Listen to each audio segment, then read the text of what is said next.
constantly seeking pity and blah blah blah. And yeah, so I broke my furnace to get more. There was one post I saw where someone was like, you know what, Bob's right. Wade complains about everything. What a whiner. And I was like, thank you for having my back, subreddit. One person on the subreddit, but otherwise, no, they're all completely on your side still. I 100% am a whiner, but I'm also usually 100% justified. Have you guys ever had to replace a fucking furnace, or is it just me? Yeah, not at the last place we lived, but the first house we ever bought, we had to replace the whole HVAC system. Yeah. See, we didn't.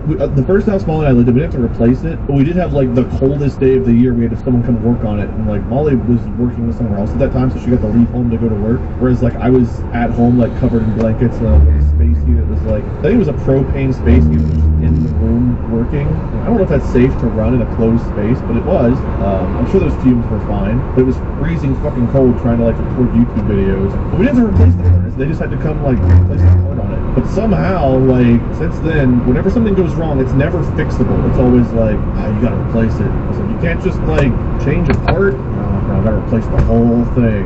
Why is nothing meant to fix a part? This is an incredibly deep conversation that I don't think any of us are prepared to answer. It would take hours and hours to discuss how the slow erosion... Are we getting into the right to repair? Are we discussing right to repair laws? We could. Is that the topic, Wade? Yeah, man. Yeah, no, I mean, it's conspicuous. You're right, Wade. Why can't anything ever be fixed anymore? You would think that a part that goes out on a furnace is like, oh, this is the most common thing to go wrong. Then why is it the part that you replace? Why do you have to replace the whole thing? They're like, yep, those white pipes, gotta replace them. Why? Because they go bad. Did you ask why? Internally. Externally, I was just defeated, man. What do you mean? What I mean was, inside I was dead and sad. Outside I was just like... I've just come to terms that whenever someone tells me something needs replaced at this point, it's like, why argue? Why ask? Just do it. I'm not going to give God the satisfaction of being disappointed out loud. I remember, I was in a convenience store that reminds me, this guy asked me to pay, and he goes, like, cash or credit, and I go, credit, and hold up my credit card, he goes, debit. And I'm like, debit it is. I'm not gonna ask why. He's like filing his teeth with a knife. Debit. It was delivered with such an inflection, like I don't understand why it was. I angered him in some way because I was just like, hold up the card, like credit, debit. Wrong. Cash or credit, wrong. That was actually the guy from No Country for Old Men. Heads or tails, Fred knew. Apparently the answer was debit. There's a couple scenes in that movie that are just so tense for no reason. Well, there's a reason. Like, God, the scene I think you're talking about. The gas station. Yes. Yeah. I hated every second of it. Hated it. Yeah, that movie is a masterstroke. It's excellent. You know what's interesting is a lot of that movie doesn't even have music. I consider music to be a big part of a lot of movie experiences, and like it adds to and in a lot of ways makes certain scenes in certain movies like what they are. But a lot of the movie just has no music whatsoever. But it's still like excellent. Not that I'm a cinema person, but it's a good movie. Well, none of us really know too much about movies here, but No. I don't want to talk about. What were we talking about? Oh, right to repair. Yeah, the right to repair laws. What a topic. This is a bold take. It's a bold topic, Wade. I applaud your efforts for leading the charge on this discussion. Yeah, I'm looking at this like sheet that I prepared with like a whole bunch of stuff on it that I haven't looked at one time. But you know, it's just like my death episode. We'll just have to wait for the next time I host. Every time I host now, my topic gets pushed off to the next time I host. I'm the small talk guy nowadays. Bob, anything else you want to share? You got some stuff you want to say? What is happening today?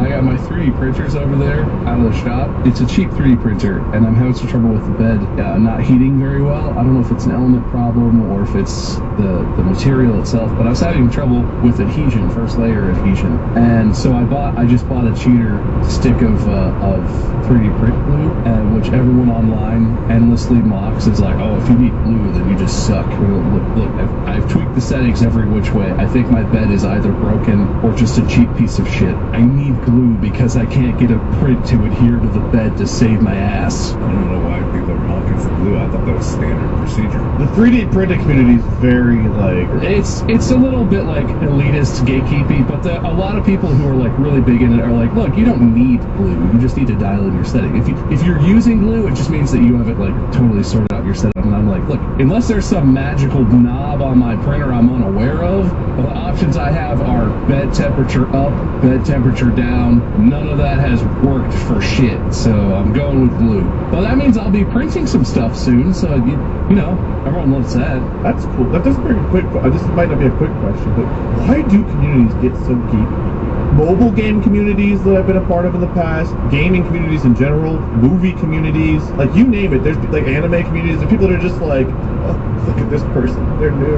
They don't know that you can't use glue. What an idiot. I think people just like to feel superior. That's the answer. In any way that you can, if you feel like you know something about this topic or you're better at something than other people, even if they're new, like whatever it is, it's just another opportunity to be like, I'm better than that idiot who doesn't even, they're using glue. It gets so stupid. Like, if you're not a part of the community and you see some of this outrage, like, I play Dragon Ball Z Dokkan, the one mobile game I play. There's a community, like, when you build a unit, you have a choice. You can either give them additional, where they have a chance to attack again. You can give them crit, where they can critical hit and do more damage in that one hit. Or you can give them dodge, where they have less chance of being hit. And someone was, like, building a unit, they're like, yeah, I went with some more dodge. I didn't really put much crit. And someone was like, this guy doesn't want to speak to me. He could have been more crit and done more damage. He could not. And it's like, you read that, and even someone who plays the game, it's like, this is the dumbest fucking shit to feel superior about I've ever seen in my life. Hey, you take what you get, I think. It's hard to have a thing that you feel like you know more about or are better at than other people, because lots of people are really good at shit, so... I imagine a guy with a crowd of people behind him, like, looking back like, dude, look at this guy! Look at him! He doesn't want his unit to crit! Come on, to mock him! Tomatoes! And it's just like the dumbest reason. Yeah, it's social status. This is definitely a deeper conversation for other things, but it's like that's kind of just how humans are. Is like they want to have a social hierarchy. There's an instinctive need for a social hierarchy in any kind of people, and there's an instinctive need for humans and probably other animals too to establish that hierarchy and understand where people. Pecking order, yeah, it's like a thing in nature, right? Like it's... And for a lot of people, the easiest, fastest way to establish their own status, at least not being at the bottom, is to quickly target someone else to be at the bottom so that they're not at the bottom. Because it's just like, it's kind of the middle of the pack often fights for those roles. And there was a study where it was in competitive online shooters, right? I'm not sure if it was Call of Duty or not. It wasn't a study or was it like anecdotal, where they found that mid-status males would mock female players, but high-status males didn't. And oftentimes the mid-status males would like have extreme appeasement behaviors towards the high-status males, and they would often attack, like, you know, female players, and this is like a very common thing, that's not good. But there was this weird hierarchy there where like the ones perceived as like higher status males didn't attack anybody and weren't like mean to the female players, but the middle status were, and they were mean to everybody, and they caused most of the problems in all these lobbies. So if you're a low status person in these lobbies, you are the one who are making fun of everybody. I'm curious what defines your status in the lobby as high, mid, or low. I don't know. I'm not 100% sure. I just thought it was hilarious. I mean, in that sort of setting, I'm sure it's very complicated, but... Your kill-death ratio? Yeah, well, it's perceived skill level, right? Like, regardless of objective success, it has to do with, like, how good you seem, how good people assume you are based on how you... I mean, that probably is what it is, because if you're in the middle of the pack in terms of skill, then you have to single out other people and be like, don't look at me, look at them who's bad. And, like, an easy target would probably be, say, like a female player in there. I might have only had 4 kills, but they had 17 deaths. Get them! Not that I'm trying to make any generalizations here, but... No, yeah, but generally, I think my favorite in this sort of discussion, like you said, Mark, is nuanced and complicated and whatever. This is a very shallow dive into it. I think my favorite part is I always imagine people who are like making posts or being that person who's mocking or targeting someone. They always imagine that they're like the person at the front, and they're like, look how stupid they are, and everyone behind them is like, yeah! But it's actually one person who's like, look how stupid they are, and the whole pack of everyone else is like, look how stupid they are. And it's like a weird chain of like all the middling idiots all pointing fingers at each other, Spider-Man meme style. And that is what it is. That's human society. All right, well, we'll talk about that more depth in another one. I'm going to wrap this one up. No, we won't. Don't make promises we're never going to keep. What? No, it's just like you're putting things in your mouth episode, Bob. It's going to happen eventually. Just everyone hold your breath. Why would you bring that up? Cut that up. Bleep that. Censor that. I'm not doing that ever. We literally brought it up 2 episodes ago. What do you mean? All right, let me tabulate the points here. Thank you guys for joining us. He's doing it! He's doing it! What a low status thing to do. Love me. Begging for love? Low. Mark, you just lost a point for mocking me. I was marking him. Oh shit, Mark, you just gained a point. Mark firing insults must be at me. So let's see, Mark, you have poop points, vision points, sad eclipse points, balloons, concern, and low status. You gained a point. Okay, good. You did lose a point for hating the moon. So you have 5, 10, 15, 14. You have 14 points. Wait, 5, 15, 14. That was the moon point. Comedic way to total them up. 5, 10, 15, 14. 5, 10, 8, 15, 13, 18, 14. Dude, Bob, you're really close to losing a point for making fun of my point. I was mocking Mark. Oh, that's a point for Bob. Bob, you have hot, which I think is hot tub. Sick for being sick. You have eclipse point. You both got eclipse points for different reasons. You got pro moon point. I just wrote the word great. Right to repair, and ooh, gross, don't lick. I think it's when you put the salt water in your mouth. Oh, sure. 5, 10, 15. Well, now you have 16 because you marked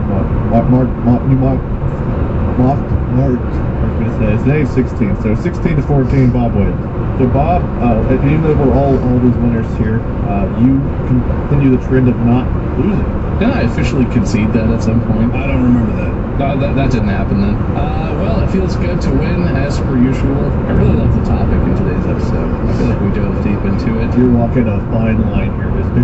Did an excellent job exploring every facet of the topic and leaving no stone unturned. I just want to commend Wade for a great episode. You set us up for success, and then Mark and I hit it out of the park.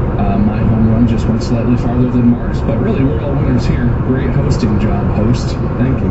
Yeah, you're welcome. Mark, you have a... Yeah, I just wanted to say, if I was going to lose an episode, I'm glad it was this one. Because this probably had the most engaging topic and the most hard-fought battle. I felt like we were going toe-to-toe there the entire time.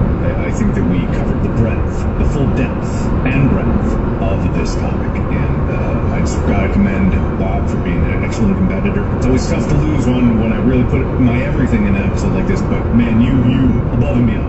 Above and beyond. You know, maybe if your dog didn't shit on expensive things, you didn't lick salt water, and I didn't have horrible house luck, we could have talked about something else. But we had shit going on to go over, man. People often accuse you and I, Mark, of not engaging with Wade's topics.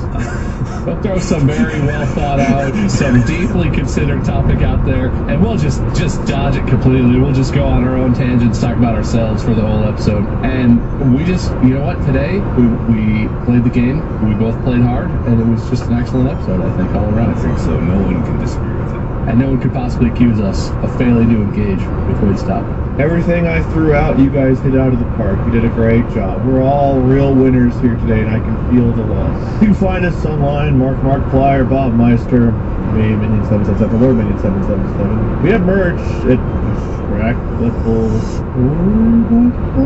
Yeah, say it like you mean it. I couldn't remember if it was shop or store. Distractablestore.com. Where we have great merch like a sock. Just one. Gonna buy two if you want a pair. We could sell, that would be a fun item. The replacement sock for the socks that you're missing, it's just one. But it's going to be some crazy design, so it definitely won't match any sock you have. Well, it's not gonna match anyway, so it might as well really not match. Yeah, exactly. I like it.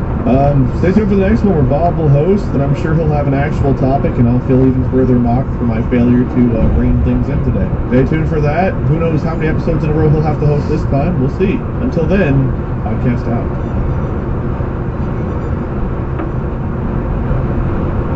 Imagine a world where renting an apartment gave you the key to charge up in your very own pool and gym. Our team up in our in-house co-working space.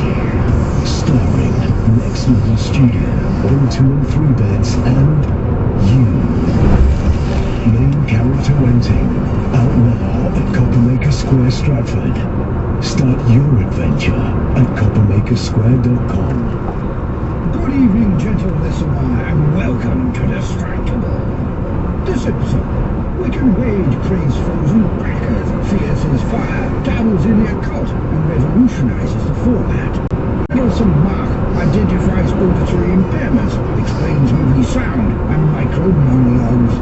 Crazy Bob gets salty about Skyline, thinks Wade could have familial calumny, and wants him to watch, then get naked.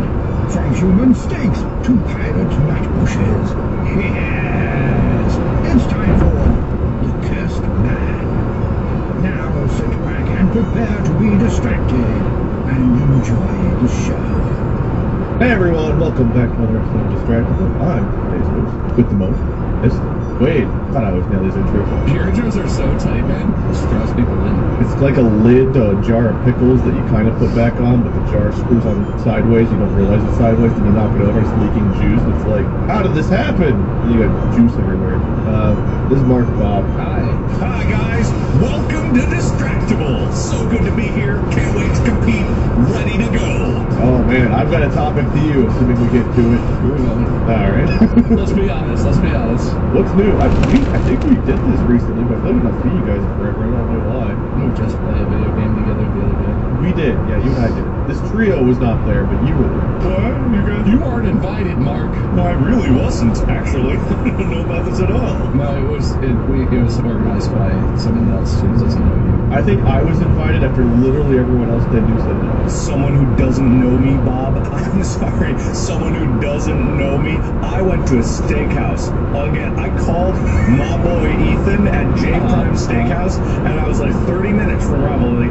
I know it's a Sunday. Prime steak time. You got a table for me? He's like, yes, absolutely, because I know you. And we got in there. Me and the whole editing crew. Table 6-5. What you didn't see is the camera footage of what they did to the people at that table prior to your arrival. As soon as Mark was like, hey, can you see 5? In the background, just like, check them out! I was fucking there! Throw it away! The rats! Cockroaches! We have an infestation, people! Everyone out! Leave! Tell them if they don't leave, I will get the shotgun! Yeah, Mark, no, we can keep them on the lead.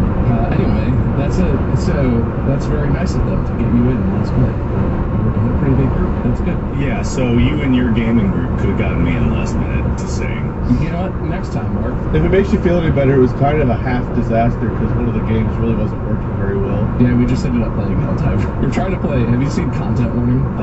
Yes, I think. We tried to play that, but one of us, not going to name any names, Bird 650. fucking bird, couldn't play the game for more than 5 minutes without crashing. So if it works, that game seems fun. You would have loved it, Mark. I know, it would have been great videos. There would have been even better content if you were there, dude. It would have been good for everybody. We need to make more gaming videos, dude. People come to my streams and they say, hey, are you playing with Mark and Bob? And I say no. And then they leave. My favorite is people who come in and they're like, hey, are you still friends with Mark and Wade? You guys don't play a game. I'm like, oh, we do this other thing. Have you seen? No? Okay. You seem distracted, and then they vomit in their mouth, and they're like, oh, podcast. Or people that come into your streams, for me specifically, they're like, Bob, I love your content, dude. It's like, you must really love my content. Clearly. If only there were a place where you could see my face and my voice at the same time. They could just be a really hard listener. You know, they could just be an avid podcast fan, and they've never separated it out. That is true. I think they're hardly listening. Ooh, got him. I don't think Bob and I sound alike. Everyone else seems to think we do, and I don't hear it either. I don't think we sound that alike. I think some people are ear blind. I don't understand. Like, there's plenty of people out there that just completely mishear things all the time. And I'll mishear people mumble, but when there's a differentiation in tone, like, I don't have perfect pitch or anything like that, but I feel like I have a very normal sense of hearing. I can differentiate people's voices very easily, or I can discern things if I actually pay attention and listen to it. But other people just, like, abandon all reason. There's a whole thing about, like, Gen Alpha can't hear without subtitles or something. Was it Alpha or is it part of Gen Z? Like, younger people cannot watch content without subtitles because they can't understand it anymore. And I know there's a video that's breaking down, it's like that's the way movies are mixed nowadays, but it's with YouTube videos too, or any videos, or TikToks. You know, they have to have captions on there. And I'm like, I feel like people's listening abilities are getting worse. I do think it probably is not helped by the fact that I know a lot of people scroll like TikTok and socials on mute, right? You're like in public if you don't have your headphones or for whatever reason, you scroll on mute. point, you just read the auto captions. I wonder if that's like impacting people's ability. Like they're not worried about what the sound's like because they're like, just read the caption. And so that's like their go-to form. I don't know. That is weird. I mean, I feel that I felt that way about movies and TV for a while. I've kind of bad hearing sometimes. I've always felt like movies and TV, I'm like, why the fuck did you mix it so that their explosions make my entire house rattle, but then the conversations at normal human volume are like I don't want the volume that loud. Like, have I told you why? Because they mix it on like studio theater speaker setups or something. I don't know. It's because there are standards with which the dialogue, the music, and the sound effects must be mixed to. Must, quote me. Must, because of the law? No, it's because it's what idiots who have been doing this for a very long time are like, this is the only way, and it's the best way because I say it's the best way, and then everyone gets in agreement. Movies have dialogue mixed at either -18 or -21 decibels. That's so low. But explosions can go to -2. That's awful. Exactly, and they call it's because of the dynamic range, and I'm like, why can't you mix the dialogue higher sometimes? And they're like, well, you need to preserve the integrity of the dynamic range so people's expectations are there. And I'm like, I don't want my expectation to be lean in for the talk and then lean away for the explosion. That's not a... Get blasted. I am not a concert goer. I do not like having my ears shattered by explosive sound waves, which is literally what they are at that range. It's damaging, and just because so many of these sound mixers have blown their ears out through their careers, and so many people who do music have literally damaged their hearing, so people don't understand that people who have been doing music for a long time and can form these opinions, their ears are significantly worse than people who have not been doing it, or younger people. No, that is a serious problem.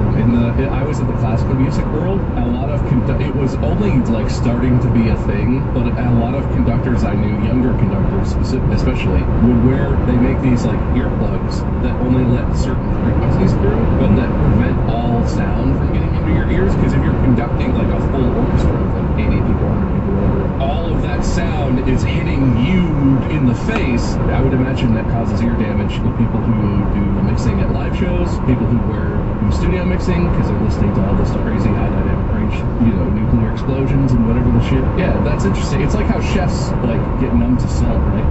Food cooked by like a Michelin star chef is always going to taste kind of salt, well not always, but it's more likely to taste kind of salty to like a normal human because chefs eat so much rich, high salt, high acid stuff that they're getting numb to it and they need more to feel. It's either going to be extremely oversalted or extremely undersalted, but that might be because I'm salt blind, because I salt the shit out of everything. The man who literally eats salt licks like a horse. No, that was one time. He gets a cracker, puts on a pound of butter and a whole salt shaker. The man who's never owned a Himalayan salt lamp for more than 3 months because they keep breaking for some reason. Because they keep melting. They keep breaking, they keep melting down the middle. I don't know what happened. You have trail cam footage of like deer running away and then Mark running to someone's backyard like...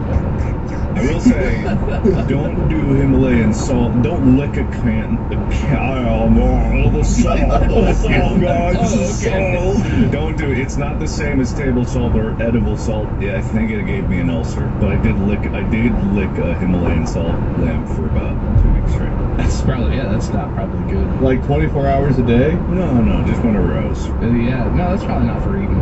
I could go on a whole salt conversation because I've learned a bit about different types of salt. But Mark, technical question. I've always wondered about this, and I think I know the answer, but are there different audio mixes when like a movie or a TV show is produced? Is there one main mix that just gets pushed to everything, or is there like a in-theaters mix, and then like a home television mix for broadcast, or do you know this? Absolutely. Well, then why are they still so bad?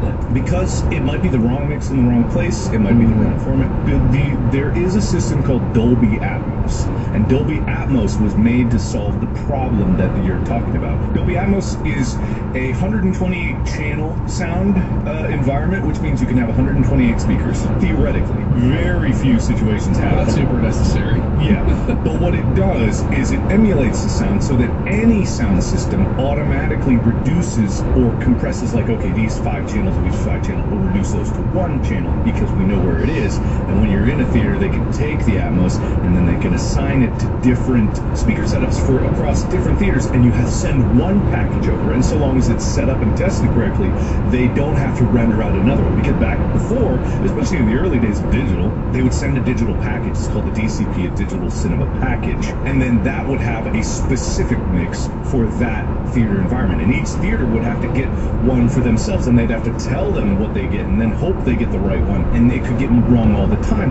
But with these other things, now DCPs sometimes have more mixes where they have a 5-1, a 7-2, a 9-15, whatever. Dude, 15 subs? That guy's living. Shit. It's a sub under each chair, they don't think it's a moving theater, but it's like, when the explosions happen, it's like playing Earthquake. Sure, but he gets 15 subs on YouTube and everyone scoffs and acts like it's not a big deal. Dude, you guys didn't laugh at Elon Musk. You didn't laugh I at was literally laughing. I was in the middle of my guffaws. I was chortling. I don't remember what we're talking about. I was, Wade. Why are you looking suspiciously to the ghost on your right? I was laughing. All right. Who are you sliding away from? Wade and Molly standing over there with a bat? He's getting his distraction paper towel ready to creep up on the other side. I'm hosting this episode according to my free will. I gotta tell you, Wade, that paper towel bit, when you're trying to get the emotions of the movie, killed Amy. She just happened to be watching it, and when the paper towel came in, she didn't know you were doing it in the paper towel. She was dying laughing for a minute straight. So that really landed with some people. I peaked with my paper towel distraction. Anyway, thank you for answering. That's interesting. I have to say, I knew Atmos existed. I had no idea that's what it was. That's very interesting. Yeah, the only problem is Atmos, it's a nice technology, but it costs money. So it's like you have to license it. And I've noticed only expensive shit says Atmos on it too. You don't get the TV that you buy for $150 on sale does not come with Dolby Atmos. You're gonna get some kind of fancy shit to have that. Yes, it's kind of a big deal. All right, I know Wade's the host, and I guess we kind of transitioned without saying it into small talk, but I've been saving this for my small talk, so I'm gonna talk about it. It happened. Bad things happened, Wade. Bad. Go on. I went to get my usual Tuesday morning breakfast Skyline today. Skyline chili. I was going to get my 7 cheese conies with mustard and extra onions on them so I could fart it up in here while we record. How early do they open? They open at 10. Oh, okay. I went and I was like, give me my usual, which is my cheese conies and a large Diet Mountain Dew, please. And the person on the speaker was like, oh, I'm sorry, we have Coke products. It happened. I didn't realize it was happening so soon. It happened. They don't have Mountain Dew at Skyline anymore, and they have Coke products now. 10, 15 years ago, I would have been a huge fan of it. And Coke is fine. Diet Coke, Coke Zero, good drinks. I have grown in my brain to pair Pepsi and Skyline. But you drink Mountain Dew with Skyline, god damn it. I am a Coke person more than a Pepsi person 90% of the time, but Skyline and Gold Star I've grown up pairing Pepsi with, which I actually get Pepsi there for Mountain Dew, but same idea. In my brain, they go together. It's all wrong. I'm so sorry. Everything is bad. I ate my fart breakfast like I usually do with no drink, and it's not the same, and I miss it already. So I'm gonna just... I really hope we have a Coke sponsor right as you're like, Coke. No! This episode brought to you by... No, look, that's the thing. I have nothing against Coke. Coke is good, but Mountain Dew goes with cheese conies, okay? God damn it. That's just how it is. Since I was in my teens, I've been eating Diet Mountain Dew with my cheese conies. Coke must be trying to make a big push again, because I feel like for 15 years, Coke has been disappearing from Cincinnati. Pepsi's been taking more and more over. So Coke must be on a thing where they're trying to reestablish a stronger foothold here. They've been slacking for over a decade. I don't think Coke needs to try that hard. Coke is the PlayStation of the soda wars right now. Anyway, the Skyline's ruined. I'm very upset about it, and I guess I'm gonna have to bring my own Diet Mountain Dew when I go eat it. Skyline, they're expanding. There's 3 or 4 locations at least in Florida now. 4 or 5 years ago, they tried changing the Easter crack, and the entire city was in an uproar. It was wild. Everyone was livid. They were like, bring back our oyster crackers. Skyline isn't the same. Because they were more of a buttery cracker. They were very upset. I was gonna show you a pack of oyster crackers, but I ate them. So, kind of fun. They sell them in bulk with the tins. You can get a box of packets of oyster crackers. I've got 2 of those boxes upstairs. Well, that's not shameful. Why would you be ashamed of that? It's fine. We got one of those. We had some of those. Oyster crackers are good, man. Put them in soup. You can also buy frozen versions. Yeah, well, but we live in a place where we have actual normal skylines. I like both, though. Sometimes I crave the frozen version versus the... That's wrong. It doesn't come with the cheats. 80% of the goodness of Skyline is that He's writing down, Bob. You just stop talking. You got a point for honesty. I know that it happened because of like the pandemic stuff and that it's probably more clean. But you know what I do this? When you used to go into Skyline, they used to take the little bowls that the oyster crackers come in and just scoop you an oyster cracker bowl out of the big box of oyster crackers. Now they only have little individual plastic, but even when you go to the restaurant, they put the same little bowl on the table and then they're like, here's your pack of crackers. And like, It was a post-COVID change, I think. it's fine and they're the same crackers, but somehow it's not the same. It's like disappointing. Having to open your packet and pour it in the bowl yourself really does feel like an extra... I agree with you. It's like a cleanliness thing. I get it. It's like hygienic that way. We're talking about the first world problem. I know, but like it's not what I grew up with, you know. So I hate it. I have to drink a Coke Zero with my crackers that come in a plastic bag. Cincinnati stock is dropping fast. We're all looking to move now.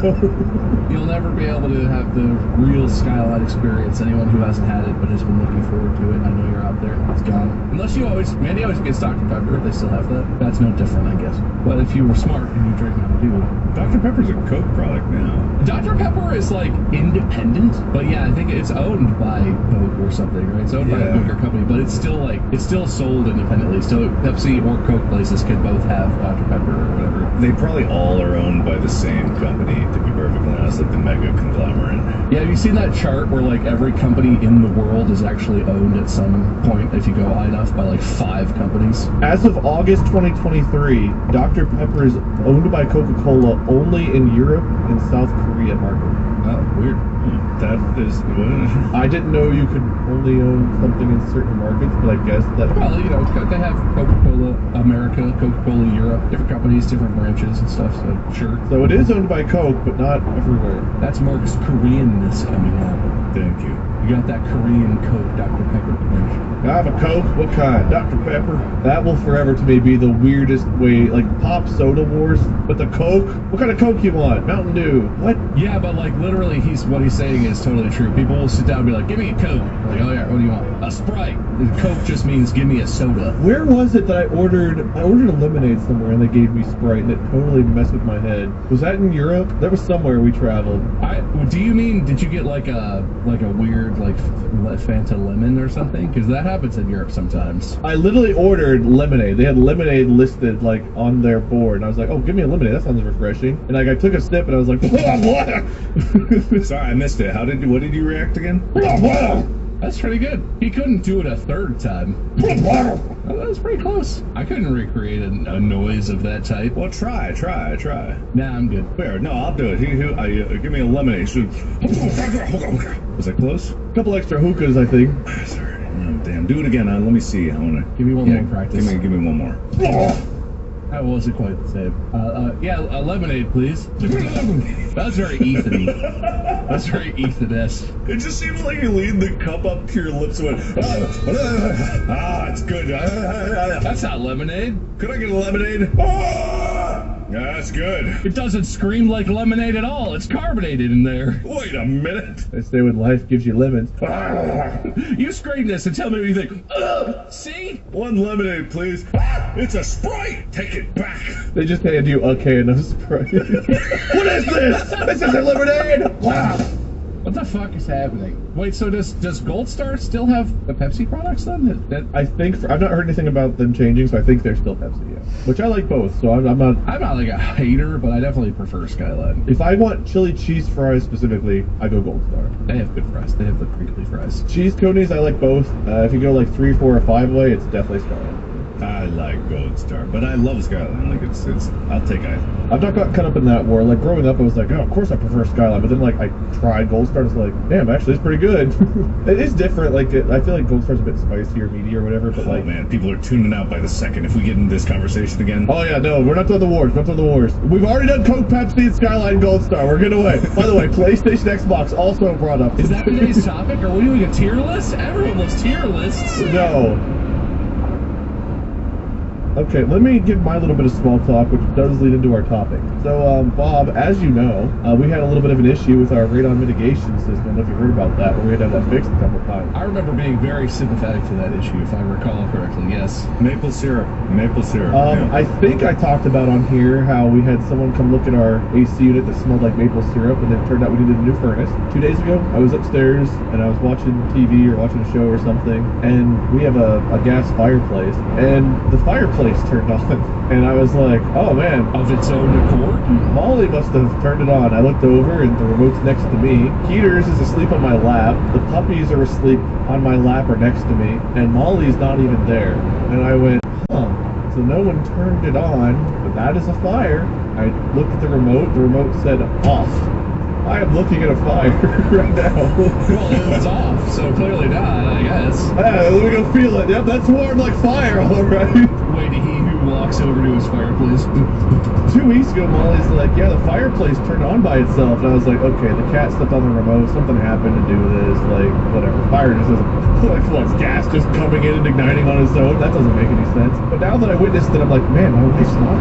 It's crazy. Looking into it, apparently after a while, gas fireplaces have like wires. Things can go wrong where fireplaces go bad and have to be fixed to replace. But I'm starting to think, man, that there's a Wade problem with homeownership.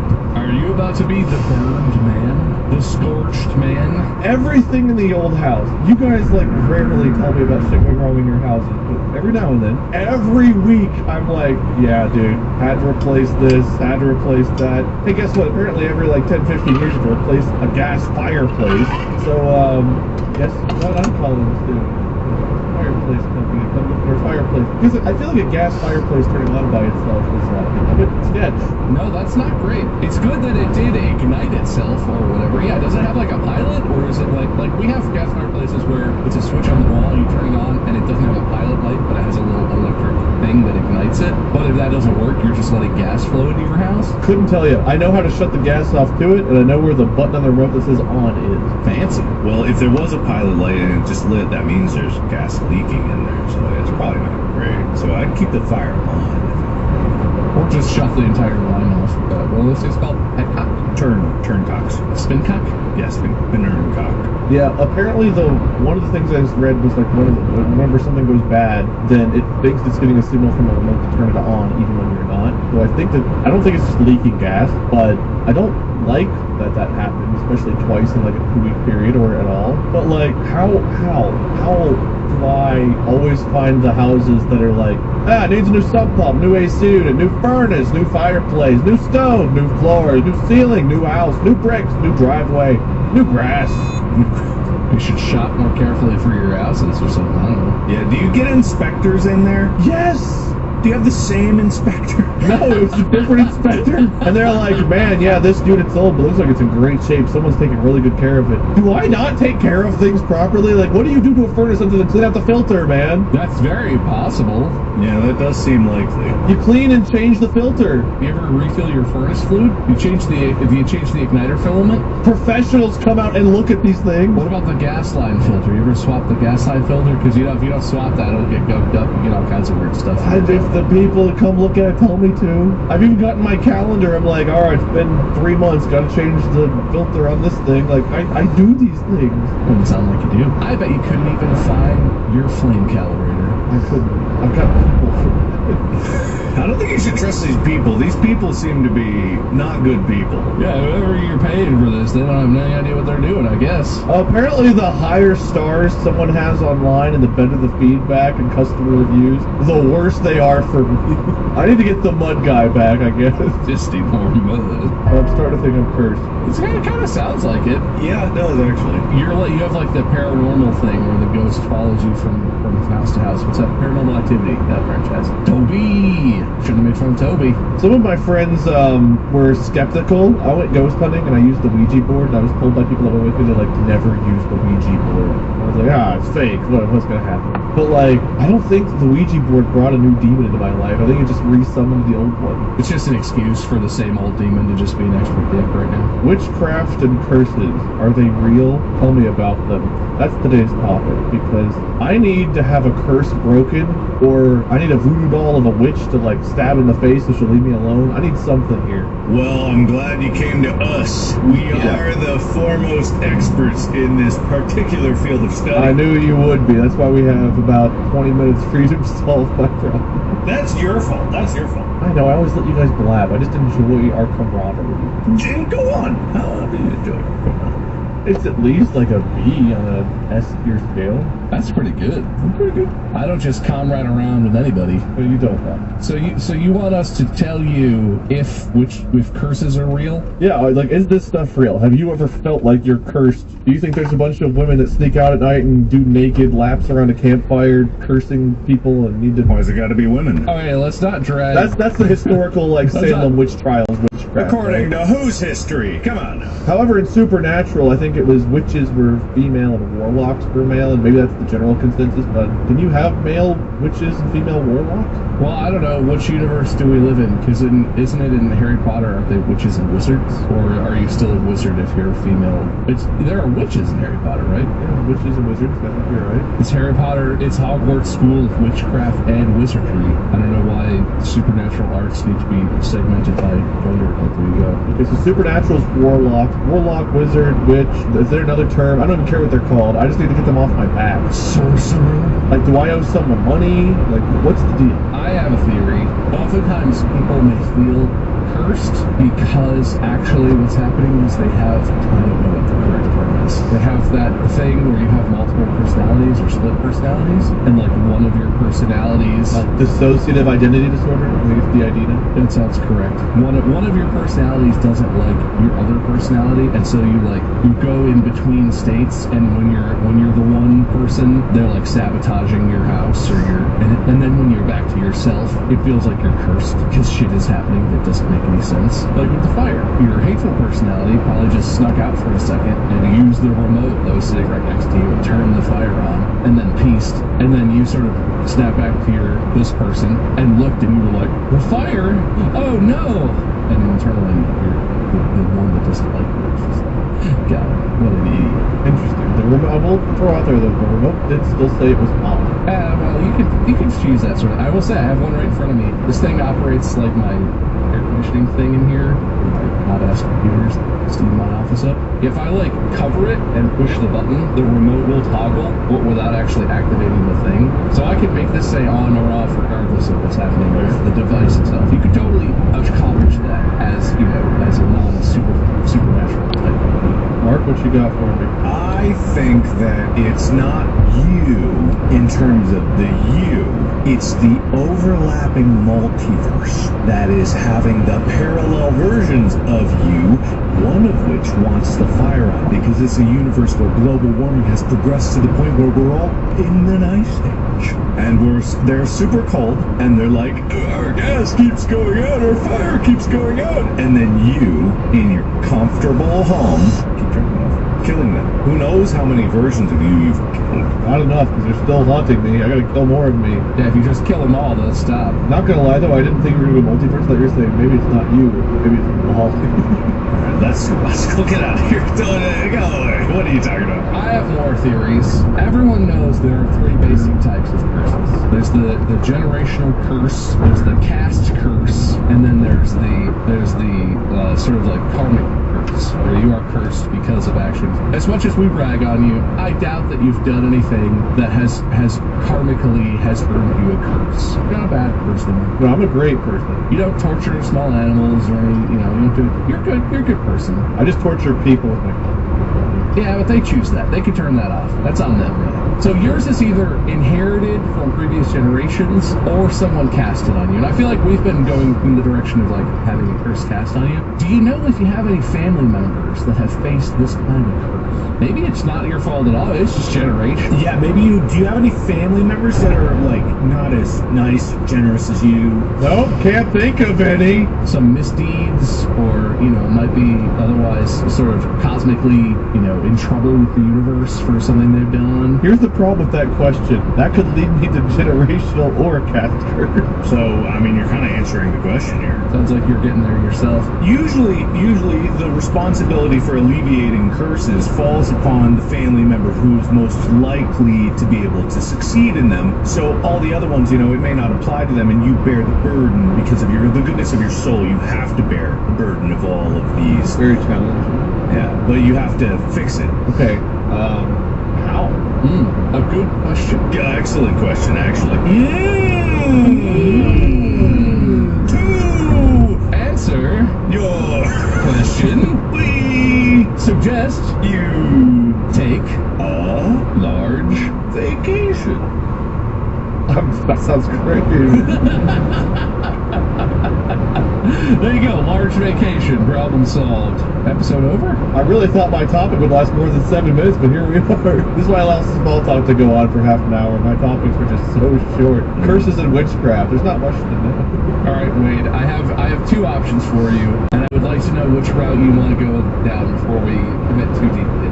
Okay. I think you could break a curse by just changing your mindset. Lots of positive affirmations. Just try and change how you're seeing and receiving things, and that you'll slowly sort of work your way out of it. Or two, by doing some sort of cleansing ritual and detach whatever curse has been cast upon you to be flown off into the ether and maybe attached to someone else. But that's not your problem. Okay. I feel like we moved into the new house, and the old house on the way out was like, what if you need a new dishwasher? What if you need that? I was like, oh, screw you, house, I'm out. I came here and I was like, perfection is clean, everything's in great shape. Can't wait to not have all these house problems. Like, I feel like I got a pretty good mindset when I came in here. And for about, 4 or 5 months, it was fine. So, I don't know if it's the mindset. So I guess what goes into cleansing? Okay, you want to do a ritual. Okay, there's some steps here, but we can do this. Naked and fire? Are those necessary? Naked and fire? Actually, yes. Finally! You're gonna need sage or other herbs, whatever you've got in the cabinet, so a bunch of salt, candles or other type of fire, and a bowl of clean water. What you're gonna want to do is clean the house as deeply as you can. Every little speck of dust, clean it as if your life depends on it. And once you're done cleaning the house, clean yourself. You want to take a nice long bath, really soak, maybe put some of those herbs and spices in there, and then once you're done with the bath, don't towel yourself off or anything. You're dry, like nature intended. In the tub or just throughout the house? That's throughout the house. If your drippings get around the house, that can only help the ritual. And then it's your basic stuff. You're going to want to put salt at all the entry points. You're going to want to take some of those herbs and sort of smudge around, especially if you have any problem areas. Radon system, fireplace that turns itself on, maple syrup bush, any places like that. Just burn some of those herbs and smudge. And smudging of it, if everyone knows, of course, when you burn herbs and the smoke of those herbs cleanses the area where the smoke is. And then you're going to use the water when you're naked and dripping, if you're still dripping, but that's just a bonus. Once everything is smudged and salted and ready, you take care of that water in a bowl around with you, and you sort of like dip your fingers in and flick it around as a way of like spiritually cleansing. And then once everything is all set up, you light whatever fire implement, candles, small pile of wood, whatever. Because that's fireplace. And you just light the fires around the house. You gotta make sure anywhere there are problems, make sure there's fire in that area. Am I still naked at this point? Always naked. Stay naked. And then once all that's done, you want to find a central room in your house and have a seat and really think about your intentions. Be positive. Think about how naked you are. And then once all that's done, put all the fires out, open all the doors and windows, and then run around your house still naked, screaming, "Be gone! Be gone!" Oh. The outside of your house, not run around inside. Yeah, you have to do at least a full lap of your property, but then every room in your house you need to run, frolic even, lots of leaping, and that'll do it. Okay, that seems easy enough. Lots of nudity, well, pretty good amount of fire, and then salt and herbs. It's like Kentucky Fried Chicken. Would you say your ghost or spirit or demon manifests more in the radon mitigation system, or is the radon mitigation system somehow connected to your fireplace? Is it very important to know the origin? I really hope that our dump pump and fireplace are connected. Okay, so you think it's the radon mitigation system that is essential. It's like, what if the spirit manifests as radon and it's overpowering your system and it's not able to mitigate it? Because who knows what radon really is? That probably is ectoplasm, so it's not mitigating it. It went from like one part of the house and it's kind of like sweeping across. Talking about radon, furnace, AC unit, fireplace are kind of close together. So it's kind of like sweeping across the house. So we've already agreed that this is real, I'm assuming. No one's debating that it's not real. You are haunted, and it is a curse, and you are. After like 5 straight years of this, it's hard to dispute at this point because it seems like every few months. And like, I don't want to lose my friendship with Bob. Like, every time I have a house problem, a part of our friendship dies, and I just want to make sure that doesn't happen. Sure. So like, could I deal with this? Yeah. Like, what's the cost? You know what? I just thought of another way that you could probably solve this. You know what would help? So you've lived in 2 houses. They're not close together, but they're in like the Cincinnati area, right? What you need to do is find a 3rd house that creates an equilateral triangle with the other 2 houses. And if you move to that 3rd house, You guys know I don't have the first house anymore, right? Like, maybe the phone. you don't have to own it. You did. Your essence is still there. Your essence is baked into the walls of that place. Holy Jesus. Okay, hang on. Okay, sorry. That was quite discreet. Sorry. Was that weird as influence microphone? It's terrible. I've also got to go all of a sudden. Oh, okay, I'll be here alone. It's just me now in this episode of witches and wizards and warlocks and curses. You probably have been laughing to yourself and thinking that it's all a fun joke and a fun time. Maybe you're drunk. Maybe you've listened to all the other stories and it's all just a bit. But let me tell you, this triangle never actually existed. If you look, you'll see that you're not connected to anything at all. Your phone had been off this entire time. The service abandoned. You'll notice you're on a stretch of road you've never seen before. Nothing's familiar with it. Oh, hi, welcome back. You just kind of materialized to me like it was an empty chair and then suddenly you're putting on your headphones. Oh, that's fun. How are you? I'm good. Just, in episode or not episode, it's a bit mind-boggling that, like, everything always goes wrong at the same time. Don't notice it. You ever had that many things pop up back to back to back? I mean, yeah, but I don't talk about it. We had a mold problem that we didn't talk about just because it was like, whatever, it happens. And then we had like multiple times AC leaks all the time. We have to put something out basically fill it up every time, and they can't find the leak, so it's like every year. Just replace the unit. Just get a new unit. Get a new home? Unit. AC unit. No, it doesn't leak at the unit. It leaks somewhere along the pipes to the HVAC system. So we don't know where because it's in the attic, but you can't actually physically get up in the attic. Interesting. Yeah, so we have many problems. Everything we good, Bob? Yeah, sorry. Just a cranky baby throwing heavy things. All good. No one hurt. How strong is that baby? It's scarily strong. So this isn't going to sound that impressive, but so he's tiny, right? And there's this play rug in his area, and we were trying. He keeps like picking it up and folding it up, and just like generally it's a problem because he trips over it. And Mandy was like, "Well, let's just put these heavy weights on it, right? Like, there's no way he could pick up these heavy weights. We'll just weigh it down, and then he'll leave it alone. Just pick it up." It wasn't like insane. I think it was like 10 or 12 pound things, like free weights. He did not give a shit. He just walked her over and was like, How big is he now? Is he like... he's 16 months. And so he's like, I want to say he's like 30 to 34 inches long. And he weighs, yes, he feels heavy. Nah, it feels like he weighs maybe like 40 pounds. So half of his body weight is picked up on top. I guess we can...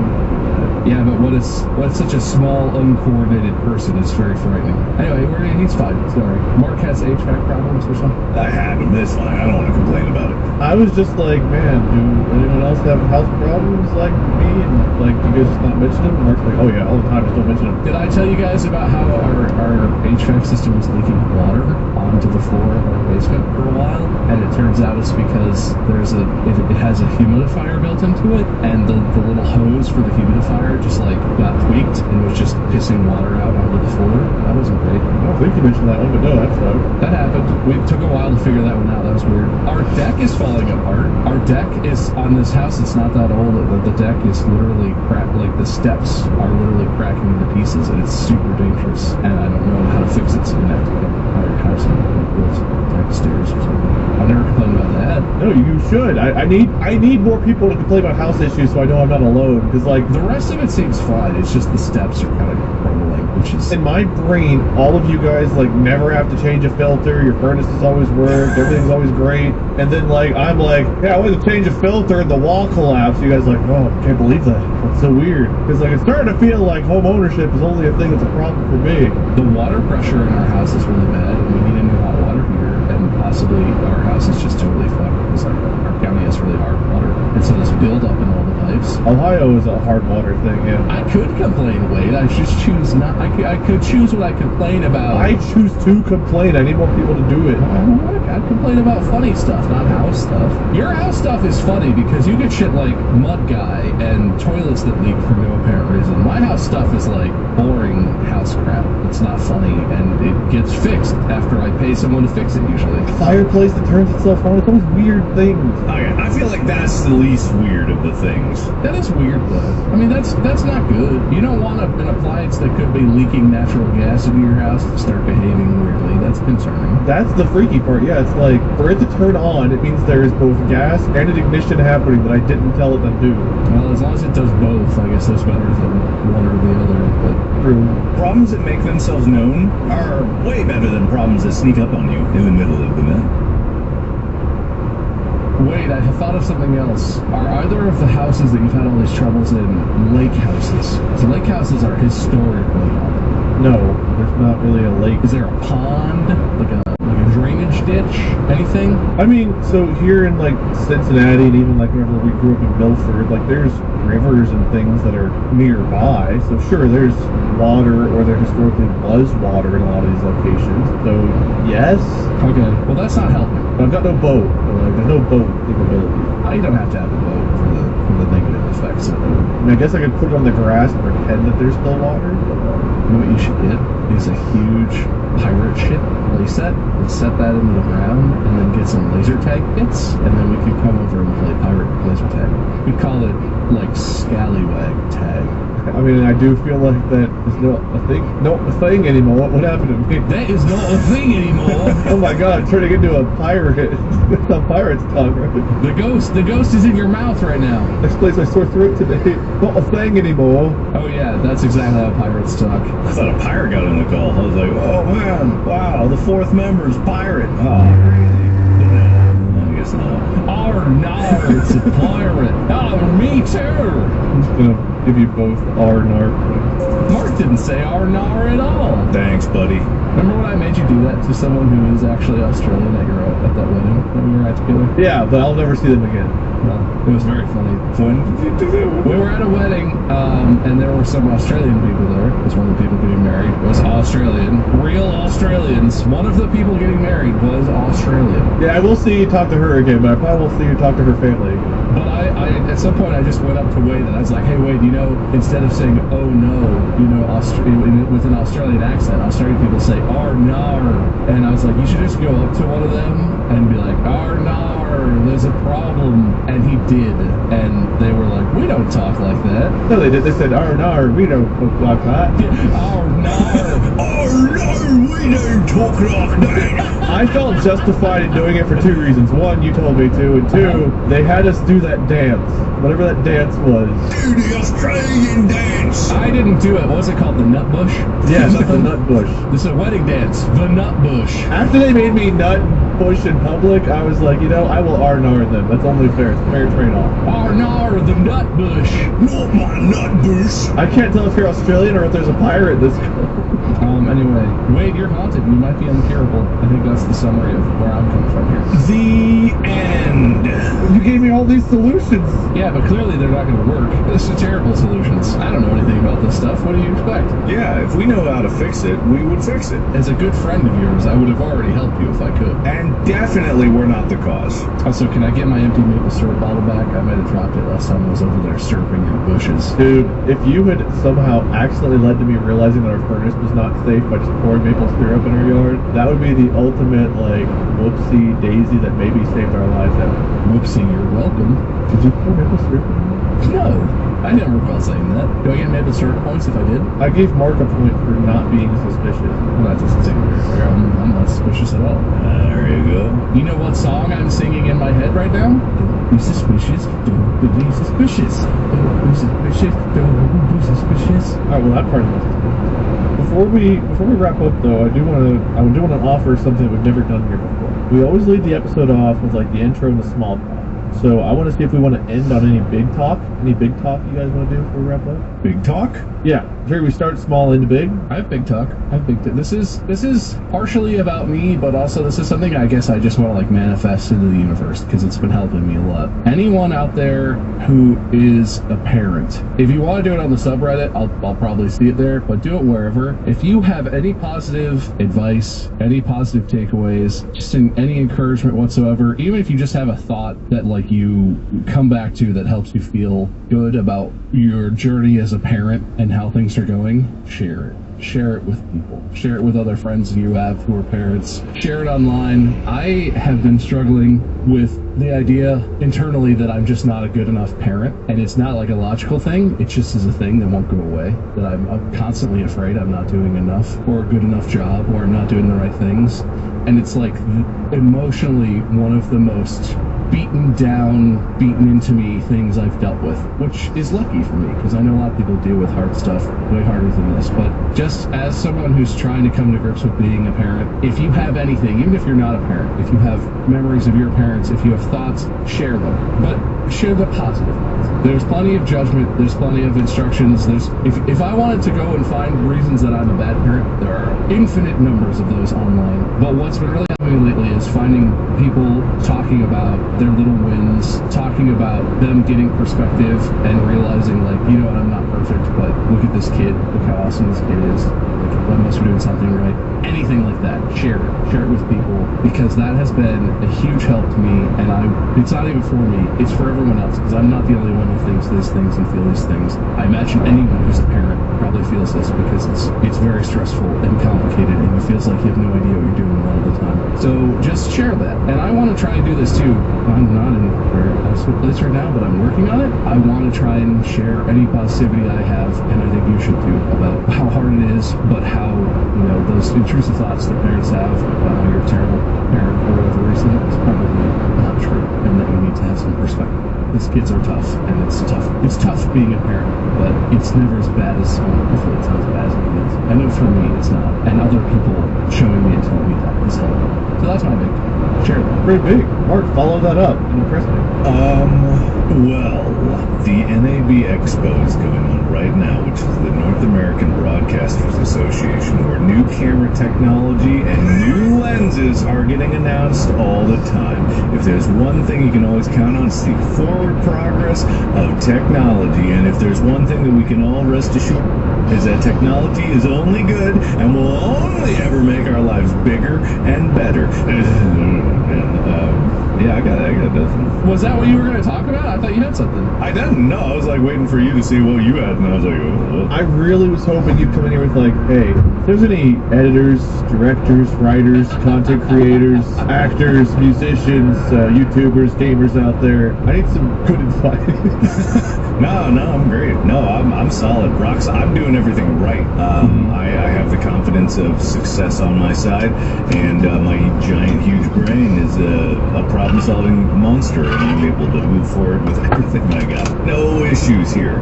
Living the dream, having no problems. Actually, I will tell you also this. One thing that's wonderful about this particular phase of making this is Lixie and Marcus, Rachel, and now Molly and Amy, we're all in the same city, and we're all working on finishing this project, which is just a fantastic difference between me working alone in a dark room, not seeing the sun for a very long time. That was fun. Yeah, it's fun sometimes. Other times it's not.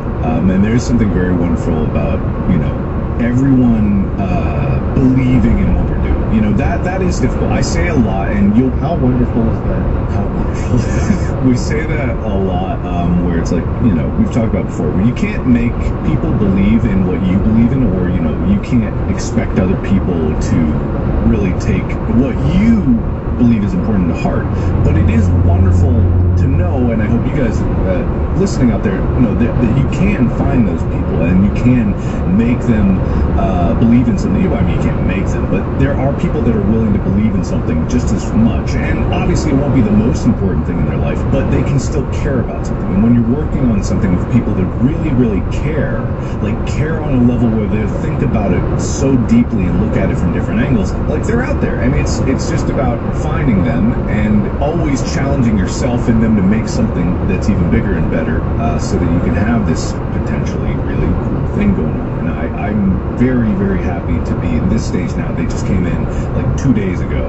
Like one of them I had to pick up from the airport at past midnight, but that's because their flight got delayed. But it's like now we're all here and it's working. So like working alone can be stressful. Sometimes you have to do it. But working with people that care and have shown just an incredible drive and so much talent, and it can make the process fun. The process doesn't have to be a grind all the time. Sometimes you gotta do it alone, and those times you gotta dig deep, but other times like, yeah, leaning on people is kind of the coolest thing about making this stuff. Alright, that's pretty big.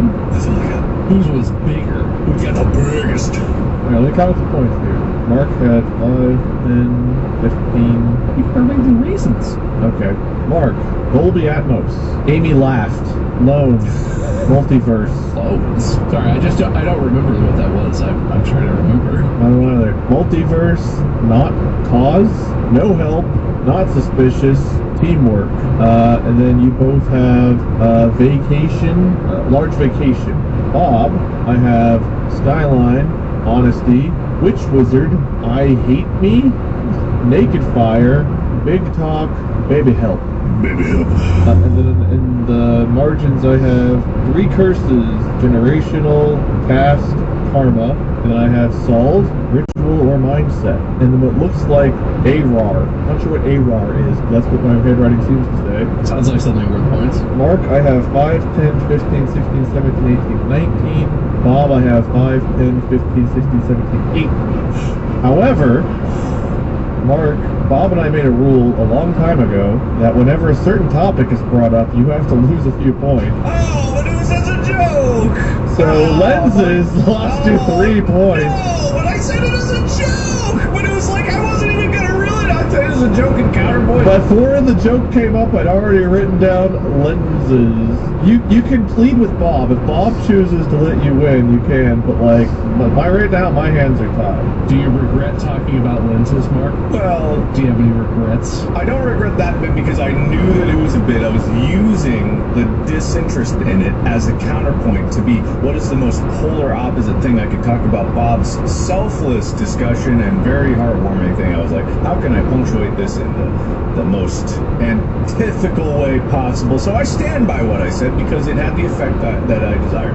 And therefore, I don't regret the decisions I made, and you can never regret the decisions you made because they're the decisions that led you to where you are, and you can't go back. And if you ever try to go back and try to undo the past, that is a exercise in futility, and I do not believe in that mantra, and I will not believe in that mantra. I stand by my actions, and I own them completely. You hear that, death row inmates? Be proud. See, he did what I did. He did the same thing I did. He did what I did. He did do what you did. Be proud, Lens owners.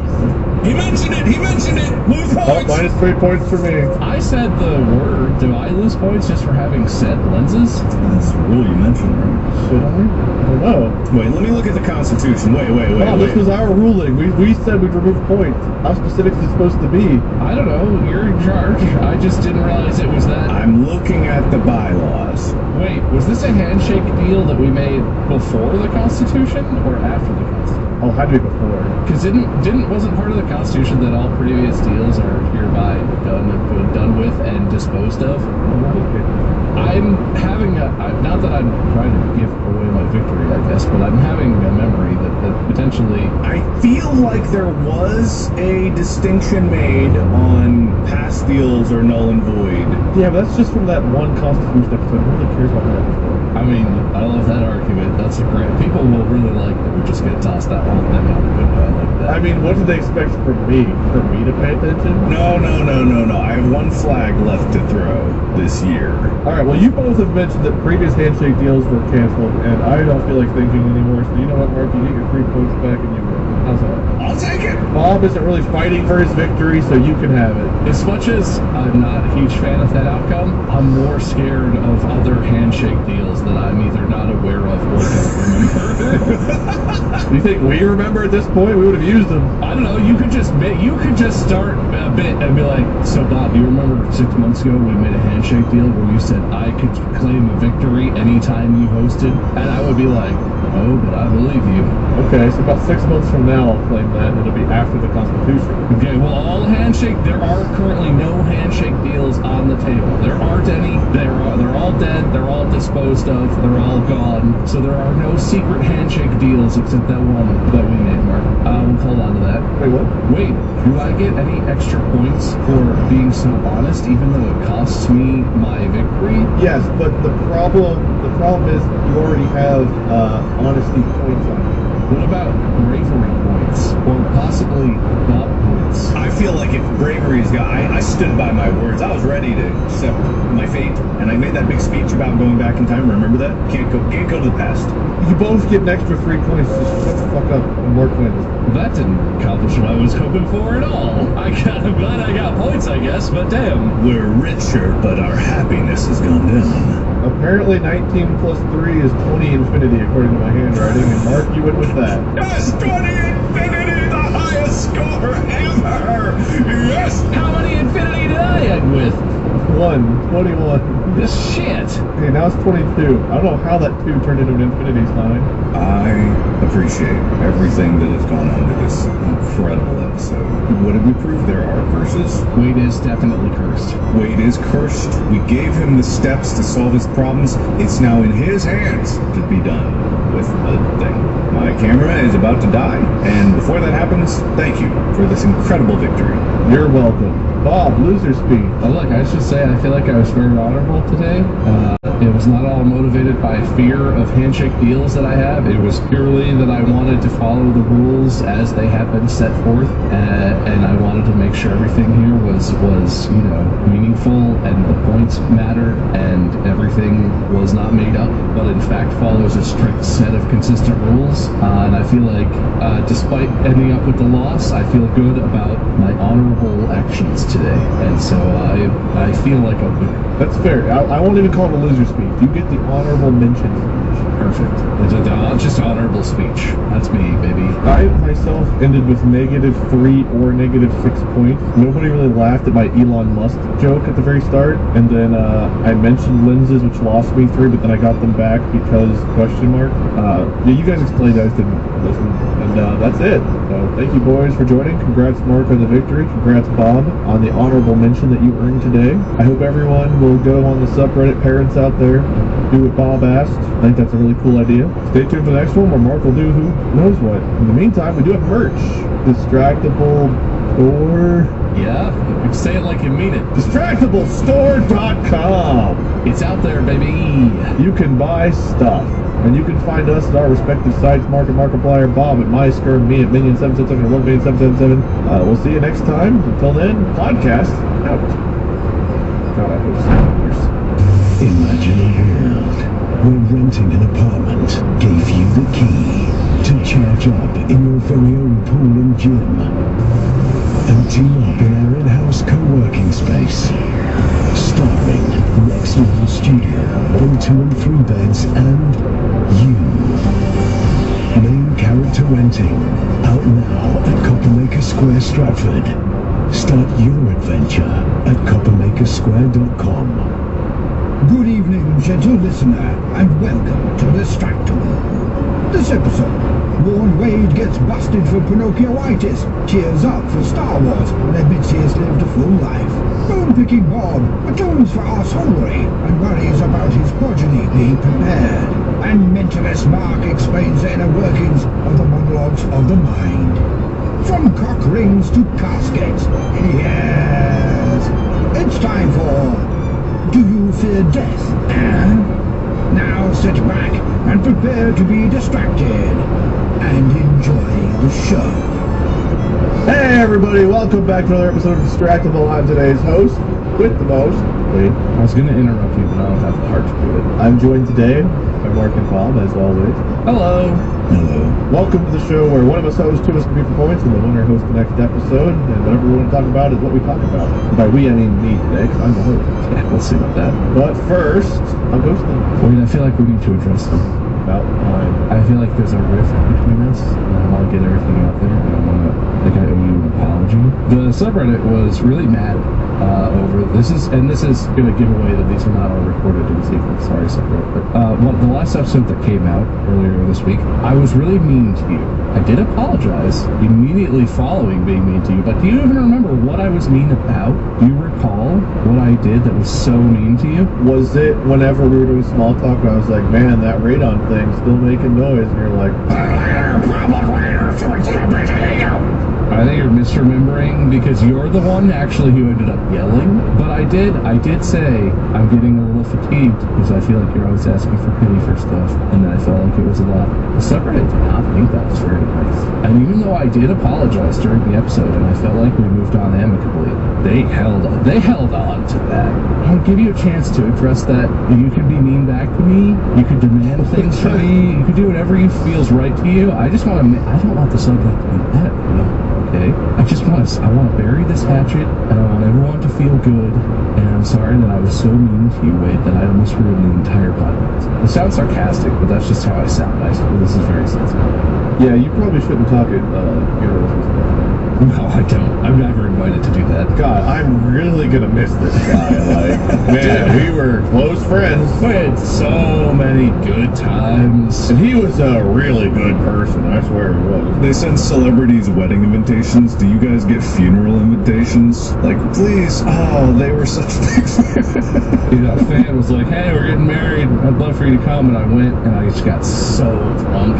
And I ruined the whole wedding. They ended up breaking up right after my speech. I don't know what happened. Kick the coffin. I'm getting really tired of people dying. Everyone just doing it for attention at this point. We all know he's alive in there. Wake up! If you don't care, then that's also fine. There was a lot of heat on the subreddit this week, and I just wanted to address it because some people seem to be afraid that our friendship was strained, and also thought that I was a very bad person, which isn't untrue. But I wanted to address it. I think it's fine. I've forgotten about it. I've moved on. You're good. We're good. I don't know if this is what happened, but I do know that working with the same people a lot, like being in the room with the same people a lot, there are days where we just have bad days or things are going wrong, or like someone says something, it's like, again with this shit. I get that. I have that happen because, I have weird house luck, but I've also got friends that are like going through things sometimes. You do have days where like you're particularly like, just like I'm saying you as in we, royal we. No, I definitely have days like that. That's fair. Well, there are definitely days where like someone says something and it's like, your uncle died. What is it tomorrow? Jesus, get it together, man. And then you think that, and it's like, damn, why did I think that? That was so mean of me. Keeters is dead. Keeters isn't dead. Where's the story going? We all have days where we're prickly, so it was a prickly moment. Whatever, it happens. I move on. I don't hold it against you. If anything, it was good content, and I got more definitely earned sympathy from the subreddit. It was honestly a win-win for me. Earned it deserved for once. See, there's the mean. The mean's coming back. I'm gonna stop talking before I'm meaning. Well, I'll pick up the mean so you don't have to, because I want to clear the air about something. Wade. All right, man. Bob, you better have something to go after Mark for next, I guess. We have the full circle. Wade, I have stumbled upon A dictionary? a truth. The truth. All right. A secret that you've been hiding. Okay. So you say you're so unversed in the ways of the Reddit, correct? I mean, yeah. Mm-hmm. Don't have an account, correct? That I know of. Oh, really? Well. Because I have found out that you, Mr. Lord Minion 777, do in fact have a Reddit account. And not only have a Reddit account, you have had a Reddit account for 12 years. Because there is an account by the name of Minion 777. And I know this isn't a coincidence. I know this isn't a fan account. Because there is only one activity on this account, and it was a comment that you left 12 years ago I see it. on r/Markiplier that says to Mark's 20,000 subscriber fan video, quote, "You deserve it, Mark. It's been a blast working with you these past few months." Oh my god. Wait, my username's Minion777? You/Minion777. Yes. So I'm thinking that this guy has been telling the truth all along because his memory really is that bad and he probably just doesn't remember. I've reached my reset password limit. That's not great. That's not good. My first attempt, I can't. Okay, well that account's gone. Guys, I didn't want you to know that I've had this. I've been sitting on it for years. I was taking it to my grave. But here we are. Yeah, he thought I wouldn't find it. He thought I wouldn't find the secret, but there it is. I'm gonna report this profile. For 12 years, I've lived in shame. Honestly, I'm glad it's out. I just want to say I did a quick search, and this account doesn't have any posts or anything, but there is a Minion 777777777 account that's an not safe for work account. All right, guys, you found my old. And I was really hoping that you had like some posts on Gone Wild or something, just way deep out there in the Reddit. I had one wholesome post, and Mark's like, "You son of a bitch, I'll kill you." Bob's like, "Wait, where's your porn? Where's your porn? Your porn. Your porn. Your prawn." Well, okay, look, Mark, you don't have to accept this apology. You can feel however you want to about it, but I feel like when the subreddit comes after me, I owe you and Bob and everyone out there an apology. This account is something I need to own up to. I've claimed falsely for years, whether I knew or not, that I didn't have a Reddit account. Clearly, I must have. Either that or else I had an imposter so quick. One super fan before I even started posting my own content, which, I wouldn't say is impossible. But it's very unlikely, so I am sorry for blatantly lying. I made that account, I remembered it, I knew about it. Yeah, I could tell. I used it every day, just to look at that one post. I grab a cup of coffee, which I don't drink, I get that post, I full screen it, and I rub my hand down my monitor, remembering the good old days before we changed. So, Mark, I've got a bone to pick with you. All right. Do you remember in 2009, we were eating chicken wings at Buffalo Wild Wings? No, there's nothing between us, buddy. Are you kidding me? We're fine. Oh, okay. All right, then. I was trying to remember. What horrible secrets. We probably ate at B-Dubs in 2009, but I remember we were at B-Dubs. It was like the couple days after you got your iPhone 3GS. And you got it out, and we were at B-Dubs, and I came in my pants a little because that was the coolest piece of technology I had ever seen in life at that point. I don't remember. I didn't hold on to that jealousy or anything, but I was insanely jealous. It was very To this day, there's a Reddit account. Yeah. It probably still exists somewhere at like my mom's house or something. I never sell my old phone, so. I'm weird about that too. I don't want to hijack the whole episode or anything, but you guys are weird about your old phones? Because I always want you to trade them in, and I'm like, there's stuff on it. Yeah, I never. And even if you format and delete the phone, I don't know what the phone does to delete itself, but not all deleting is equivalent, and that might be undeletable. I blatantly trust the person over at the store who transfers the data for me with my phone. Like, oh, thanks for the transfer. Here you go. By the way, my bank account and everything else, my business, all right there. Just tap it. Yep, you can access it. If you want to delete my entire YouTube library, go ahead. You don't even have to do that. You don't even have to go to the store. You used to have to do that, but not for quite a while.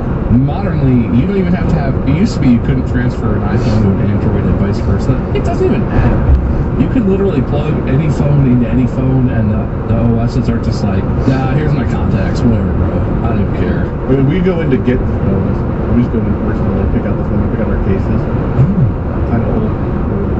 Then you have to talk to sales people, and they're usually trying to sell you stuff.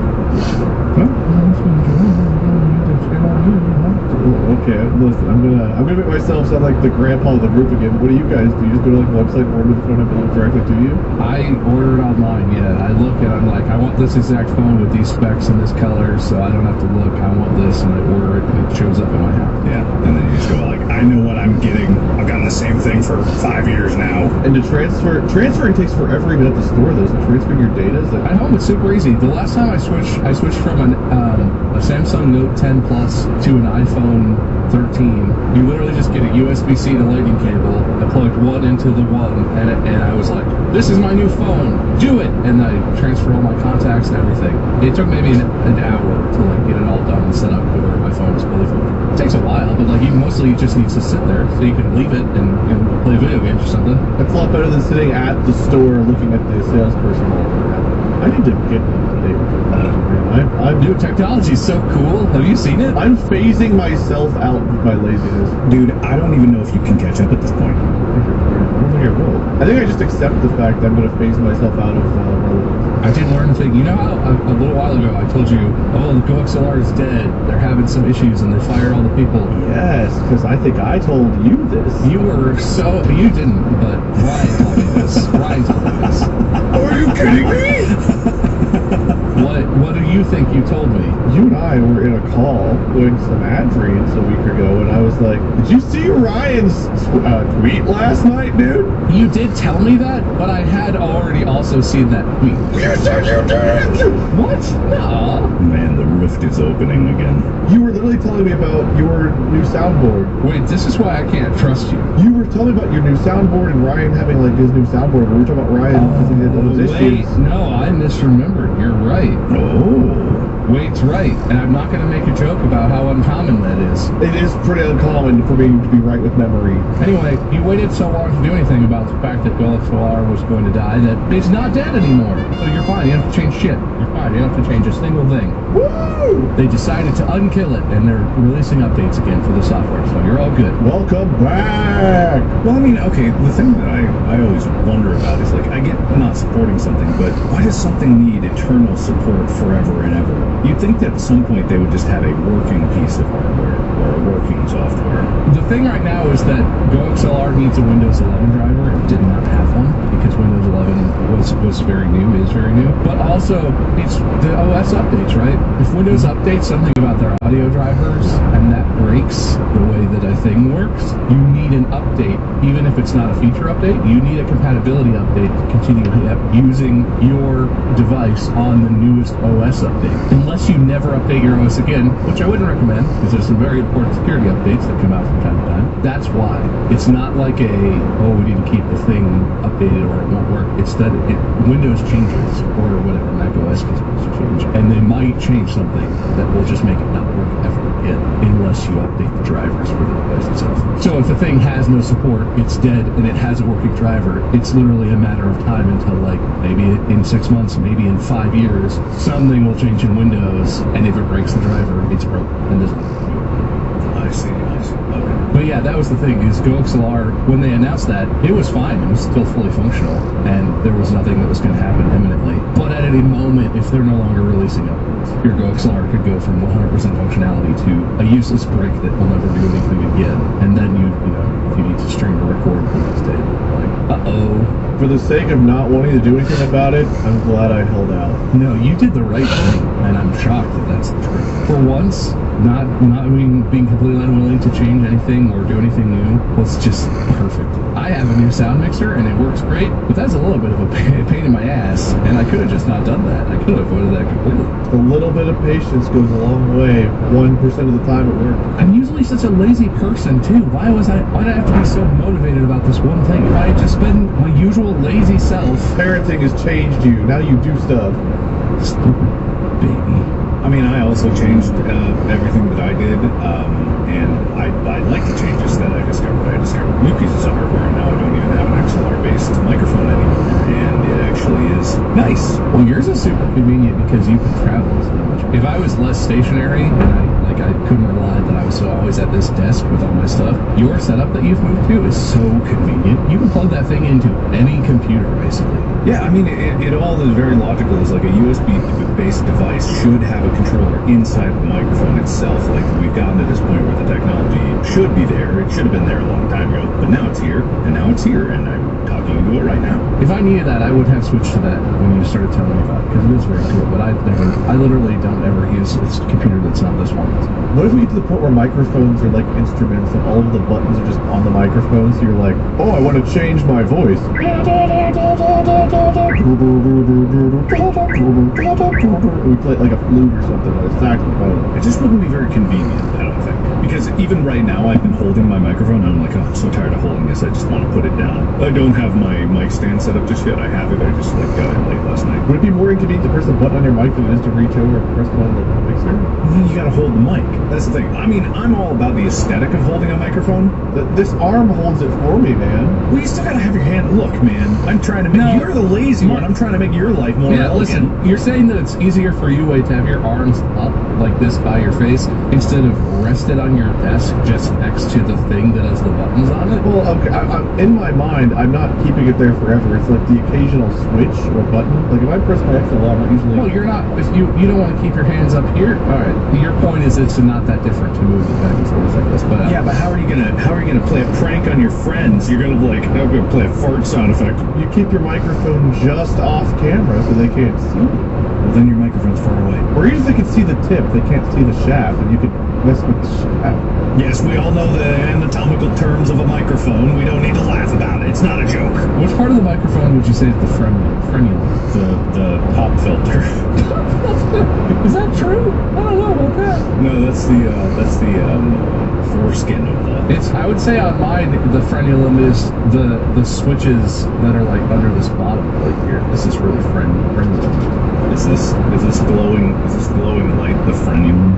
That's the copper. Frenulum, a connecting fold of membrane serving to support or restrain a part that has the tongue. This guy didn't know what the frenulum was. Isn't the frenulum also like your gooch, basically? I thought that was what that was. No, that's the perineum. The frenulum is where your foreskin meets the underside of your penis. And if we're thinking about that, then this would be the frenulum of the microphone. Like here? Wade's weirdly off-centered shock mount that's clearly not set up correctly is the frenulum. Why? I don't think your shock mount's attached all the way around there, buddy. It's like hanging in the middle, not leaned on the metal part. But unless it's an open-ended C, is it open on one side? Yeah. Is it? Yeah, it looks like it. Yeah. Oh, it is. It looks like it. Never mind. Man, I just can't stop collecting W's today. This is really my day. Yeah, it's too bad you're the host. If you were a competitor, you'd basically already have won the episode. I should probably start taking this episode over before this becomes about the frenulum, because that's not today's topic. You guys know today's topic? I've made several allusions to it throughout. I haven't listened to what you said. That's my thing, Mark. You're stealing my role. Doesn't it feel bad when he says that to you, though, when you're hosting and you've said stuff that you thought was really clever? No, not really, because that means I get to give the epic reveal and no one knows what it is. Another hint, last time I hosted, I also revealed what today's topic will be, because it was supposed to be the topic last time. Crossed out on the top here, it is death. Oh, okay. I remember that. I did think it was weird that you kept saying that during that episode when it wasn't actually pertaining to what was... Well, that wasn't really meant to, like, that wasn't, I don't even think it was an illusion then. It just came up and then I like saying it. It just was in your mind, so you kept saying it. Do you fear death? So I can't remember what inspired this. It's just one of those things that comes up. I remember I was talking to a friend recently, and they were like, you ever have those, like, days or weeks where, like, you're trying to go to sleep and all of a sudden your body's like, you're gonna die. And you're like, well, I'm not sleeping now! Yeah, actually. No, not usually. Specifically, like you're going to sleep, and then you're like, if I go to sleep, I'll die, or that in general you will die. No. Just like whenever you're trying to do. Like a sense of dread. Like an unsettling. It's not like you're gonna die when you fall asleep. It's just like your body's like, you know what you should have anxiety about? Death. It's coming one day. No, that usually manifests for me in like a few different ways. But my least favorite is I can't fall asleep without being able to see the door to the room that I'm in, because I can't let go of the thought that as soon as I fall asleep, whoever's waiting is gonna come in the door and stab me in my sleep. Can't tell you why, but that happens more than I'd like to admit. I have that too. It's not quite the same where I have to see the door, but I swear, like, I'll be laying there just like listening and everything's like quiet. I close my eyes and then the house gets louder. Like the air will kick on the moment I close my eyes. It's like, those are footsteps! And of course I've got like a fan in the room, like a floor level fan, for like extra hot nights or whatever. Because for some reason every house I live in, the master bedroom has to be like the room that's the most like, oh, it's cold out, this is the coldest room in the house. Oh, it's hot out, this is the hottest room in the house. She needs some insulation. Like the fan, whenever you're half asleep or not paying attention, always looks like some foreign body that doesn't belong there, and it's like, oh, the fan. What kind of scarecrow fan do you have? Usually it's like in a box shape. What kind of tall, skinny, hat-wearing fan do you have? It's it's a big tall fan with sort of a torso-shaped box fan on top, and then instead of oscillating, it's got these two sort of arm things with smaller fans on them, and when you turn it on, the arms slowly go up and down like this to circulate the air better. So it kind of looks like there's a guy like standing like this over on the edge of the bed, you know? Is your fan the Mega Man Boss Fan Man? Airman? Oh, let me close my frenulum tab. Mega Man, Boss. Mega Man Airman would be an adequate search. I mean, if you take out the body and you just keep that round middle part and the three blades. Oh, you have one of those old stick fans that oscillates, so every time it looks at you every once in a while, right? Yeah, but here's the thing. I'm guilty of being on my tablet before I go to sleep, right? So I'm staring at a bright screen, which I know is terrible for you, but I do it. Whenever I put my tablet down, try to go to sleep, my eyes are used to seeing something bright. So like I'm looking around the room, I can't see shit because it's dark. I close my eyes, and then whenever I like have that moment of panic, I open my eyes have adjusted, and eyes have dilated slightly so I can see. And all of a sudden, if there's any light outside, like the moon or whatever, it lights up the silhouette of the fan, and then all of a sudden there's just a dark figure standing over Molly or myself that wasn't there before. So I couldn't see it because I had a bright screen in my face. So that's what freaks me out. But I'm So like, you're saying that the fan starts on the other side of the room and then it's by your bed? okay, I'm really giving myself away here. We have two fans. Okay, we have one by Molly's side, one by my side. This guy's got two fans. So how many fans, if you close your eyes and lay your head down and then open your eyes and sit back up, how many fans are there then? Is it 4 or is it 3? Well, and there's the ceiling fan. Okay, so when you open your eyes again, there's 3 fans. Got it. Which one is the one that's going to kill you? Molly's fan. Oh, okay. Because that's the one that has like the window by it where the silhouette of death appears. No, wait. So the other thing, I recently got a haircut, but I had pretty long hair for a while. I was trying to grow it out, and this is not a personal attack, but wait, I don't think you're going to relate to this one as much as Mark might. I once had hair. Do you ever roll over in bed and one of your long hair just like falls across your eyes, and so you're like half asleep and you kind of open your eyes, and then something in your peripherals is just like woof, and your whole body is like, oh, who was that? What was that? Because it's like a little thing just like moves in your periphery, but it's your hair. Even when I had a lot of hair, like even when I had my afro, that didn't happen because my hair was like curly, so it would stay up. But I would wake up with like a fro hawk because it was like, rolling around. It's all flat on the sides, and it was just stay poofy on the top. I haven't had that, Bob, but what I do have sometimes is my hair is at a certain point gets perfect so that it'll go right in my ear, and I'll wake up thinking I have bugs in my ear. Yeah, I don't like that. I don't like that. Because I'll have just a strand of hair in there, and then I'll have to go into the bathroom, like I gotta rinse out just in case there's a spider in there, and I'm about to go deaf because it's gonna think my eardrum is a snack, and you know. Yeah, I hate that. I don't like that. If I don't shave, like keep my beard somewhat trimmed, I have one hair like up here that likes to curl up for some reason. So sometimes if I've not shaved, that hair will just like throughout the night be like and then I'll roll over and I'll feel it touch the inside of my nose, and I have that sensation. That's the best I can relate though, because I have one hair that just defies gravity. But to answer the original question is, I don't have that fearing of death, and also I don't have that fear of falling asleep and there's intruders, because I always know, and I've learned this now, if there really is footsteps, Henry and Chico would have reacted. That's like a nice saving grace, because Henry is very attentive to random noises and to strangers and to intruders, anything like that. If anyone's coming over, you know, if a delivery man is making a delivery, he'll let us know.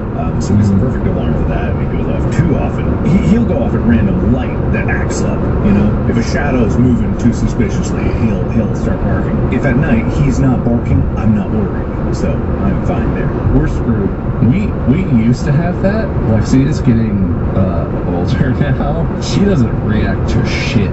We'll be in like the main, like downstairs in the family room hanging out, and the front door to the house is like 15 feet away from like our couch and our family room area, right? So it's right there. You can hear if someone like walks up onto the porch outside the door if you're listening. Lexi will be asleep on the couch or just laying on the couch, not paying attention, and she will bark after someone has opened the door, come inside the house, closed the door, taken off their coat, set down their grocery bags, and is proceeding to walk like by the couch into the house. She'll bark once they're in by the couch after having been in the house for like a minute plus already. She used to be an excellent little alarm dog who barked at everything all the time, no matter what. She don't do that anymore.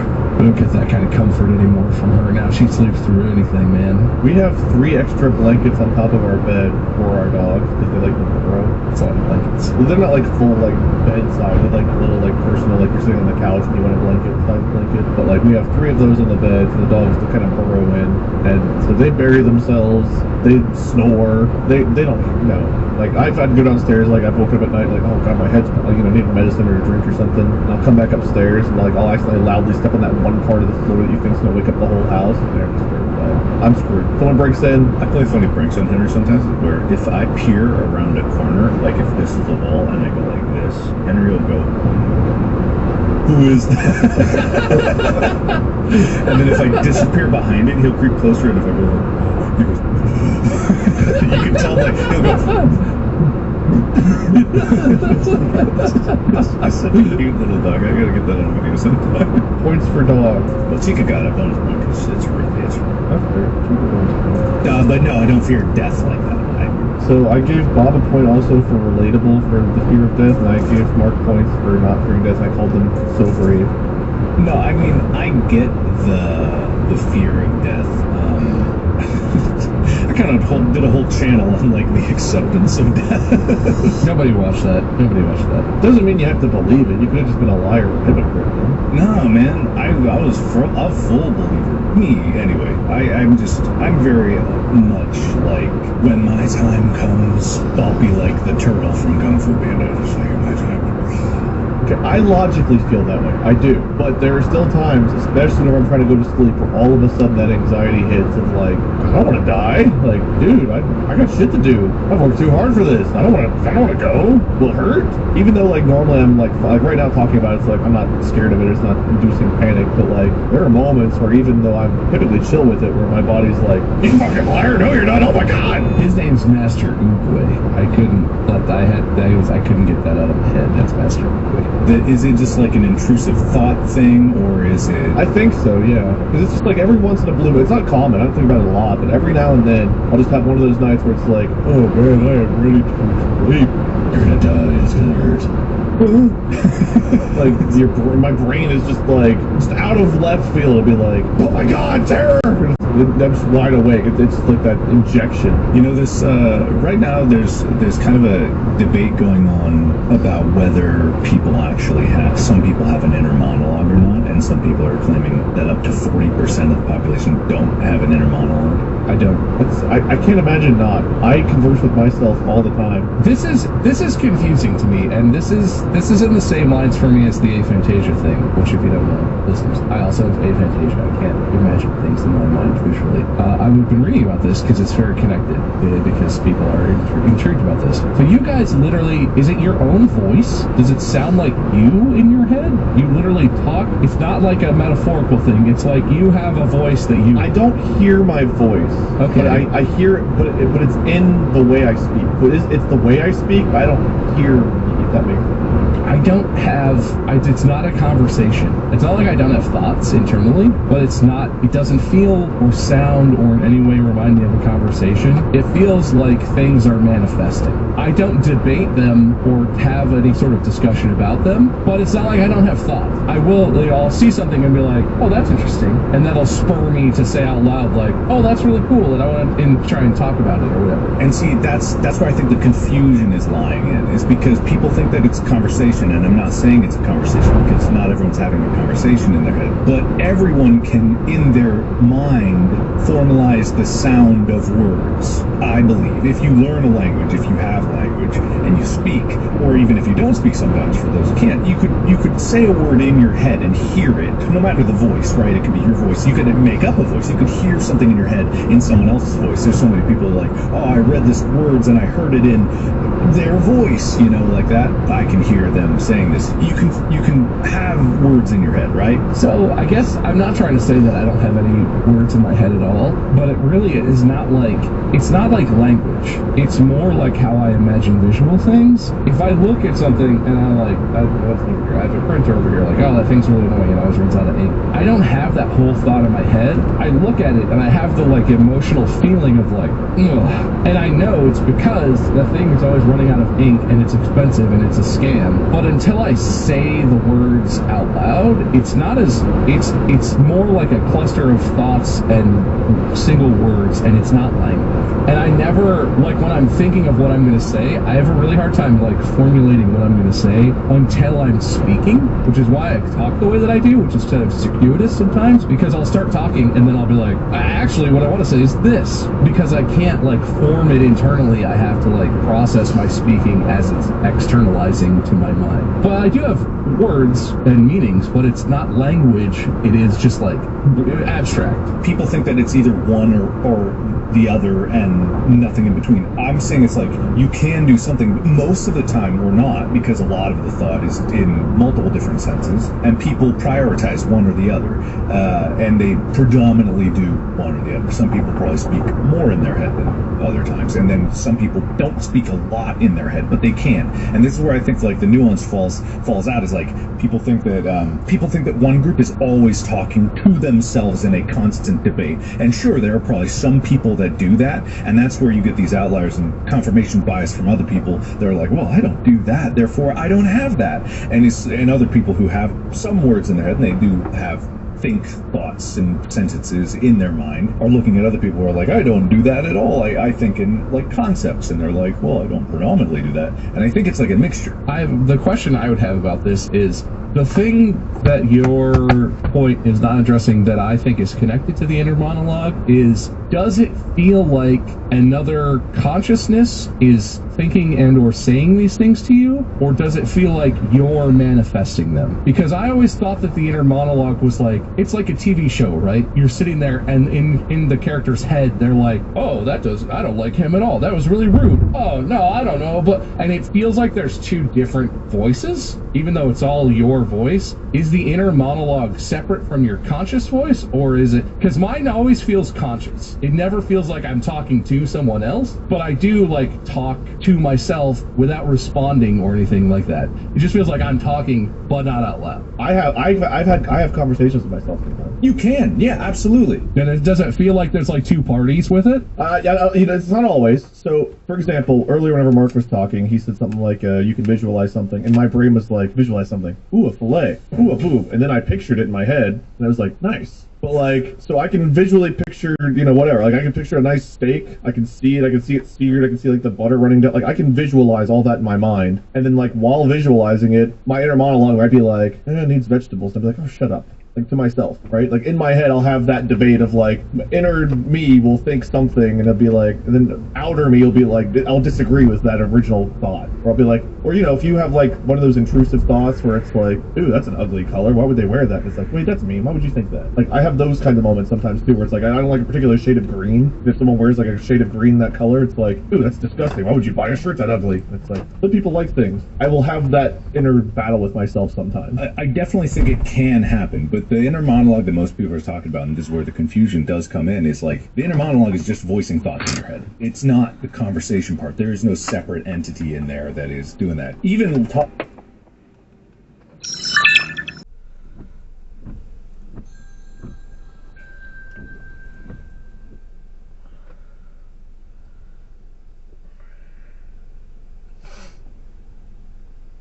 With yourself.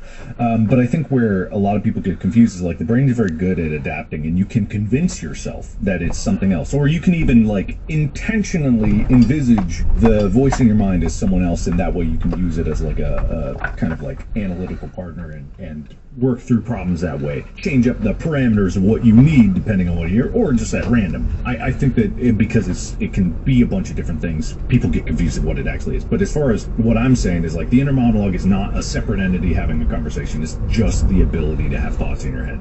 And if people keep loosening up the definition, we won't ever actually agree on anything. I don't feel, let me clarify, I don't feel like there's a separate person in me. I feel like it's the initial knee-jerk reaction thought that gets a voice, and then once I have like, even if it's a millisecond or split second to process it, my outer voice is just me agreeing or disagreeing with that initial thought, but kind of rationalizing my way through it. It's like, that shirt's ugly. That's my thought. And then like, I'll think about it, it's like, well, it's ugly to me, but like, if they like it, that's cool. Obviously my opinion's subjective. Like, I'll think my way through that, and that's the conversation I'll have, but the conversation will be, ooh, that shirt's ugly. Dude, the people like things. But really what's happening there is, yeah, I have that initial opinion, and then I try to like, rather than be an asshole, talk my way through it so I'm not an asshole. I'm still trying to wrap my head around this, but it feels like, and this is not an important distinction, but if we're going to have this, if you want to discuss, do you have an inner monologue, what is that? The version that you're talking about, Mark, feels like unless you just don't have internal thoughts and the only way that you can think and conceptualize is by speaking something out loud, then any thought is internal monologue.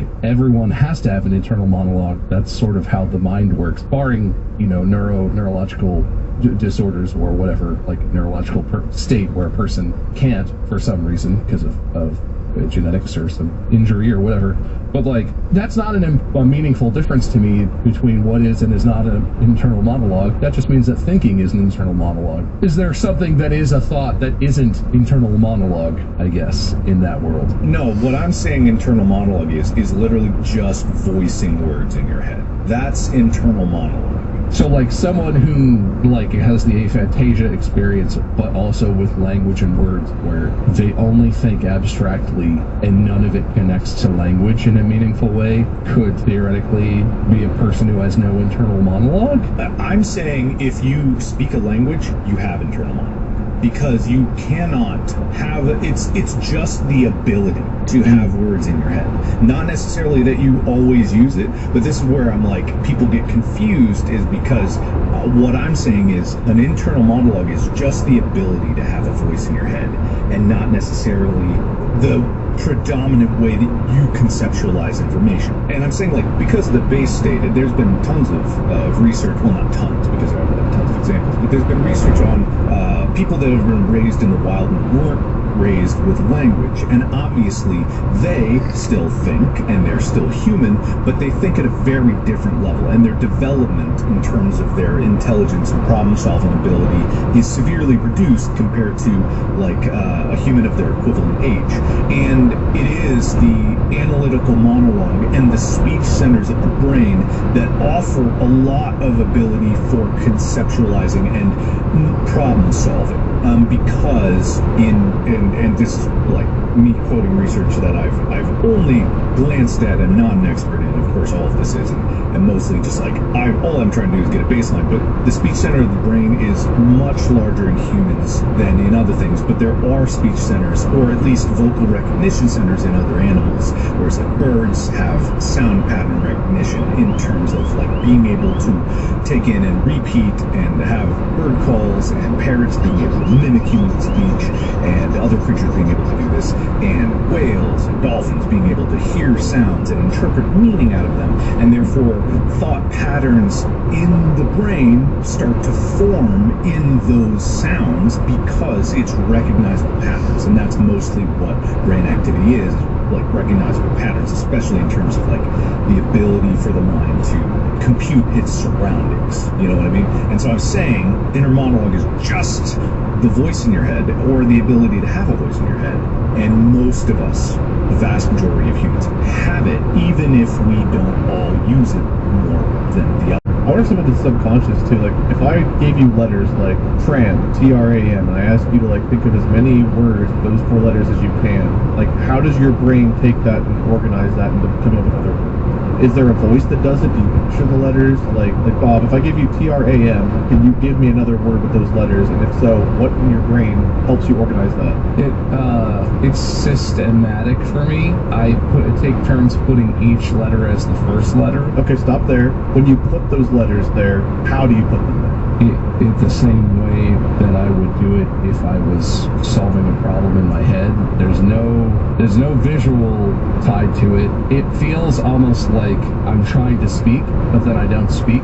And so it's not like I hear anything. It's not like I am debating anything, but it's like I'm trying to say a word, but if I put the letters in an order that's not a word, I don't say it. But then like, if you give me tram specifically, because that's an interesting one, I'm like, rat, martyr, not enough letters for martyr, Matt, but then we leave out one of the letters. You can do that.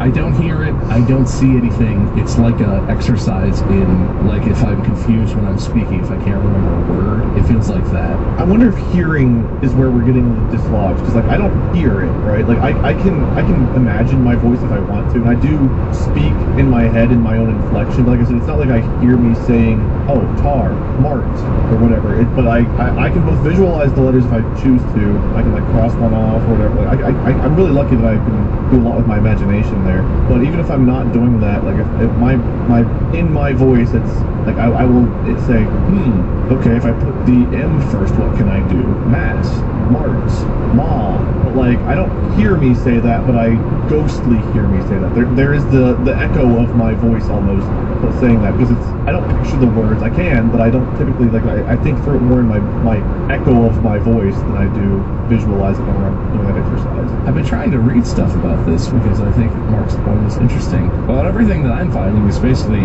agreeing with what Mark was saying people incorrectly associate with inner dialogue stuff. There was apparently a 2021 study that where they found that people who experience aphantasia also frequently experience what they decided to call anaudiralia, which is a scientific term that was coined to describe the absence of audio imagery, which they describe casually as a lack of an inner voice or inner dialogue. So this research is talking about it like, if you don't have an audio imagination, you don't have the inner monologue by the way that they were looking at it. But, like, the distinction between what you're saying and how they decide to look at it feels very arbitrary. Because even this article, which is summarizing the research, is basically saying people who don't have this, like, specific audio imagination, or they don't hear it in their head, still clearly are able to, if you have a to-do list, even if you can't see it and you're not listening to it play back in your head, you remember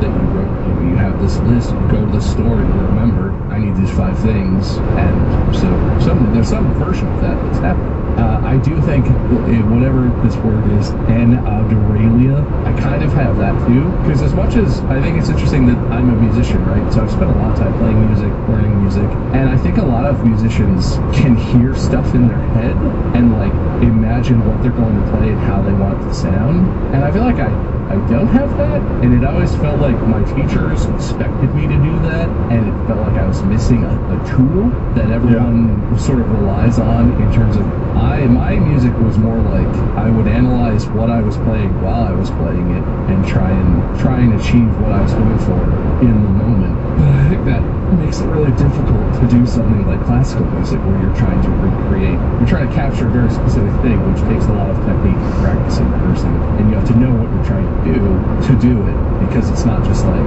I want to play this note. It's a lot of things coming together. Yeah, you told that story even last episode before that, where you like played a chord and you were like, write down the notes on this chord, and you're like, yeah, right. But I do feel like I don't want to be that guy who's like, oh, I actually don't have an inner monologue, because I like see what you're saying, Mark, but I think it's weird trying to separate out how your mind works, how your imagination works, from the fact that I do have inner language and I do have thoughts that are essentially my inner monologue, where I'm thinking about what I'm saying, how I feel about stuff I'm experiencing. I wonder if it's just either differently organized for you, or if we just have a different way that we interpret our inner monologue. Like, I feel like thinking is evidence of having one to some extent, even if it's different than mine. like I said, I'm very imaginative. I can imagine static image. I can imagine a waterfall. I can put someone in a barrel on the waterfall. Like, I can picture all of those things. I can add sound if I want to. Like, I have a very active imagination as far as that goes. And when my inner monologue, I will refer to, like, in my brain, it's like, oh, we'll be talking. I'll be talking to myself. And then, like, oh, we shouldn't do that, should we? No, probably not. Like, I'm almost Smeagol in my head. Like, it's kind of weird, you know? But, like, there are times where it's like, oh, yeah, Wade, we should totally do that. I have that kind of thought process conversation sometimes. And not always. So, like, whenever I'm talking to you right now, I don't actively hear my voice inside my head telling me what to say. It's an instant, like, or so quickly that my subconscious is just allowing me to keep talking and spewing without really thinking it through. So, like, sometimes I'll have an active thought of, like, oh, mention the picture, mention picturing the steak. Okay, I keep conversing and talking and giving my opinion without having, like, had it in my head first that I was going to say, like, the last sentence I just said. I don't know, my active inner monologue versus my, like, it's there but I'm not actively hearing it. I feel like it's still there, so maybe you just don't have it, like, actively where you're talking to yourself, but it's down there, like, in your subconscious or something. I don't know. This is interesting. I feel like I have yet again not really gotten into my topic too much. Yeah, the reason I brought it up was like because it's an intrusive thought saying you're gonna die. It was too interesting not to go into it because I think it's related and it's interesting enough that I didn't want to interrupt the conversation about it. But I have a couple more quick things. We just kind of quick fire, and if we want to do another episode on this one day down the road, that's fine. But Let's talk about death. That's a new podcast we're launching, Death in Depth. I think we've all dealt with it, whether it's pets or family or friends or so on and so forth. We've all dealt with it in different scenarios. Let me ask you, I think I know your answer, Mark, but do you fear death? I mean, not really. I mean, I don't want to. That's the thing, is like I don't want to, like, right now. No. But it's not like I'm afraid of it. That's fair. So, Bob? I mean, probably yes is the correct answer, but not in a for myself type of way. I'm not hung up on the idea of, like, oh, I gotta make sure I get all this in before I go. I'm worried about dying before I'm ready. It's really more like the people that rely on me, and especially since having a baby, James, it's a whole different level of, like, if I died when it was just me and Mandy and you know, and our families and stuff, it's like, oh, well, I would leave, you know, that would be very sad. I would leave Mandy. But now it's like, it's not a question of, like, oh, it'd be really sad. It's like, this entire baby human is not ready to exist without me yet. He needs me to both be there and, like, feed him and take care of him, but also to, like, teach him everything I've learned as much as I can, do my absolute best to help him get ready to, at some point, be ready to go off on his own. He needs me for that. I'm sure that doesn't go away. Like, I'm sure once you're a parent, even if your kid is grown and they live out on their own, it feels likely to me that there's a deep inner sense of, like, I still know some stuff that they might not have figured out yet, or I still might be able to offer, you know, whatever they need. If they need it and I have it, I need to be there for that. And so it's not a fear of death in a very personal sense, but it's a definite fear of, like, I need to be here. It's not acceptable for me to die right now because he needs me. I need to be a parent. And I have this, like, for more than I used to feel, I have this thing going into the future where it's like, this is a long-term responsibility, and I want to do it, but also I need it. And so I need to make sure I stay safe, and I need to try and, you know, take care of myself so that I'll be here. Anytime he needs me, I'll be there. And so that's a definite fear, but I don't know if that's fearing death or just fearing, you know, failure, because death sort of cuts you off from continuing to do what, you know, the stuff I'm planning to do for him, with him in our lives. I feel like I've done more in life than I ever set out to do. Doing the tour, doing the podcast, doing some of the stuff, the convention stuff we've done, like, I never thought I would do this many cool things in life. So I feel very satisfied, even though I don't want to die. I also feel satisfied with what I've done, to just exceeded even my goals for myself. At the same time, weird things, like, I remember after watching Avengers Infinity War, I was like, dude, please do not die before Endgame. I've got to see how this ends. dumb shit like that. Like the new Star Wars trilogy came out, right? And my dad and I used to watch Star Wars when I was a kid, and I was really sad because I was like, I enjoyed the first one, the new trilogy. I forget what it's called, but the other two were kind of meh. But after watching the first one, like going to theaters and seeing Star Wars in theaters, I never saw the prequels in theaters. The only ones I ever saw was the new trilogy. I remember watching whatever the first. What was the first one called? Force Awakens. Force Awakens. Yeah. I remember seeing that, and as soon as like the intro started playing and the screen crawl was going, dude, like I got goosebumps. Like I remember like my eyes started like welling up because I was like thinking back to my dad. I was like, dude, I cannot believe I'm in a theater watching a new Star Wars movie. This is so cool. I wish my dad was here to see this. Moments like that. Oh, I've got all these shows I haven't finished. I've got all these things, like games I've been playing. Blah, blah, blah, things I want to accomplish. So I have those things. I'm not necessarily afraid of being dead because I don't know what you guys think about the afterlife. I assume it's nothingness. I don't write out the possibility of there being, God or gods or whatever else, but my assumption is that it's like going to sleep without dreams. It's like, you're out, sin, that's it, I'm out, the end. Sin. That's it, sin. I thought you said sin too. I was like, oh man, jeez. I did at one point. The scene, but I just imagine it's just nothingness. So there's no good, there's no bad. It's just like what was on is now off.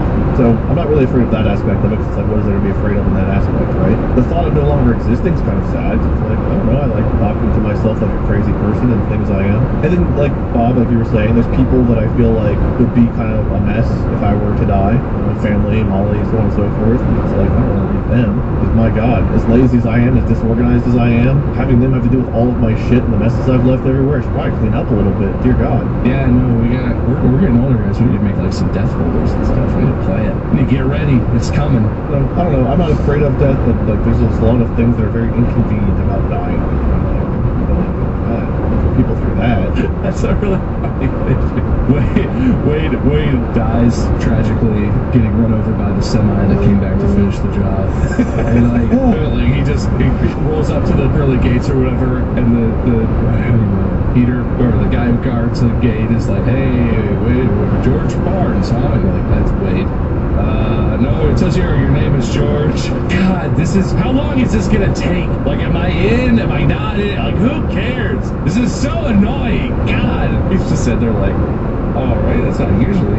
No, yeah, we can move it along. I mean, this doesn't have to take forever. It's just, I got things to do, man. Come on, move on. Oh, it's such a hassle. You have a phone nearby? I was playing a mobile game. Can I? You guys have Raid Shadow Legends up here? What kind of service do you get up here? I only use iOS. What kind of phones you got? Android? No! Please tell me how the new Star Wars Knights of the Old Republic 7 ends. Please, I was playing it and now I can't finish it. I don't care if it sends me to hell. Like, I know how it ends. You actually can only play Star Wars games in hell. So. Good! Which lever's hell? I'm sending myself. Pete, can I call you Pete? Pete, I got a sweet crisp 50 at a wall. By the way, if you use my referral code, Pete, I get an extra 3 gems in this game. Hey, you're all good people up here, right? So if I give you my referral code, you have to do that because it's nice. Is that how that works? Or, man, I love heaven. I'm having a good time up here. What if God uses my referral code? Is that like a bonus or? Hey, when do we have to meet the big guy? Big G? We call him Big G? Uppercase G. Yeah, anyway, I hope that's how it happens, but only because it's funny and for no other serious reasons. Anything you guys want or need to accomplish, like things that like you absolutely are like. Oh, I use it as a motivator every day. Like that's why I do so much because I know that someday it's all gonna end. So it's like it's a huge part of it. Just like, well, I gotta accomplish so much that I can, make the most out of it before I talk to Pete upstairs. Chris at 50, tell him look what's on this money, in God we trust. But no, it's a motivator. I don't think that big picture. I think if I thought about death on a daily basis, even if it was a thing that was motivating me, it would be too much. I have a very shallow day-to-day. My consciousness is very shallow. I focus on what's in the moment, and to my own detriment in a lot of ways, but like it helps me cope with living. Thinking about stuff like this makes me very existential and basically would prevent me from ever doing anything. Because I would always be so wrapped up in my own thoughts and feelings about like everything. I gotta keep it on now, and that's how I get through the day. That definitely is how I function. There's some places I'd like to go. Like I'd love to see Hawaii, though I know traveling there is kind of like they don't love it when people travel there, so I haven't done it. Even though I want to do it. Food, it's like man, better do Fogo one more time, you know? God. Food I need to eat again. Wait, you guys got a photo up here? Off-brands? No! What do you mean it's not real meat, but it's like the real thing? Come on! Gardine? No! It's good, but it's not the same! I want to list off some funny questions here about death. I searched questions about death when I typed in the Google search. The questions that popped up: why do people die? Is death forever? Some final advice. What is death? Do you have a funeral plan? Do you have a will? How does palliative care help? I've never heard the term palliative. I assume that's like end-of-life care, right? Like hospice type stuff. How long have I got? Was it my fault? Will I go to heaven? And then the last one is simply, why did Daddy die? Damn. We'll make a website that's just willigotoheaven.com that just says no with like an echoey voice. Go back to the question. This was it my fault? And click to see if there's a drop down. I want to know the answer. Was it their fault? What it says is another very common question. Tell them that it's not their fault that someone has died. Lie to them. This is how to talk to a child about that, apparently. Was it my fault? It's not your fault that they died. Being naughty doesn't make someone die. But you are naughty.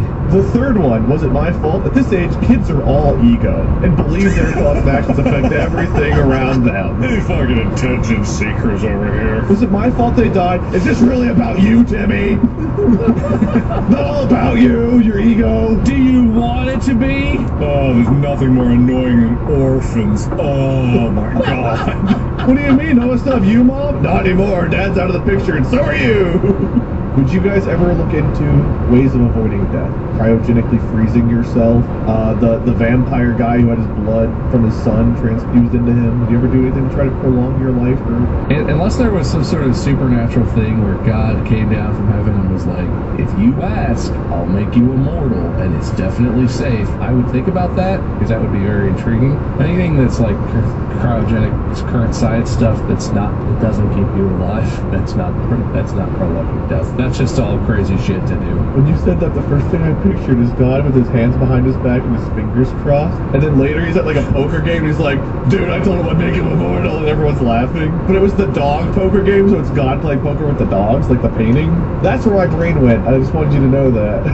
Well, it would be a cool trick. It would actually be the devil doing that, probably, because he would be immortal. That's not good. There's a scene in DBZ Abridged where Krillin is like taunting Frieza, and then he's like, kiss my ass, like spanks himself and runs away. And then like it cuts to Dende, and like he's like, I can't believe you did that. And he's like, the better question is, why did I tell him he was immortal? Because he's not. He just thinks he is. It's you're talking like, okay, so if they had a pill, let's say they solved it all. It's like, you take this pill, it's going to reset you to your prime of your life. Just boom, you get there. Every time you take the pill, you go back to whatever your prime would be. I'd probably take it a few times, depending on like where the world's at. The thing that scares me is like not living forever, but it's like what happens when the sun burns out? What happens if Earth explodes? Floating around like. Okay, well you're thinking really, really down the road. Yeah, take it a few times, probably get to the heat death of the universe. Yeah, maybe. Or like, an asteroid, shit that could happen. Or just nuclear war, and it's like you see an asteroid coming down, you start popping as many pills as you can. they're not gonna be able to make any more of these. I better take them all now. No, dude, it's like that movie where everyone has an amount of time and there's no money. You just exchange your time for stuff. It's amazing how many people know about that movie for how hard it flopped. Only good things happen in that. Yeah, I haven't seen it. I just know about it because I've seen clips and people talk about it. I'd love to keep going. I feel like a million ways to talk about this topic. But if anything, we can have Death Part 2. Death 2? Death 2 just dropped. Not many people get Death Part 2. I'm waiting for Death 3. Everyone knows the third generation when they really work out the kinks. What if we call the sequel title Death 2 Distractable? Because people are like, what? It's like, haha, we got you. We got you. You clicked. 3 Death, 3 Furious. All about family. Yeah, no, that's how Vin Diesel talks. It's all about family. Family. Okay, here we go. Points before I left more. Bob, I have you with relatable, learning, others caring, Lexi, bonus dog, and just other point, getting you to 12. Mark, I have so brave, Henry, Chica birthday, Inner monologue. He said I had to give him a bonus point for Chica's birthday, so I complied. Bran flake? No. Brain again. Brave again. Brave again.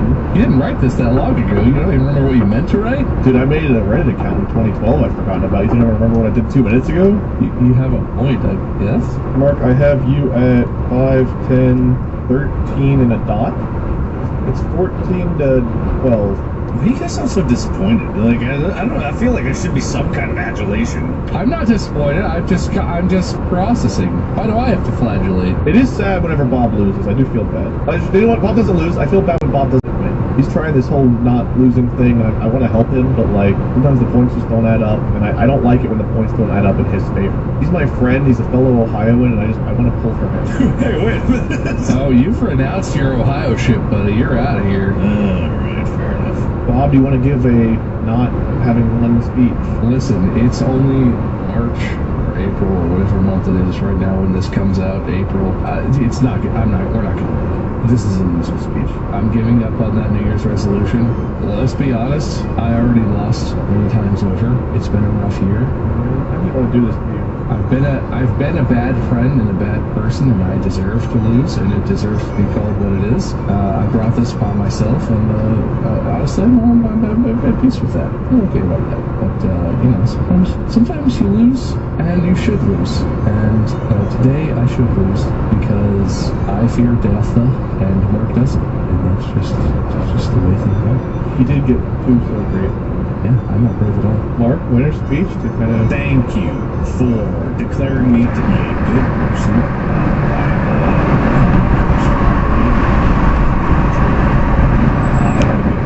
Because Bob's a bad person. And it's sad that it came to that, and that's the way the chips fell, I believe is the expression. But here I am, and as a good person, I am going to be a good person, and I will use Bob's referral codes to all of his home games, and I will give him all of the bonus gems and points that he so wrongly deserves, I suppose, but it's a little consolation for his badness. Can I have $10,000 so that I can win what's her name, the poker game here? No. What are you, a bad person? Yeah, I'm the host. Of course I'm a bad person. But I'm here to answer your prayers and stuff? No, I'm here to host, declare one a winner, and send the other to hell. Don't worry, Bob. It's fine down there. Very warm. A nice piece of property. You got llama front property. Bye, Bob. You can find Mark at Markiplier. Bob at MySkirm. I'm waiting for me at Minion777 or Lord Minion777. I'll probably hang out with Bob in hell because that's probably where I'm going after sitting in there. It's kind of rude of me to do. Merch. We have merch at Distractiblestore.com, baby. And if you don't go there and actually buy the merch, then you had nothing to complain about the whole time it was gone. So why don't you go there and check it out for yourself? buy it so we can get more stuff. White means gems. Buy it so I can play mobile games again. That's it. That's the episode. Podcast out.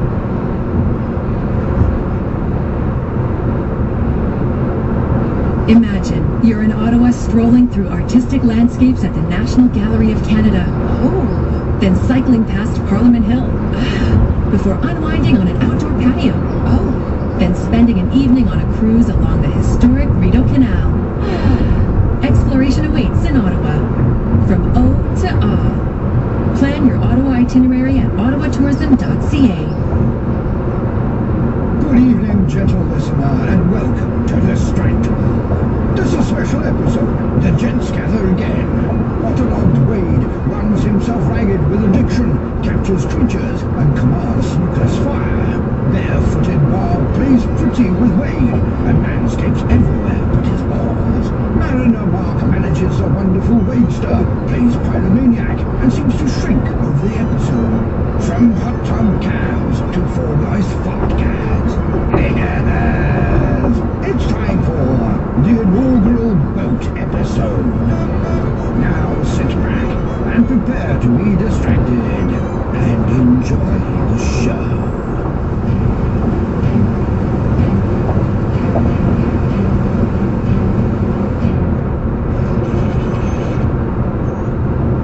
Well, we've done it. We've satisfied the requirements. The boat is really trying not to hang out with us. Who's got the controller for the boat? It's over there. I can get it. You want it? Yeah, I'll take it. Zoom it around, baby. Nice. It's the sitting down that you really got to watch out for. I will say the hot tub feels pretty good on my back. Okay, it's not waterproof, right? This is. It's very much not waterproof. Ooh, nice. Nice. Get Wade. It's trickier than you thought. Glad you hit the chest. I was afraid of this pipe right in the sternum.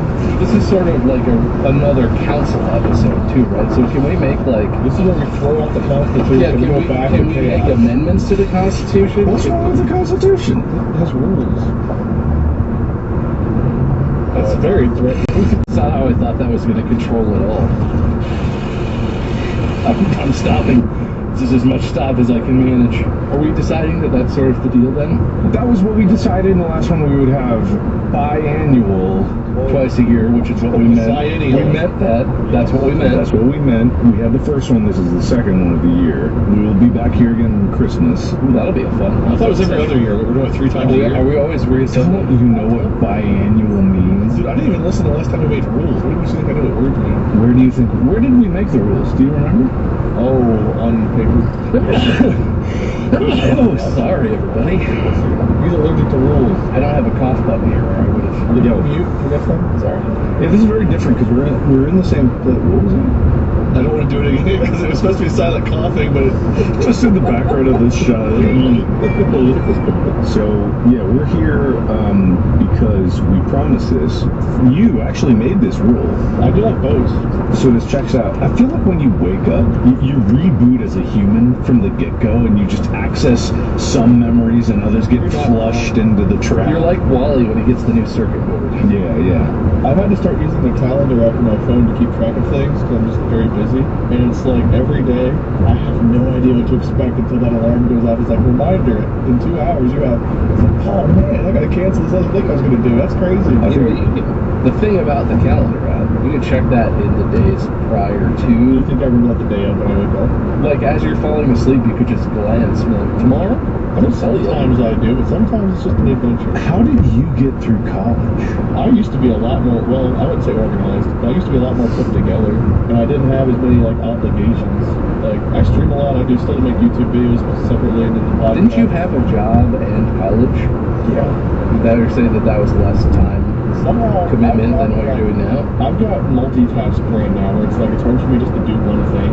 I like, typically, if I'm watching TV, I also have my phone and my tablet, and I'm playing a mobile game, looking through, like, Twitter or something, and also watching stuff. I thought you did the rest of it. My brain is very, I'm doing it now. And I've also got, some all Discord groups I'm in. I'll have ESPN app up.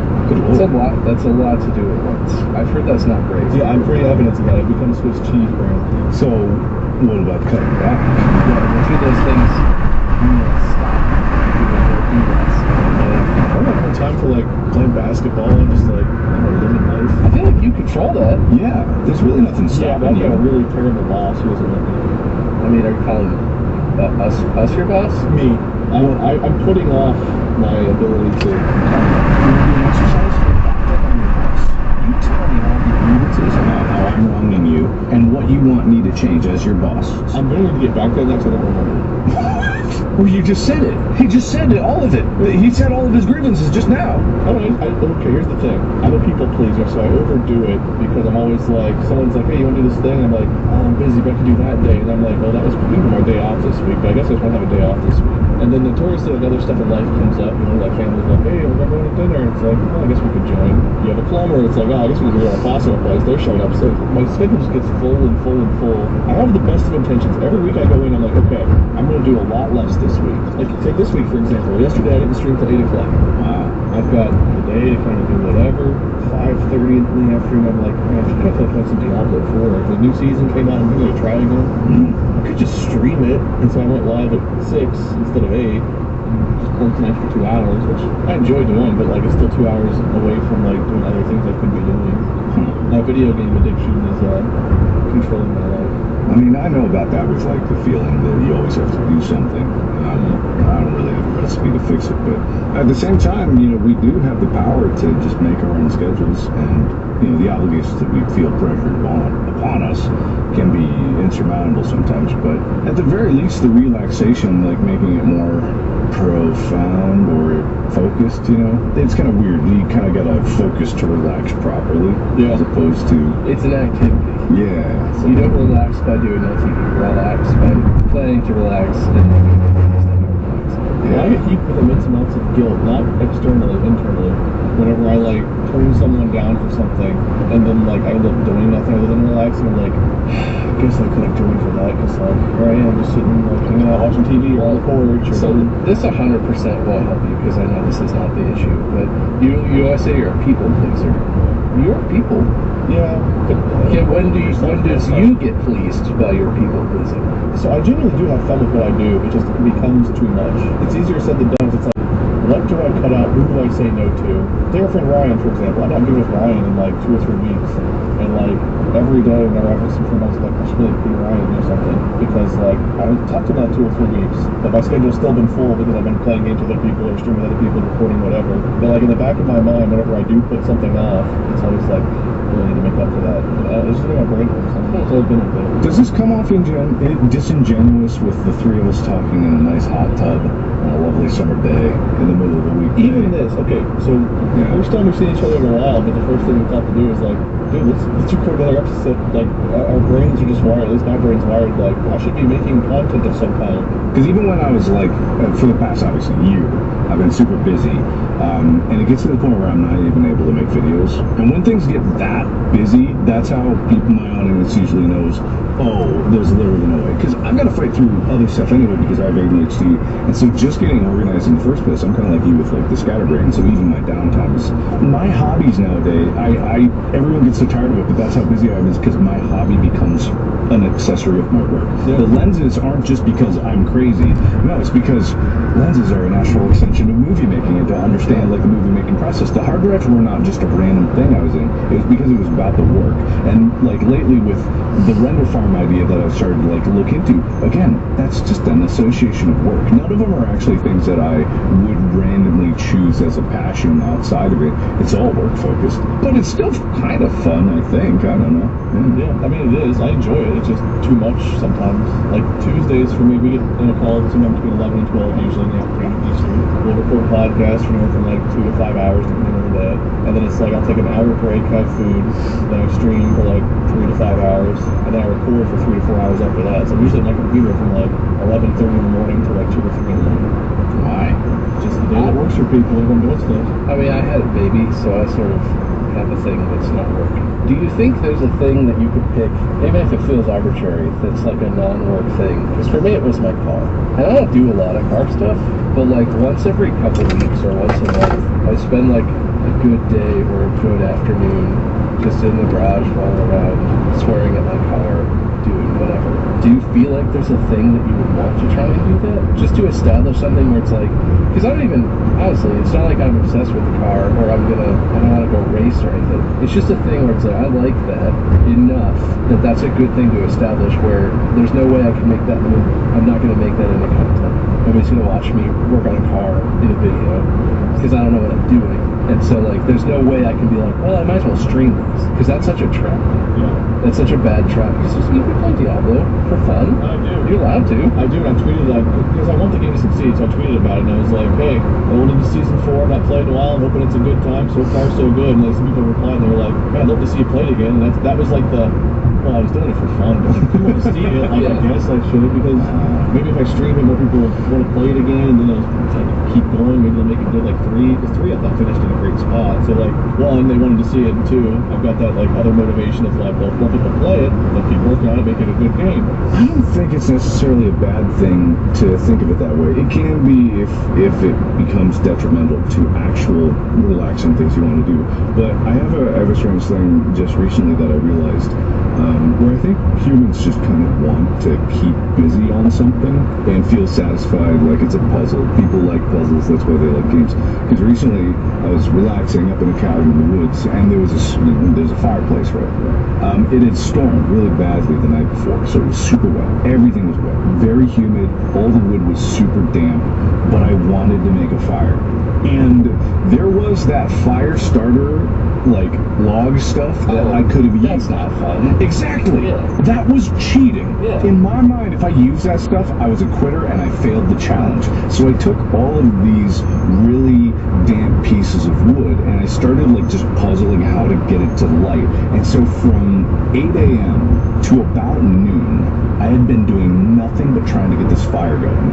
And it was the best way I could have spent a morning. I had so much fun just bashing my head against this. I started like getting like tiny twigs. I would go out and grab smaller and smaller twigs. And then eventually, I don't tell the Airbnb I stayed at that I did this, but I took one of their knives and I started like trying to shave really thin shavings of wood. And that worked because they were thin enough that I could get a bunch of them together to start the sticks going. And then the sticks were able to actually start to dry out a log because I got these things to like light and the log would like kind of start to char a little bit, but only a little bit. It wouldn't catch and it just wouldn't catch. But only over the course of a few hours did it all kind of accumulate to be dry enough that it actually got going.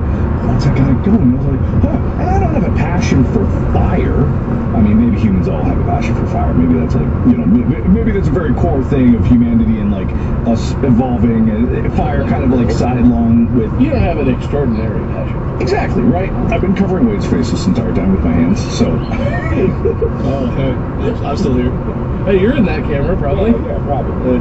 But I mean, it was so nice. It was so nice. And it's meaningless because we didn't need the fire to survive. It's a cabin, but it had like air conditioning and heating. You know, we didn't need to do it, but it was something so interesting about the puzzling of it and the thinking about it and be like, how can I get this freaking damp wood dry?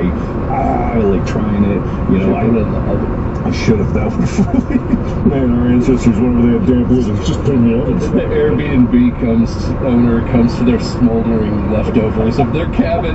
They find the logbook with an entire distractible episode of points, and they're like, man, what the hell happened here? That particular episode looks like such a manifesto because it's a bunch of rectangles and a few of them are colored in, and like they just have W and B parentheses S in there for self.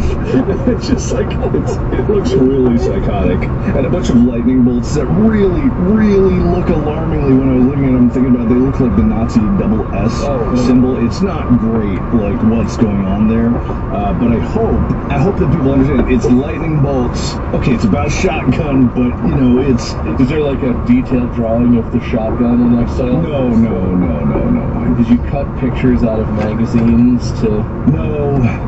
So anyway, fire. Yeah, maybe you should start firing. Okay, so our fireplace is a gas fireplace, but we do have a fire, like a little fire pit area.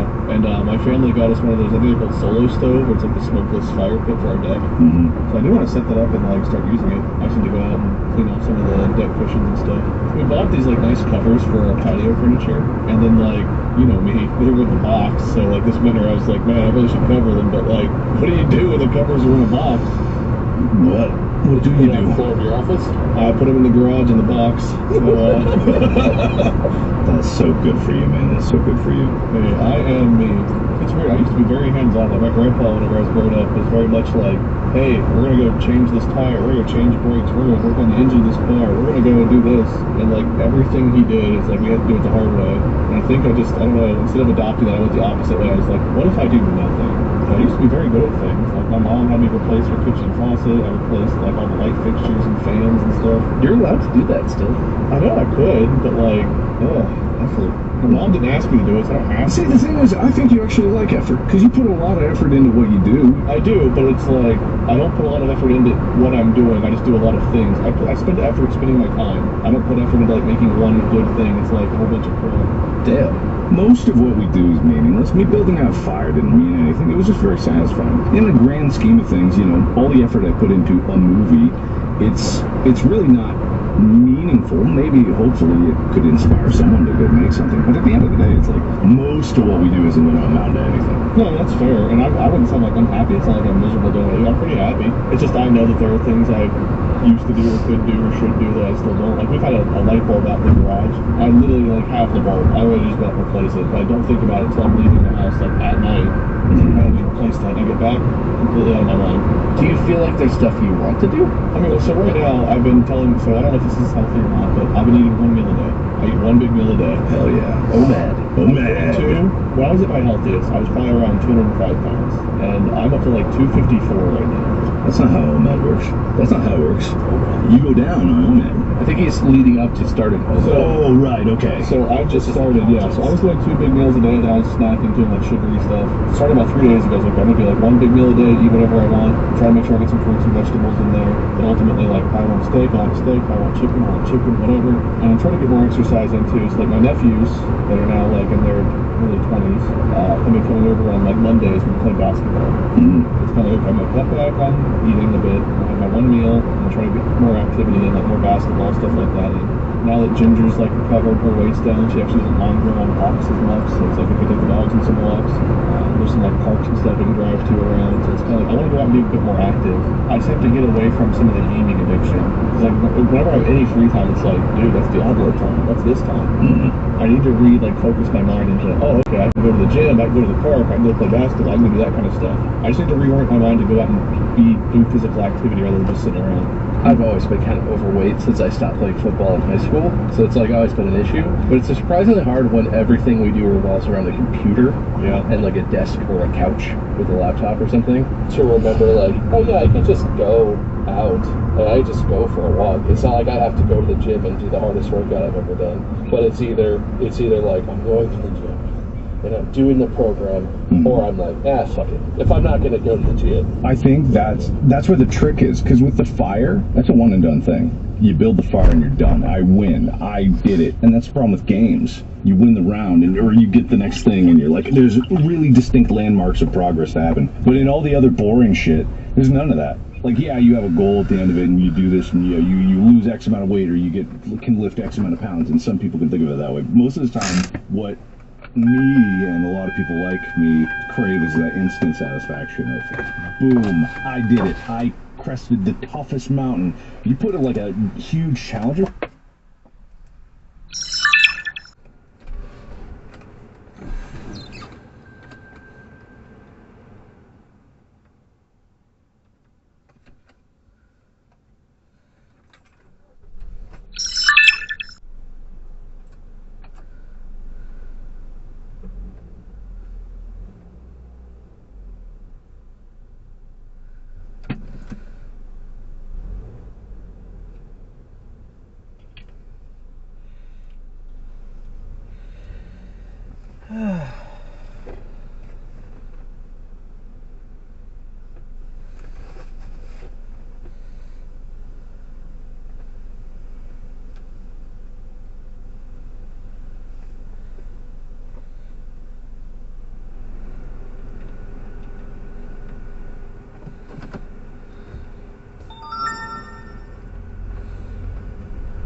nothing in Nebraska? No. Why is there nothing in Nebraska or Kansas?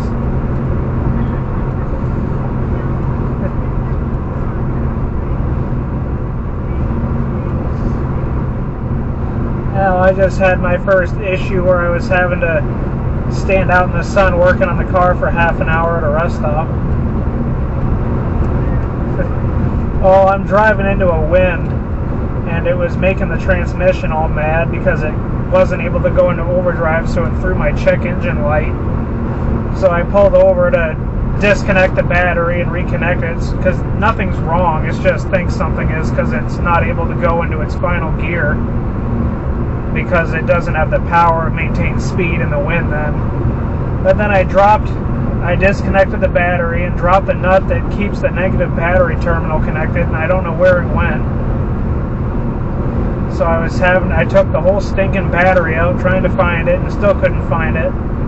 So then I was thinking, okay, I have to have something to hold this on or the battery's just going to disconnect. So I ended up looking around and stealing a bolt off of a body panel and putting it on because it happened to fit. And then I started the car. Hello. Yeah, I'm out in the middle of nowhere. I might have to just call you when I get there. It says 3 hours.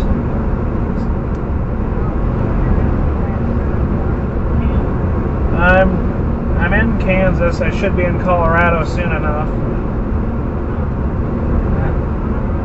Yeah, I'll just call you when I get there and tell you whatever. It's fine. I fixed it. I'll see you. Bye.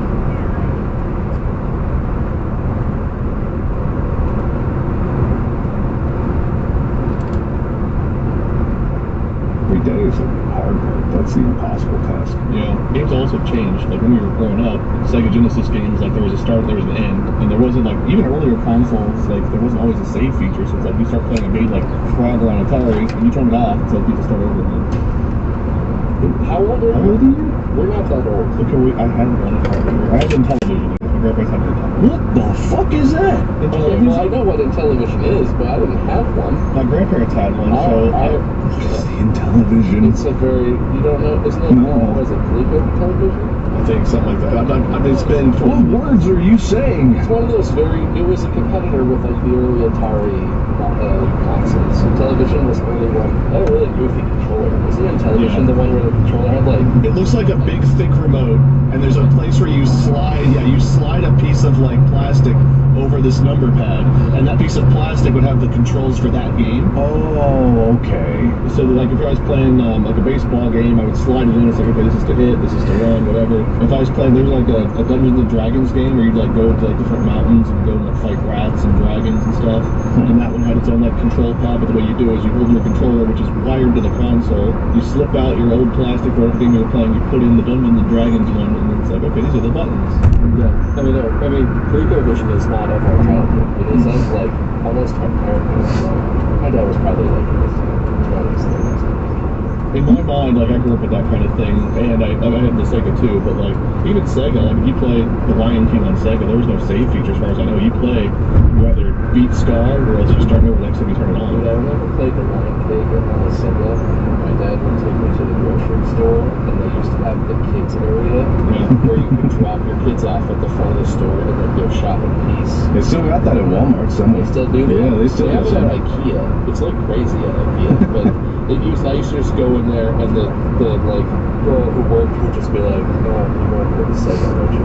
Yeah, turn it on. Turn on the Lion King. But even whenever games had saves, it's like games still had a starting and an ending point. Whereas I don't know if WoW was the first one, but like MMOs were like one of the earlier things that were like, okay, this is live service. We're gonna keep adding stuff so you can keep doing stuff and playing. And Diablo 2, I guess to some extent did that. Twice kind of on Blizzard thing. EverQuest was the first one, I think. For me, it was shooters. Yeah. The moment I could play, I played the first Call of Duty online. The first time I ever did that, I was like, The original Black Ops and Modern Warfare 2 was one of those were the first ones I ever played online, which is probably what, mid-2000s? well, you remember I played Call pod 4 in our dorm. You were trying to sleep 4 feet away. And I was sitting playing pod 4 on the little TV in our dorm room. Somehow, I don't ever remember that bothering me. Oh, I remember something I gotta bring up from our college days that Amy was wondering if you remembered this. Yep. When I was playing World of Warcraft back then, do you remember how I downloaded this bot that would play my character for me? Yeah. And there was an alarm that would go off if it suspected like a GM was watching me or something catastrophic. Do you remember ever at like midnight or 2 a.m. just a giant alarm going brah, brah, brah, brah. Okay, so I found that sound, and for several years after we lived together, that was my wake-up sound. I found that and put it on every phone that I had. I put it on as like a little mini flag. Oh yeah. Like, you know, that sound haunted my dreams for a long time. I remember waking up like the bombs were dropping, like it was nuclear apocalypse, and I was like, you gotta run. I really thought like I would go to jail if I got caught with this thing. I really thought. So when it went up and I get to my computer, I was like, no, enough with this. I confess. And my character was running into a rock, like it was like straight up running into a rock, and I was like, oh, that's fine. And it didn't even do it well. It died all the time. The botting back then was just abysmally bad. So now that was by AI. Yeah, real live AI. Have you ever heard of the ship of Theseus? Yeah, people are craving the old ads. We used to do whole sessions, like extended sessions of just bullshitting ads. We had a minute of ads, and we would spend half an hour on it. We spent longer than the recording session for the episode on ads. Yeah. And for those who are wondering, we want to get back to there. We really do. Just oh yeah. Yeah, that's kind of Karen was like, what are you doing? That's kind of the vibe, I did not think that we peaked when we did that meteor fall. I was like, dude, we're going to so many people things. still are like, the meteor ads. I thought that was like, even when we were recording, I was like, we've had better bits than this. Yeah, no, I remember thinking like, that's a little forced. Yeah. It's okay. It works. But like, I was like, oh, look at this, it's better small. Yeah, I was like, you were the spy in the vent. Yeah. I remember when we did that, we didn't have the effect on your voice because the editors did that. But even when we recorded that, I was kind of like, what was we doing? Like, that's kind of funny, but also, it's really strange. One of the companies we were with, I don't know if it was Spotify or if it was before or whatever, but I remember them saying like, yeah, we were looking and like you're the only podcast we know where people go back to listen to the ads. Like no one else does that. They don't skip your ads and they go back to listen to them again.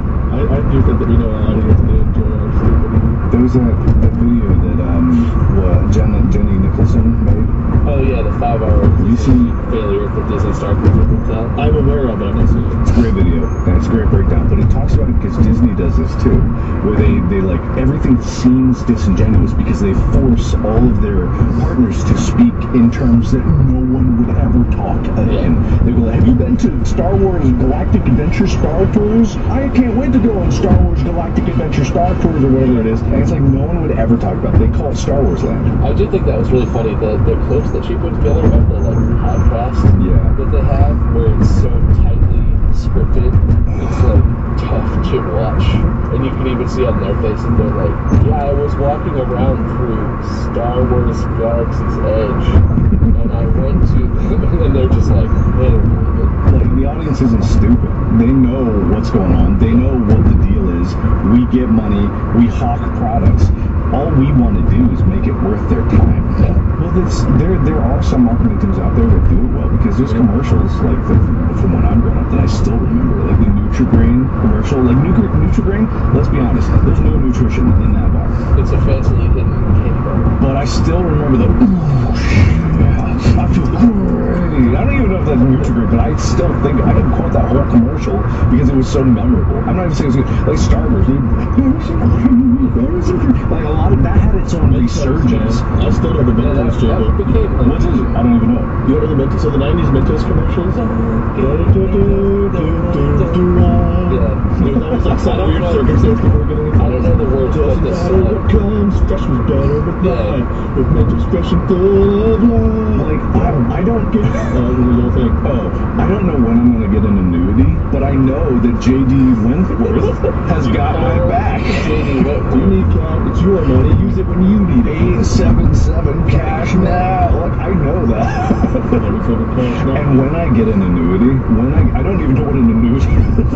It's a form of stuff. He always reminded me of the lawyer from Law and Order. The way like he looked. I always thought of like McCoy, is that his name? I don't remember a commercial where he was in it. Is he still alive? I remember the ones with people singing on the bus. Oh yeah. You know what would be a hell of a follow-up for them? Commercials explaining what annuities are to people. That would be so fucking funny. It's just like, hi, J.G. Wentworth. We talked a lot about how it's your money and you should have it now. But we realize you might not know what an annuity is or how to get one. And it's just like any code. Is it J.G. Wentworth? J.G. Wentworth. I thought it was J.D. Wentworth. Oh no. Wentworth? Yeah, J.G. I was J.D. Wentworth. You would have found it. Yeah, you probably would have. It's good. I know. Like, if Intel came back around. He's ready. He wants to talk about nerd stuff. I do want to talk about nerd. You want to talk about nerd stuff? I'm talking. Look, We're talking about capitalism here. there's something crazy with AMD's resurgence. It's crazy because it applies for gamers. Because Ryzen processors, I wish I'd bought like stock or something when I was out because AMD stock was like super low. There's a whole Nvidia thing going on, but it was like when I heard about Ryzen, AMD stock was like at $2, and now it's at like $190, and I'm like, oh fuck, oh man. But all that aside, the processors are actually really good. Like the Threadripper for work stuff, like what I do with some visual effects and video editing, is super good. Intel doesn't even have a product that can compare. Like it's crazy what they're doing, and I like it, what they're doing. But it's like it's company's company. You make them fight. That's good for us. That's good for the people buying the shit. And for the best car insurance rates in town, call 1-800-GENERAL now. Plus, Shaq loves the gym. Oh, wow. If he likes it. And he likes icy hot. I prefer Ceylon Pass. Salon Pass? No, Ceylon Pass. How long is the best part of waking up is when there's phone in the mic? You know, and honestly, like, I haven't drank Folgers in a long time, but my dad always did Folgers. When he opened the giant tub, you know, the worst way you could have coffee in a tub that's going to last a year. Dry tub that never ends. Yeah, but when he cracked it open, like, the smell of coffee, I didn't drink when I was a kid, but the smell of it, man, as a kid, I could have taken another bath, because I love the smell of coffee and cigarettes. Like, I was like, on the threshold of a different road for me, but, you know. I will say, like, not brewed coffee, but the coffee ground Folgers coffee cans, like that would be a nostalgic coffee smell for me. Because the coffee cans, after they were emptied, my family hung on to them. They used some for like storing goodies Those or kids else. were the best. Yeah. But I used them. I used to love the outdoors. I was always outside trying to catch like frogs and turtles and bugs and stuff. Mm-hmm. Those Folgers cans, I cannot tell you how many times I got to catch a creature, put it in a Folgers can for like an hour, poke a bunch of holes in the lid to like keep it in there, and then like peer in there, try to get it some food, and then like let it go because whatever. But, like those were my Probably savior. still like rusty Folgers tins in your parents' garage with nails and stuff and sitting on a shelf somewhere. Actually, having products with containers that you can reuse, that is kind of less of a thing now. Dude, before everyone had, you could just buy batteries to recharge your electronics everywhere. My buddy actually found this dude who was making home-printed PCBs where you could take a specific Altoids tin. It wasn't the big one, it was the Altoids mini tin. Yeah. You could hot glue this PCB in and cut a hole in the side and then put 2 AA's in it, and it was a battery. It was a mobile battery. You could plug a USB into the PCB, would charge it from AA's, and you could get like rechargeable AA's and just charge it at home, or you could just pop new ones in. I had that way before I ever had like a self-contained, with the online rechargeable battery. It was hot glued and kind of tin snips, and it was an Altoids tin. I still have it. It's just I don't use it because AA's are not chargeable, but it lasted forever. I shouldn't mention this, but it's because like this leads to a lot of fires. Every Ryobi Days promotion, which is coming up now, is legit. Not sponsored, but will be if you pay me money. Depending on what you say next. Yeah, we'll see. So the 3D printing community has opened up so many doors because it's exactly what you're talking about. But with Ryobi Valley specifically, the batteries are so cheap that you can take them don't do this. Crack them open, harvest the battery cell, and then there are so many 3D printable designs where you can have battery configurations for powering anything. You can convert batteries from one configuration to another with Home Depot supplies. You can have those batteries, you can assemble those batteries into a house-sized backup generator. And we talked about this a little bit on the podcast because I was just scratching the surface of it. You can do so much with this shit. The batteries are a loss leader so that they can sell their tools, right? Man, there's so much. The DIY community is exploding, literally, because of 3D printing and damn things. Who's that YouTube guy who always like burns himself and lights things on fire? Right. The Indian guy.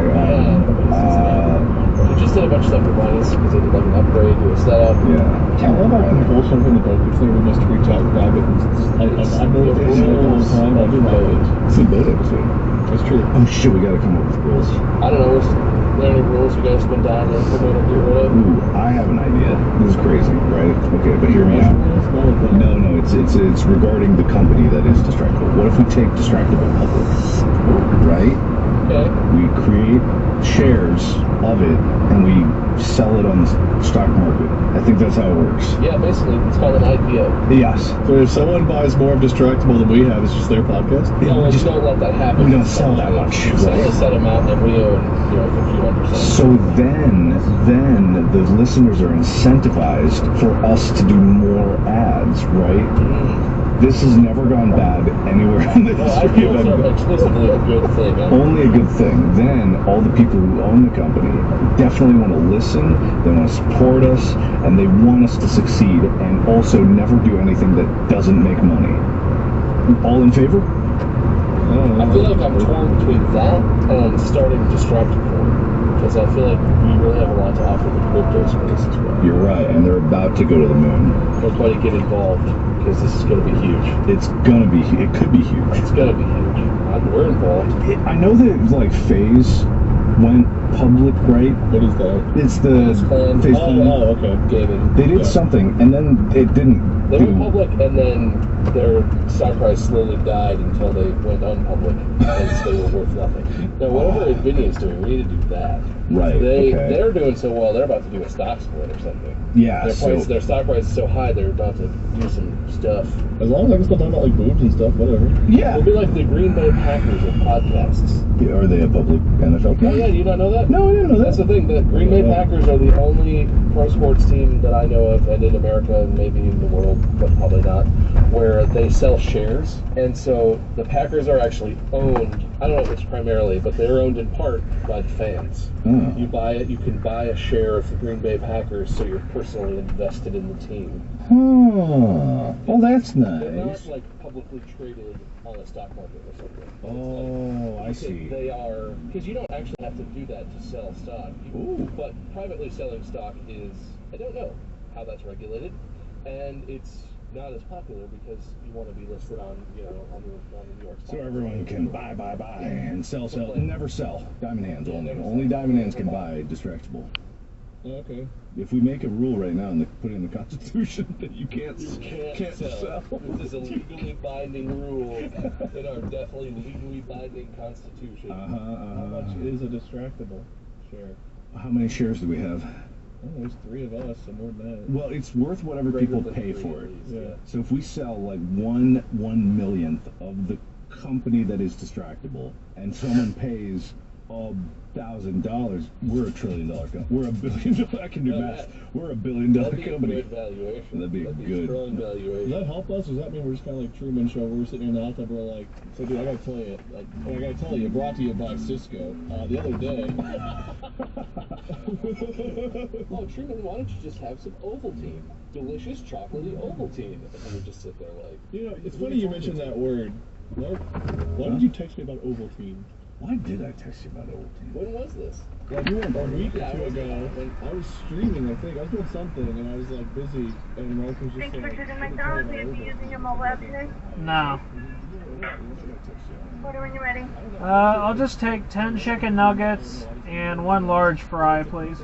Any sauce for your nuggets? No. Anything else? No, that's it.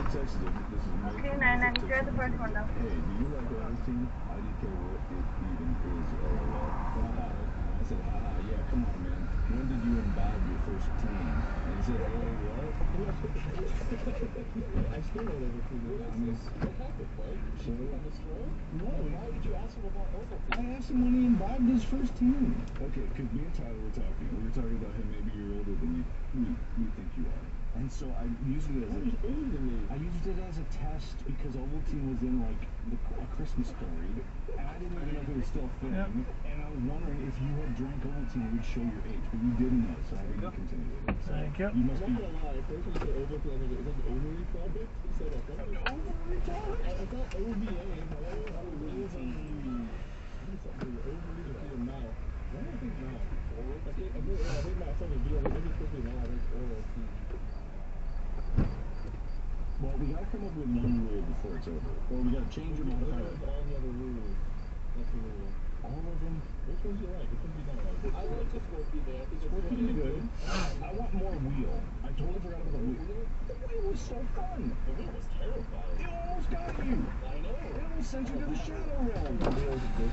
I think that we may not have put it in as a rule, but I think every time the wheel is spun, we should add a percentage. No, I like that. To the deadly one.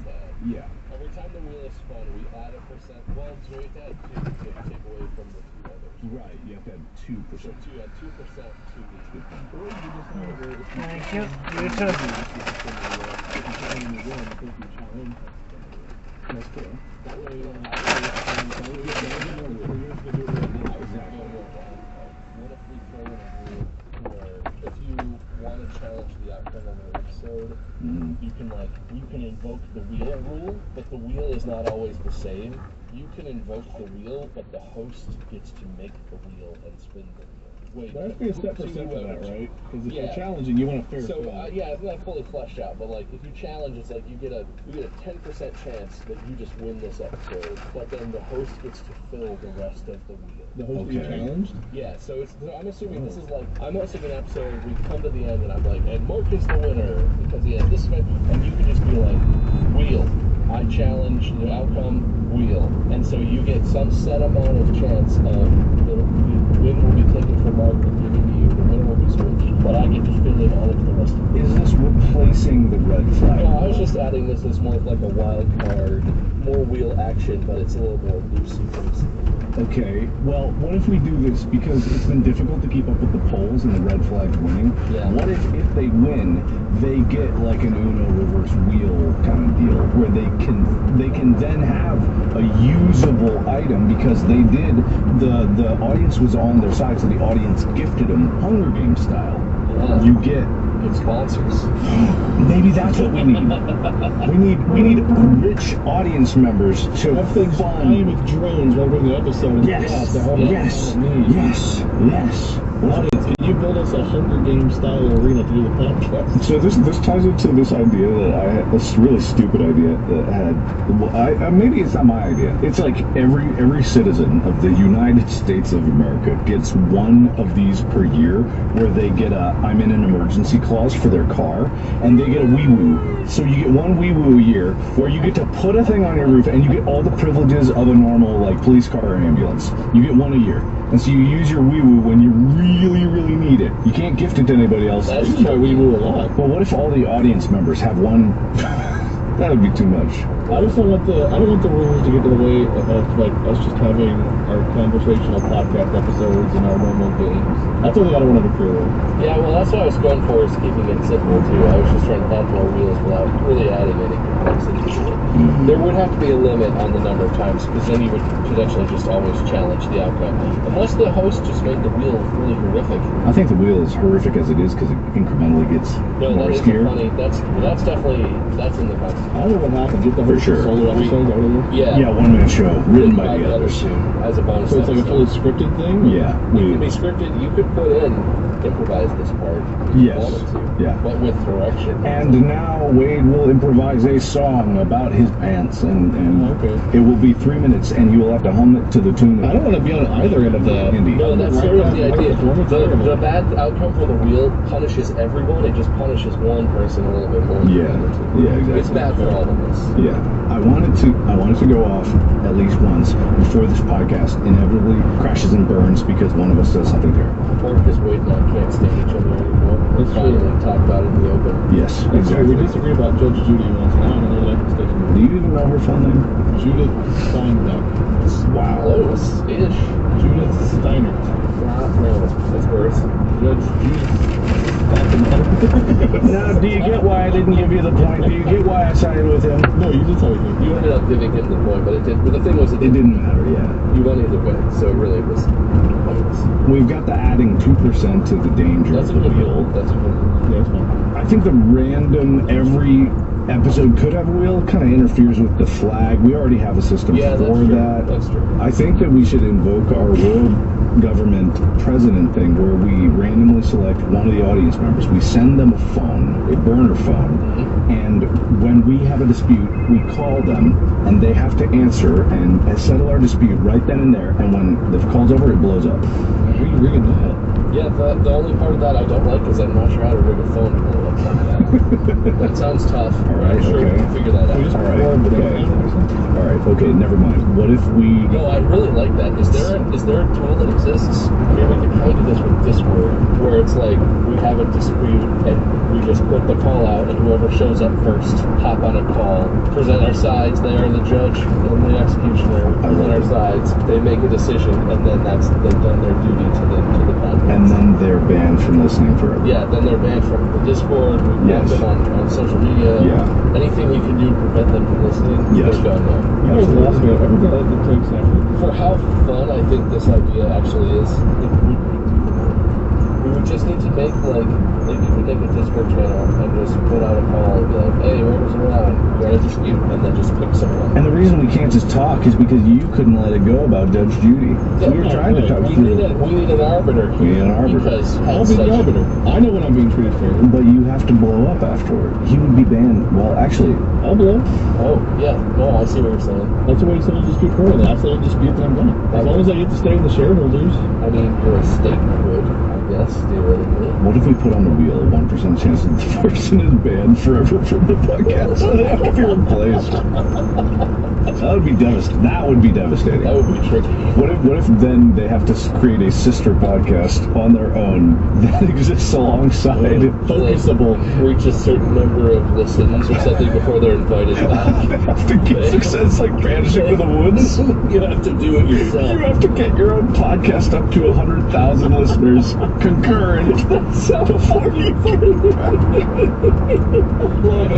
I love Exile. God, That's really funny. Oh man. How would the podcast go with just two of us? Jules? I mean, we would just have to make do I until always assume it's me Yeah. that's gone. Is that fair? You volunteered to leave. That's like blow up. Maybe I wear some of that gel and I cover myself in firecrackers or something. That should do it. Yeah, the gel is good for explosions. It's not just fire. Yeah. I'm bald. It's not like my hair will catch on fire. You got a lot of beard. It's not hair, it's important. How about you have to start a separate podcast that's all about stock picks since we're here. Give us your stock pick. What stock should people out there invest right now? Oh man. Dude, people like trees. You know, buy some trees. You can treeme.com. You know what I've heard is really hot right now? Eventbrite. People are really coming back around on I don't know Eventbrite. what that is. Is that the thing where you stick nice light It's right? an Evite service. Ooh. All right, so we need more official. This is the boat episode. This is the biannual boat episode. Rules. You can remove a rule. Whatever you want to remove a rule. Like Exile. Exile's very fun. Whoever does the challenge, there's a 1% chance that you get exiled, and you have to start a YouTube channel or a podcast or something and reach a certain milestone before you're invited back to the show. It could be more broad. You have to start a social media account or a YouTube channel or a TikTok or something and reach a certain milestone. Mm. And it could be something where the viewers have to. If enough viewers would easily find it, and it's like you have to get 1,000 views, which is not to mock anyone who's trying to make it. That's a lot of views, but we have enough listeners. I feel like they would make that happen, right? They would be like, we have to find it so Wade can come back to the podcast. But then you have to make content on there, right? Yeah. In order to get the It doesn't always mean in Spanish in these scenarios. You put it out there. I'm just playing along. I don't know. It could be me. I'm the one who has bad luck with things like spinning wheels. Yeah. I had this way this boat came to point at me too. There needs to be due process, right? I feel like for something as this profound, there needs to be some due process. You're losing all this effort. I think we have a biannual fart joke we can tell. That's not rules. I'm not opposed to that. No, that's pretty good. Every Bone episode, one of us has to tell a fart joke. All in favor? Aye. Okay. That's all right. Cool. Let's officialize the every wheel spin 2% gets added to the bad thing. Yeah. Aye. Okay. All right. Okay. Those two things definitely added. I think maybe we should not get too ahead of ourselves because we do have to do this biannually. Yeah, that's true. Maybe we should pick the exile thing, or maybe the listener as judge thing. I would go with one of those as like an added twist. I like the listener as judge I thing. like that too. I think that's fun. And then they go in exile, and they cannot return until they get a certain number of followers. We'll know if they do. And this will be great because we'll make a clause that we'll get 50% ownership for whatever they make. And then they get to exile. Sign this document. Half of whatever you make. What's your job? Half of it's ours. God, think of how far we could go if we could commit fraud. You can. It's not legal. All right, so how many per quarter for the judge, audience judge? You know what? I want this to happen a lot. No more than once an episode. There can't be 2 episodes in a row. That's good. So there has to at least be a 1 episode gap. Yeah. But what something unfair? We better have a red flag after something. Yeah, that's when you throw this is for smaller occurrences where it's like the Judge Judy thing, where I'm willing to arbitrate, but there seems to be no one that's willing to give ground. Well, it's not fair if one of us tries to arbitrate. Exactly. We all have our biases. I'm biased. Yeah. And our viewers probably will have biases too. That's okay, but because they're all people of integrity. And that's absolutely, they know who they are and what they're willing to do. And this will prevent anyone, because what we really want to prevent is anyone spiraling into a dictatorship and starting down a path. Why are you mentioning that right now specifically? Because we're talking about making a rule about it. Yeah, we're making a rule to prevent that. You're here because you're on the show. Yeah, but I was about to do that. Well, don't. Right this moment? No, like next time I get the host, I was gonna like take over. Oh, that's right. Right. I forgot about that. Coincidental. I feel like we need a person to come in and rule on that. Well, we haven't passed it into law yet. We haven't passed it into law. Okay, all in favor of once, but not every, not two, can't be in a row. Yeah, non-consecutive audience judge blowing up the phone thing. And we'll work out exactly how we're going to figure out how to do that, but it probably involves some kind of judgment. And some kind of execution method. Because we also have to make sure it gets picked up. So I don't know if our program would pick up like We'll work it out. I don't know if you true. remember, we talked to German Jesus. That's true. We did have our first guest was Mark's lens retriever. So belittling, man. Why you gotta belittle? No, the person's fine. It was like the The circumstance. person's fine, just everything he stands for. No, like you getting the first guest to be someone who was running an errand for you is kind of like that's what it took to have a guest. Oh god. I think that was a sign. Yeah, you guys are tipping things against me. That's what the sign was. I don't feel like it's against you. If anything, this is Everything's great against for me. Have you not learned that my whining and complaining means everything's against me? We're talking about bringing the people into the show Oh, that's fine. I don't think who about will it. love you and will defend you even when it doesn't make sense, and they Okay, acknowledge rule. Whoever we bring in has to side with me. see, but that kind of defeats. I mean, Whoever we bring in has to do one of the ad reads. Whoever we bring in has to pay us and sponsor us. I like that. You gotta be rich to be unbiased. All right, all in favor? Yeah, sure. Aye. I guess. Except all the rich stuff I get. Oh, we eyed it. Nah, fuck. No, anything that was for comedy value alone, doesn't count. But what if it's like comedy value, but unless? Have your bank statements ready just in case we call you. Okay, are we done making things? Can we get rid of a bunch of rules now? What rule do you I want? don't know any of them. The ones that I know. That's all the time we have. We'll make a pocket constitution and a pocket bill of rights, and we'll have all of the amendments. What we'll do is We'll send it to you for free, buddies. It's going to have extra pages in the back so people can update their Constitution. But when you make an amendment to the Constitution in your pocket Constitution, you have to date it, sign it, every change. And if you're removing a rule, if it gets removed, you have to remove it with red ink pen, sign and date in red ink. Red ink is specific for removals. Requirements. Yes. It's all straightforward, right? It doesn't even know me. This was nice though. Well, most of it.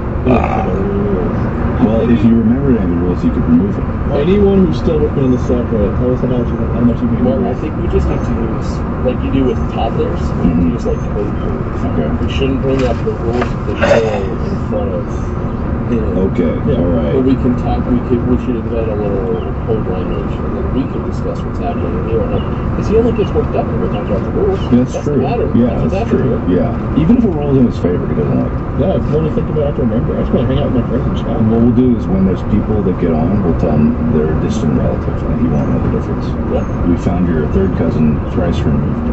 Orville. You found Spleno? Yeah. Here's Spleno right now. Unable to deliver. Would you like some cozy touchy? Thanks, man. I ordered some backup batteries because for my solar, because my house has solar. But I had the sneaking suspicion that it wasn't working. I got confirmation that it wasn't working because my power bill. What were we talking about that? You were like, I told you when I was paying for electricity, you're like, I don't think it's working. Did I tell you what my power bill was? No. $800 a month. What are you running? No, it's because I put in the server, the storage server. That's what's really doing it. Because the storage server is by itself, it's like 3 computers running 24/7. All like over 1,000-watt computers running 24/7. It's like if you had your microwave going, if you had 3 microwaves going constantly. Because I have a computer that I run all the time, and that is bad enough. But you guys know about that. Yeah. But putting in a server in your house is unbelievable. So I had the suspicion that the solar wasn't helping because It's just more than most people's rent. I mean, I will Yeah, say, it was when exorbitant. we lived in California, we got close to that, and we didn't have a server. We were just trying not to die in the heat. Our house is poorly insulated, and so you have to run the AC at ridiculous levels to keep it in I don't think I've ever paid more than like in the high 230. 70s, low 80s inside the house. I feel like 230 is the most I've ever paid for an electric bill. I mean, California is a bit pricier for. The real thing is it scales. So you could go from like last month's bill was 300. Mhm. This month it's more than double because you reach the like next tier, and it goes from like this much per kilowatt hour to this much per kilowatt hour, and so the expense it goes up not exponentially, but it goes up at an increasing rate. I forgot to mention, it's also the server, and because I had this set in my garage, and so I have a lot of lights that are going, and I'm bad about turning them off. We have a decent sized house, and your electric bill is 4 times ours. Yeah, that's what I'm saying. Really, why he's gonna move to Ohio? That's, well, Windmill connection. solar. Pierce me like I'm flat out. editors. No, but that's what I was saying. Like, I have solar. You heard that part, right? Yeah. Okay, and I don't think it's It's not working. working, yeah. Because there's like 40 panels. And they confirmed it wasn't working. Yeah, so I'm gonna get a new battery backup with a new Or just scrap it and get a windmill. Bob, I'm gonna get a new. Mark, I heard you should get a windmill. Yeah, windmill, you think? I like it when you say it. Oh, that's about episode, I guess. All right, thank you very much for participating. You're welcome. Bob at Meisker, Markiplier, Wyatt White, Minion 777, Alert Minion 777. We have merch. Distractiblestore.com. DISTRXDIBLESTORE.com. What did a jet of water touch? Podcast out. Imagine a world where renting an apartment gave you the key to charge up in your very own pool and gym. And team up in our in-house co-working space. Starring Next Level Studio, 1, 2 and 3 beds, and you. Main character renting, out now at Coppermaker Square, Stratford. Start your adventure at coppermakersquare.com. Good evening, gentle listener, and welcome to Distractable. This episode, usually balanced Bob tears away a new one and gets jumped by an intruder. Movie-making Mark thumps his pole in the bath and catalogues the crushing carnage of creation. Wicked Wade gets double-teamed, gives a PSA on delivery etiquette, and cowardly betrays his baldness. From Chapstick Gate to Mr. Villeneuve. Yes! It's time for It's Over, It's Done. Now sit back and prepare to be distracted and enjoy the show. Hello and welcome back to Distractible, your favorite podcast on Earth. My name's Bob. I'm going to be the host today because I won, and that's the rules that we play by. I host, the other 2 guys who are here will compete, and the winner of this episode will host the next episode, and that means I'm the host because I'm the best, and I won. Anyway, the guys who will be competing to be the next host and second best on the podcast, I think, are Mark and Wade. Say hi, Mark and Wade. Hi, Mark and Wade. Hello, Bob. I disagree with what both of you chose to do, but I appreciate that Wade followed my instructions. Hi, yes, hello. Are you guys ready to compete? Yes, I've never been more ready. Okay, that's ominous. I have a thing planned, but traditionally we do before. Cease! What? Silence! Host! I'm giving air quotes for those that aren't watching. Host! I'm frantically trying to look up something so I can have an accurate thing to throw in your face. I'll wait for your insult to load. No, I'm trying to find on the subreddit because there was history in the making. Right. Historical precedent has been set. The system works, and it works for me because I put a poll. I put a poll on that subreddit about the injustice that occurred in 20 Questions Part 1, or whatever the stupid name it was named. The extremely fair and good episode. Yeah, I don't recall any injustice. You mean the one where you couldn't figure out what silverware was? It wasn't silverware. I figured out what silverware was. The one where Mark forgot what a fork is and that it could be made of plastic? No. Wade had a type of ball and Mark had a type of fork, and somehow Mark's was unfair. You picked Wade's passion ball, his ball of passion. You like forks, dude? I've seen you use them all the time. Bro, you love forks. I am half Korean. You can practically say that I was born with one chopstick in my hand. I am not a fork man. Yeah, the other one had a fork because you're half German. I don't know what they use in Germany. If it's forks, damn them. It's definitely forks. Germans are big forkers.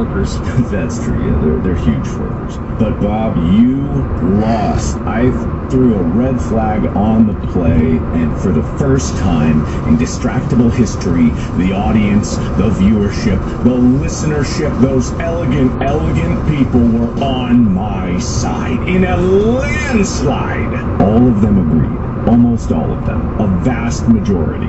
Plastic fork was not fair, especially given the circumstances of the answers that Bob was giving, somehow saying that Wade's could be metal at some point. No, I see, but that was a thing where I had originally said it could be metal, but I was like, that doesn't make sense. And then I said it's not metal, because basketballs aren't made of metal. I corrected it in a way that made sense. This is the thing. This is the thing that gets me. Subreddit, all of you in the comments were like, oh, Bob said this, oh, Bob said that. You didn't even listen to the goddamn episode, because I didn't say any of that shit. People were just making stuff up to take Mark's side. That people putting words in my mouth that I never uttered. Either way, the plastic fork was injustice, and therefore I invoke Article of the Distractable Constitution to spin the wheel of fairness.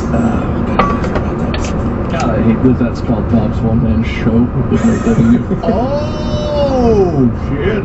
What we decreed was that just because injustice occurred does not necessarily mean that the entirety of the episode must be overturned, even though the entirety of the win kind of hinged on this one thing, because we only had one. It really did. You just really sucked at 20 questions. I know that because I hosted one too. And I won. No, you were terrible at it. My win was awful. I remember. Disgusting. It's fair because I now have a 47% chance to get that win back. It's not guaranteed. We're throwing it to fate, and fate decrees that it's not all in my hands. It's just a chance that it's my win. But also, it could still be Wade's win because fate might decide that. Yeah, I gotta say, when you loaded it in, you don't even have to spin it because it's already declared what it wants. I haven't done it. It already got been spun. No, it hasn't. I think actually it defaults to Bob's one-man show when I first loaded in here, so Let's not do that. No, pass. Well, if that's the case, why is it on Wade Wade? Do you want me to reload the page? I'll reload the goddamn page. Okay, there we go. Is that better? Alright, so for the people that are only listening, it's a circle. You're not missing out on much. It's a circle. 47% of it says Mark wins, 47% of it says Wade wins, and 6%, as decreed by the Constitution, says Bob's one-man show, as written by Mark and Wade. So what was the deal for that? You two write a one-man show for me that I then have to perform as like a bonus episode? Yeah. How long does that have to be? I don't know, like 30 minutes. Oh, God. We'll see about that. It'll be fine. It'll be fine. It's just like a solo Let's Play without the game. Am I obligated to perform it well? No. We've not done anything well. Oh, hey, speak for yourself. Come on, man. I am. Are you prepared to let fate render judgment upon? It would be really anticlimactic if all this happened just for Wade to get the win and nothing happened. I know, we didn't really think that through, did we? Cue the music. Yeah, editors. Leave that to the editors. Oh, got it. I'm going to spin this wheel, and fate shall decide what happens in 3, 2, 1. I like how it lags on our end. Oh, God. Oh, no! Oh, no! I mean, yes! But it was right there! It's like a pixel away from the one-man show happening. Oh, no. I mean, yes, yay, hooray. Mark is vindicated, and everything's good, and no one has to do a one-man show. I feel like I got screwed here. I still won, though. You already have a win. Calm down. Oh, it was right there. Oh, man. I win, though. Justice has been served, but oh, man. Fate wanted you to know, Bob, that you're on thin ice. Yeah, that was a warning shot across the bow. Well, I guess next time I don't know a simple household object, I'll just protest too. Well, you have 2 flags, so... Oh, I didn't actually buy any. No, you got them for free. I'm out of flags until the next season. What's the next season? Next year. Yeah, it's like annual. Oh, hell yeah, dude. Or it's actually biannual, so maybe whenever we get on a boat, I think is when the season ends. The next time we're all on a boat. The boat's the bipedal episode, or something. Buy something. I bet you were the one who knew the word bipedal. I do. We have to stay on the boat. Good job, Mark. A win for you, sir. Thank you very much. Add that to my total. And take it from, take it from Wade. I don't think so. Yes, you have to subtract 1 from him and give it to me. It's a net 0 Wade count, win count. It's a net, Wade, you're a 0 count. I didn't screw up, man. Why would I lose a win? Because fate just gave me the win back. You're the one who didn't know what a fork was. You got your win. Just be happy. You didn't even know what a basketball was. Why are you pretending like you had any better luck in that episode? I believe I won that episode. I know what basketball was. You did win that episode, that's true. Anyway, fate is decreed. Bob, you're on thin ice. Wade, you lose a win. I get a win. And the episode continues. Respin. Nah, I'm good. I have never been more terrified of anything on this show than of that win spin. Was there any clause to increase the chance after the next? No, but we can do whatever we want. I mean, the Constitution... What is a Constitution, anyway? I feel like the next successful flag should have 1% more chance for that one-man show. Oh, fuck, double it. It's 12%. Yeah, what are the odds it'll be you again in the hot seat? Since we're talking about past episodes and people getting screwed over, I just want to put this out there. You've all made a terrible mistake.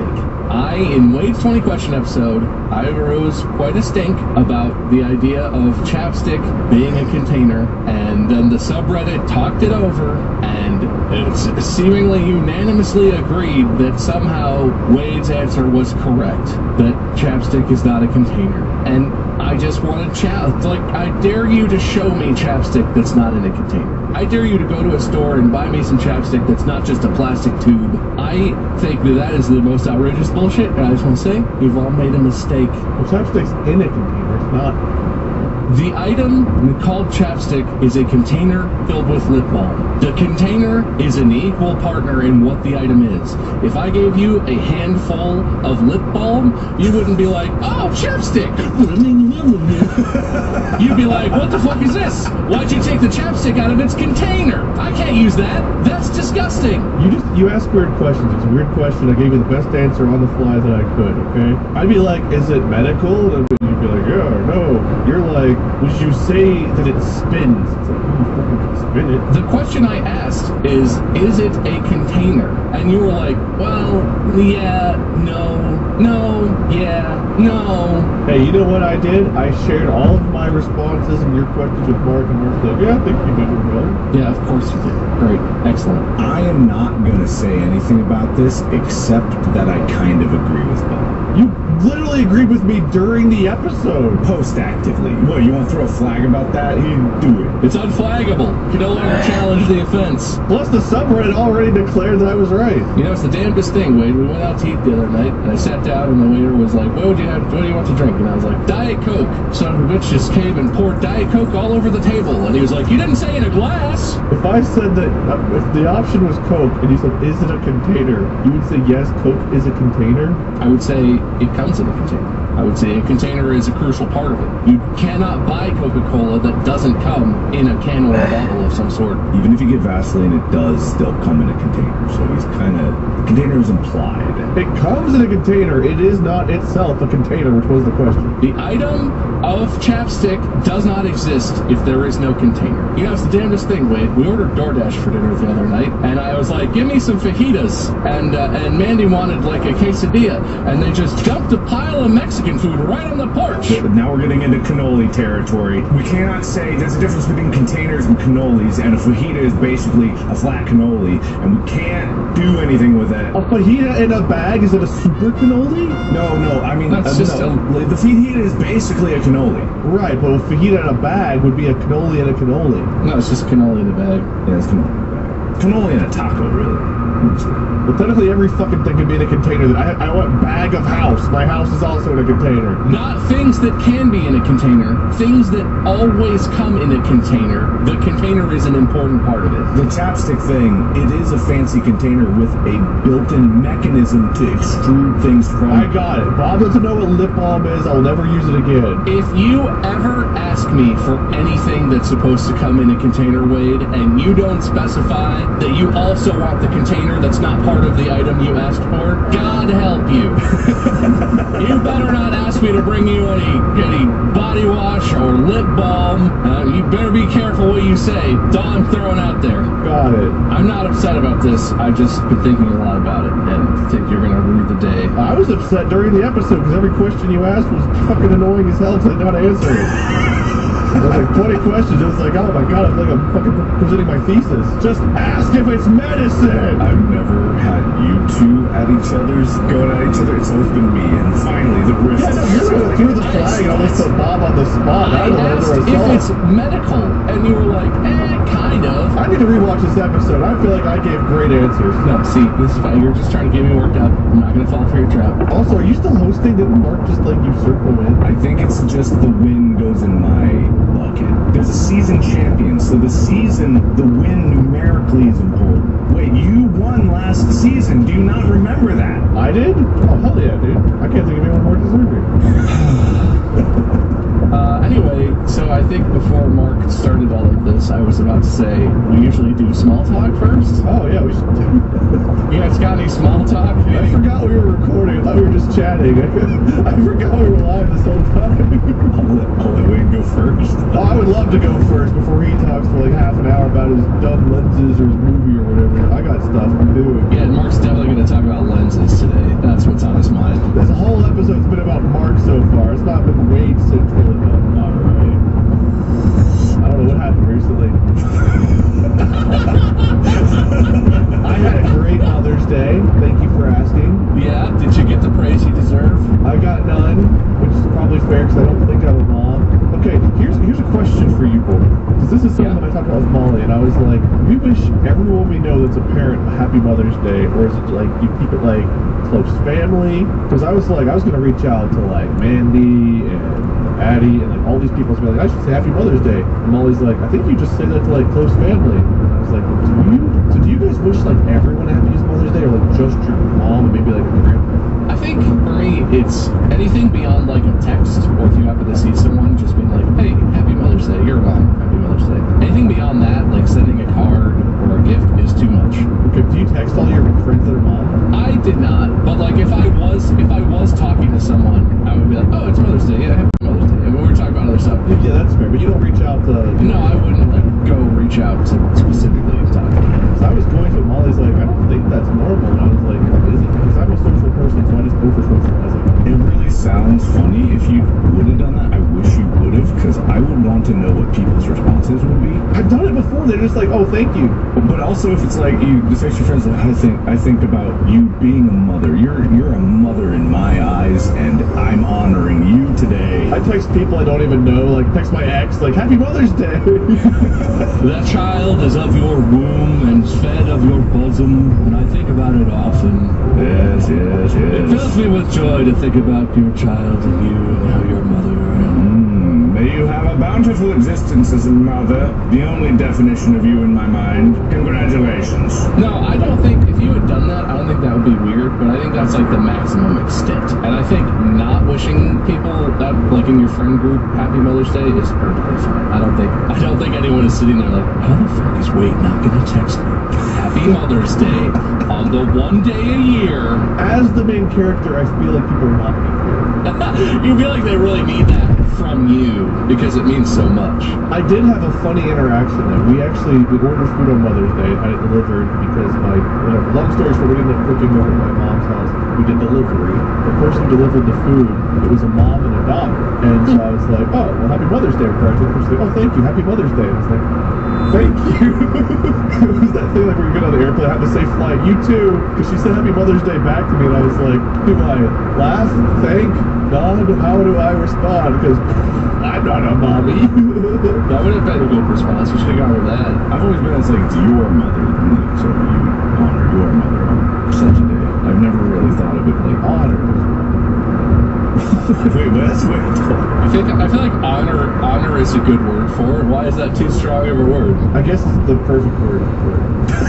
Yeah, I know, it's pretty good. It's pretty spot on, probably. Well, I guess from your perspective of texting your friends who are mothers, if you texted them, I honor you this Mother's Day, yeah, that would be a little strange. Next Mother's Day, Mandy better be ready. Everyone better be ready. The text Don't even include context. Just send a big group text that just says, I honor you, all of you. What? You know what day it is. I honor you today. I shall bow before the sun 100 times for each of you today. I'll do like upcoming event, I honor you day. Wade has invited you to his high calendar event honoring you. I mean, honestly, that'd be pretty cool. I'd go. Can I go? I'll get some like teal carpet to roll out. When is Friendship Day? When do we get honored? By decadal. By the kettle, actually. It's really cool. Where's the kettle? On the stove? Is this the pot calling the kettle black?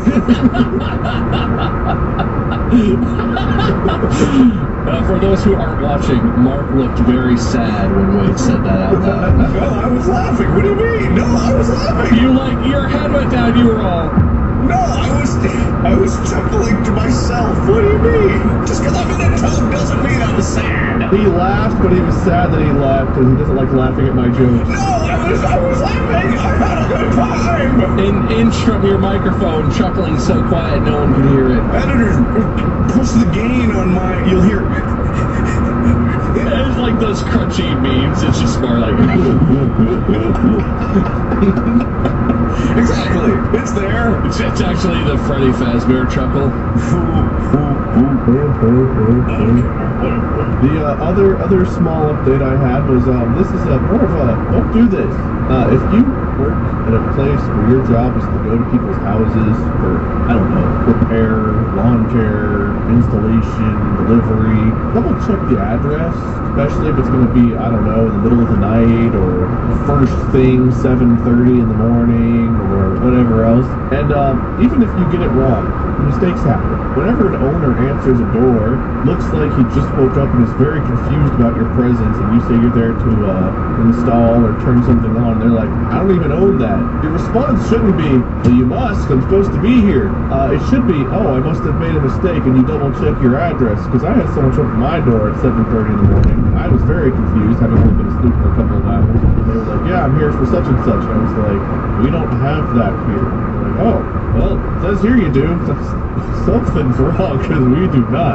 I don't think you were coming into my house, sir. Get away. And he fought me on it for a few minutes. Probably like 20 seconds. It felt like a few minutes. But like, instead of just admitting he might have made a mistake, he was like convinced, no, I'm here. You're the one who was wrong. And I was like, you have the wrong address? Nope, this is the way the place took me. And I gave him my address. He's like, that's not right. It's like, that's crazy, isn't it? And then he left. Why would you argue with a homeowner that says that you're not supposed to be at their house? Look, people are stupid. They don't know. People don't even know their addresses anymore. They don't know. You can't trust them. The dude knocked, rang the doorbell, knocked it. Like, he rang the doorbell, and before the doorbell was even done ringing, he was knocking. And it's like, dude. Oh, you know what? I will say, I don't understand people that do that. I get it where it's like, you ring the doorbell, you don't hear anything, maybe you knock and see if that. But people where it's like, the doorbell and the knocking start simultaneously, and it's multiple doorbells. Like, I get you're here to do a job or whatever, but that's rude. Is that not rude? The man's sitting there like... I'm with you on that. That's I don't like that. Don't do that. Not politely. Right, Mark? Absolutely. Well, that's good small talk. Since nothing else is going on, you guys want to move on to the topic of the episode? Or? Yeah, what's the topic? Oh, Mark, what happened with you? Something... I have news. I did it. You used the toilet? I'm in the tub for that. I did it. You made a poopy? You ate Snoopy? You went out to lunch with Snoopy? You agree that chapstick isn't liquid, it's goopy? Chica had a poopy that was gloopy? You're tired, so you're feeling a little loopy? Yes, all of this is true. You watched an episode of Snoopy? He already said Snoopy. You had to run away in public from a groupie? No. Your little nosy got a boopy?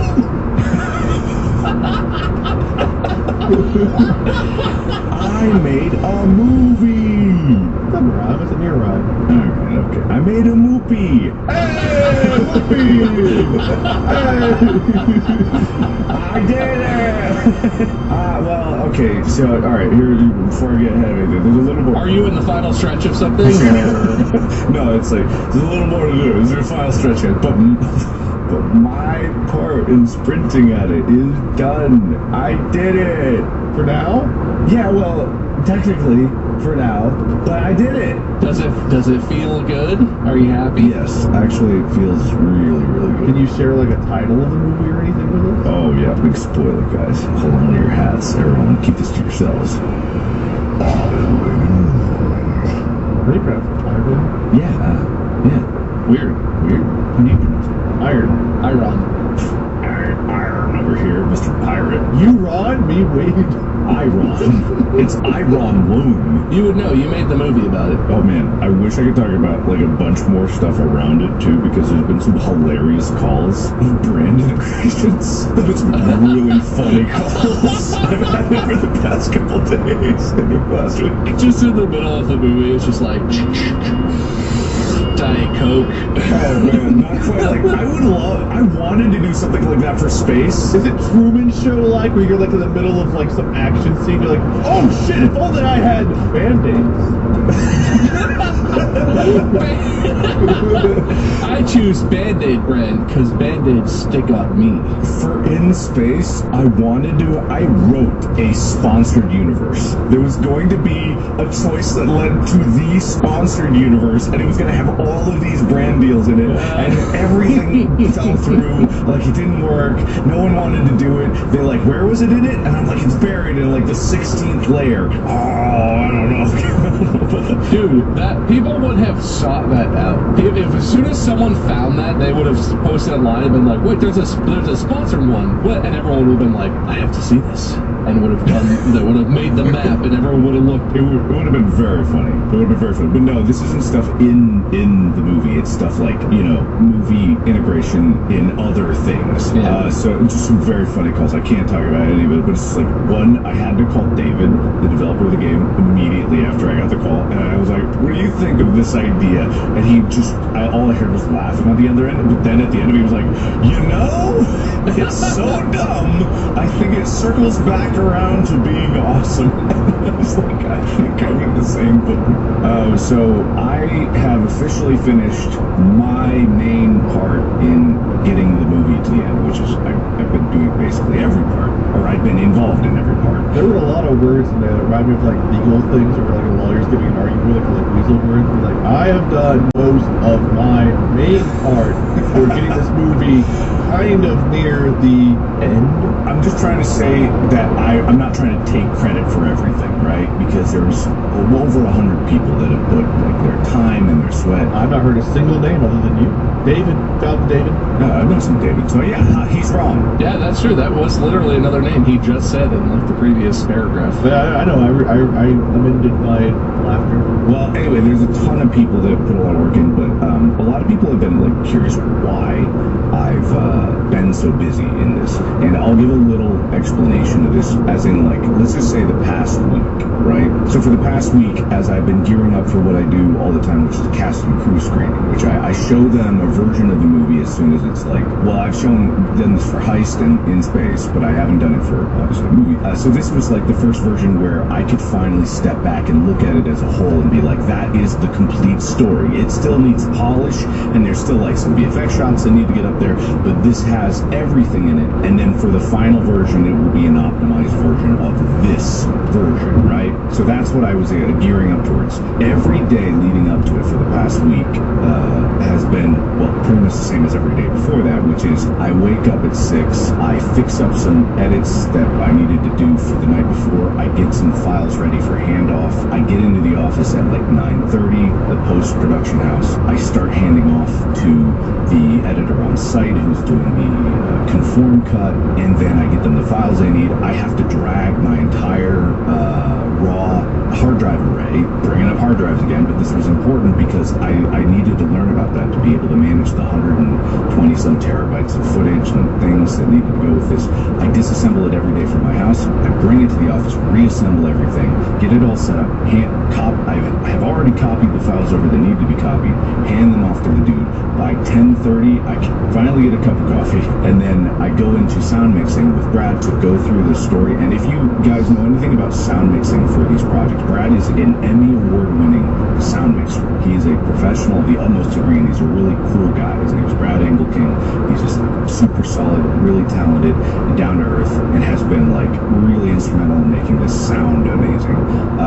He has over 1,000 layers of sound in his Pro Tools session, like, and that's not even the most that could be in a movie. But he works like with thousands of layers. His computer does crash all the time, so he has to deal with that. But that's on him. And then we go through every sound. We have to go through every single one. That will take me, unless I have to step out, which every day I do, to help with conform stuff, give other notes, VFX things, talk with other people. That will take us until about 7 o'clock. Then, at the end of the day, I know what I needed to change from there to get him what he didn't have because some things have fallen through. I take that home, I work on that until I pass out at 10, wake up at 6, get at it all over.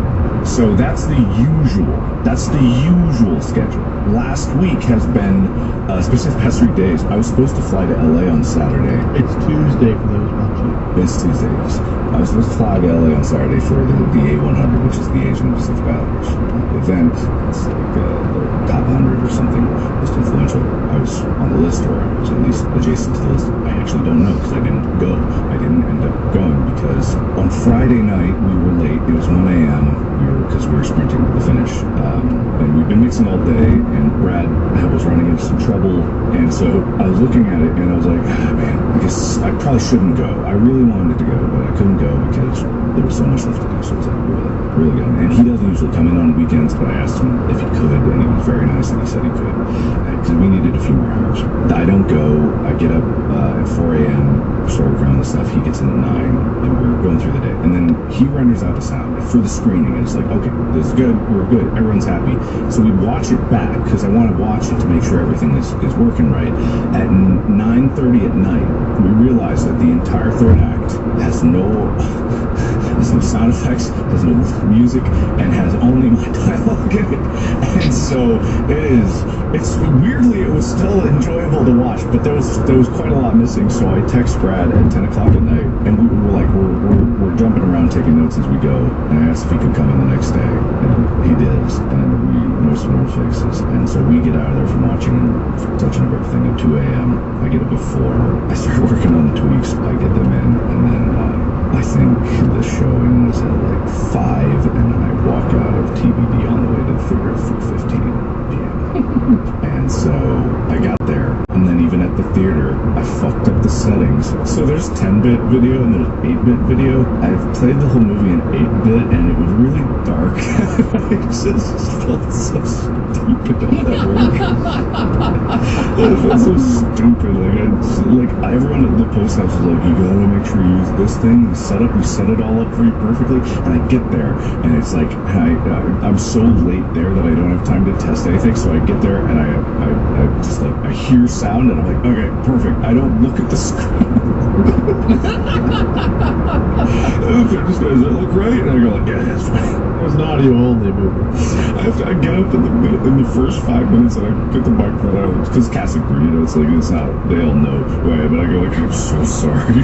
Can I please try some fix this? It's not supposed to be that dark. I could hear like the DP Phil was just like, no, he threw out that color. It's so dark. We haven't even done the color pass. I was like, Phil, I promise it's not that dark. I promise. And I couldn't fix it. So I was just like, is it okay that it's dark? And everyone's like, it's fine. May I fast forward a little bit in your story to Monday, or whenever, Bob, I don't know if you want to take over, but you texted Mark. Yeah, well, so you weren't in Austin, were you, Wade? No, so you and I were both invited to the screening, but Mother's Day made it a little bit complicated, because Mother's Day is when the screening was, but it's like, well... And we had both Manny's and my parents over, and it was a nice Mother's Day, we had a good time, but I felt bad, because I know you've been literally working on this for years, and so on Monday, late in the morning, like I was sleeping or what, I texted you casually, and I was like, hey man, I'm sure the screening went well, just like congrats, you did it, you finally have like some time for yourself for a minute, so I hope that's good, something like that, something casual, just to be like, hey, congrats. And the core of it was like, I know the screening went well, I'm sure it was awesome, and it sort of took a minute, and then at one point Mark texted back, and let me pull it up so that I don't misquote anything here. I say what I said, and Mark goes, yeah, it didn't. Scrape down the weight off the shoulders for now. And I text back, oh no, it didn't? Like, oh dude, crap. That exchange happened at like 9:30 in the morning. Yeah, 10 a.m. is whenever you said, oh no, it didn't. At 1:30, Mark texts back, and several hours later, it is like, oh, it did. That's a weird autocorrect. And Wade's immediate text was like, oh my god, I was trying to figure out what to say to that. I was sleeping. I woke up to my phone buzzing at whatever it was, 10 a.m. And I read the exchange. I was like, sure, the screen went well. And I read, yeah, it didn't. Right down the weight off the shoulders for now. I was like, oh, fuck. It really did, because even though it was dark, it was fine. It wasn't that dark. The difference between like the shadows were just a little like super dark, but you could still see most of everything. And all the cast crew loved it. It went great. I was super happy to do that, and I was able to see it in full context, step away from it a bit, and look at it and be like, okay, I know what the polish that it needs is now, but at least it's so much easier to polish from a working, like it's all there kind of deal than still try to get in there with a surgical knife. And it did go well, but I was helping like my editors who came into town move out of the Airbnb in the interim there. So it's like I texted that like, yeah, it did. Great to have that off my shoulders for now. And then I was like, I gotta go work. How did it autocorrect to didn't? That is a complete reversal of the intention of my message. I don't know, but I woke up to the text, and I woke up and I was like, I am too like out of it to respond. Oh no, what do I say? And then I woke up a couple hours later, because my sleep schedule's been whack lately, because the animal, whatever, long story. Woke up later and I was like, looking at it again, I was like, okay, how do I console, like, encourage? And I'm thinking this through, like, how do I want to word this? Several years of his life built up to this moment. Yeah, and the casual dismissal of just, yeah, it didn't. I was like, he was just so, like, blunt. Is he okay? Like, do I have to go down there? What do I do? And then you're like, oh, it did. That's a weird autocorrect. And I was like, my brain was trying to wrap around that just flip of, like, hours of, like, pondering what to say to you. And it was like, oh, haha, cool. Yeah, I have no idea, but it was so good because no one's seen any of this, and still it's not ready. But the cast and crew, they were there and they were able to like give me their thoughts, and really like all of them were super ecstatic to see it come together finally, and to like see the visual effects in there. And even though I told them like there's still a little bit left to go, they were like, I didn't notice anything even missing. So it's super cool. It's really good, and the final version will be even better. I'm so glad to be at this point. It's been a lot of work, like a lot of work. And I can go into the nitty gritty later. I'll probably do a video on my channel talking about it in deeper, but yeah, it's over. Well, I'm glad it went well, because I don't know how Bob felt, but I was like, dude, he just casually dismissed years of his life's work, just like, it didn't go well, but, I'm done with it. No, yeah, I was a little concerned about that. I wasn't sure. It's ready for some long phone calls, or... No, it's good. It went well. That's good. Except for my fuck-ups in the video, but it's fine. I did feel bad that it got to Mother's Day, because it was originally that Saturday, but then I got an email the day after I was like, it's going to be this day. Hey, you're going to be on the list for the A100. And I'm like, fuck. Sunday? And then I didn't even go. I didn't even go for the reason that but I needed that extra day because of the whole. But you needed Saturday, so. I didn't need Saturday. Imagine if you had it on Monday, you could have had your 10-bit and everything. Just keep pushing it back. You'll have everything if you just keep waiting. Well, the final, when it goes to everyone, it'll have everything because I won't be running it off of my laptop. That's what that'll be. You say that, but I hope you have to go to every theater that wants to play. And you're like, oh god, what do you want? You think I would have learned by this point now? There's too many theaters left with tears, just so disappointed. Is this how they do movies? You have to fly to every theater and play it from your laptop? Yeah, that's true. Movie magic, man. Movie magic. I feel really bad for seeing Avatar twice. James Cameron must have hated me. Yeah, the Dune man, Mr. Dune, was really pissed off at me. I couldn't believe it. Is he like in my attic when I watch it at home, or how does that work? Yeah. He has to make that sound. He has to climb up there and Dennis Villeneuve. I don't know. I gotta say though, before I forget, I looked up Brad. Brad he's got a lot of accolades. I wish I wasn't bald for the first time in many years because I love his hair. The way I would recreate his hairdo, I would get a balloon and rub it on my head and he's got like this wild hair look, but like it works. Well, I feel like this is kind of a backhanded compliment. I'm like, don't you dare. Well, it's not meant to be. I'm just saying the picture that came up is like him with like a dress shirt looking, and his hair is just like all over the place on top, but like it works. His Emmy pick is pretty badass, I'm not gonna lie. And I could never figure out what to do with my hair because I have weird hair whenever I had hair. But like that look works for him. It wasn't meant to be backhanded, but it's like that messy, but like. But it was. But you guys took it that way. Brad, I know you're a big watcher of the show. It was just a compliment. There were no hands. Yeah, Brad only listens to good audio. I don't think he probably. No, that's an insult to our editors. Wait, I meant that as an insult to what we're doing. No, hold on. Not even content. You just insulted the editors. Listen, he's got an Emmy. We weren't an Emmy losing work. Yeah. I don't think that's how they phrase that way. I think it's an Emmy nominated work. No, we have a title of an episode that's literally the Emmy losing episode. You guys already did it. You can't take it back now. Holy Jesus! A spider just jumped out of my somewhere to in front of me. Somewhere. I think you said your sunwear. And I was like, you have like a sun hat? Like literally, I was looking at my desk and just out of nowhere it was just like, and now there's a spider on my desk. Hey, bro. Hey. Oh, we had 2 guest episodes this year. Spider, how are you doing? You want to be on the show? Hey, arachnophobia warning for those out there that like spiders, in case it kills Bob. Yeah, hang on. Can you like trap it something running outside or from the window? I'm trying to trap it, but I don't want it to touch. Hey, Mr. Oh, hey, don't go over there. Oh, you're a jumping fellow. I think this episode of our podcast is going to win Oscar. Can you get an Emmy for an episode of the show like this? Oh, no, God, hell no. Maybe. Oh, God. Oh, he jumped away.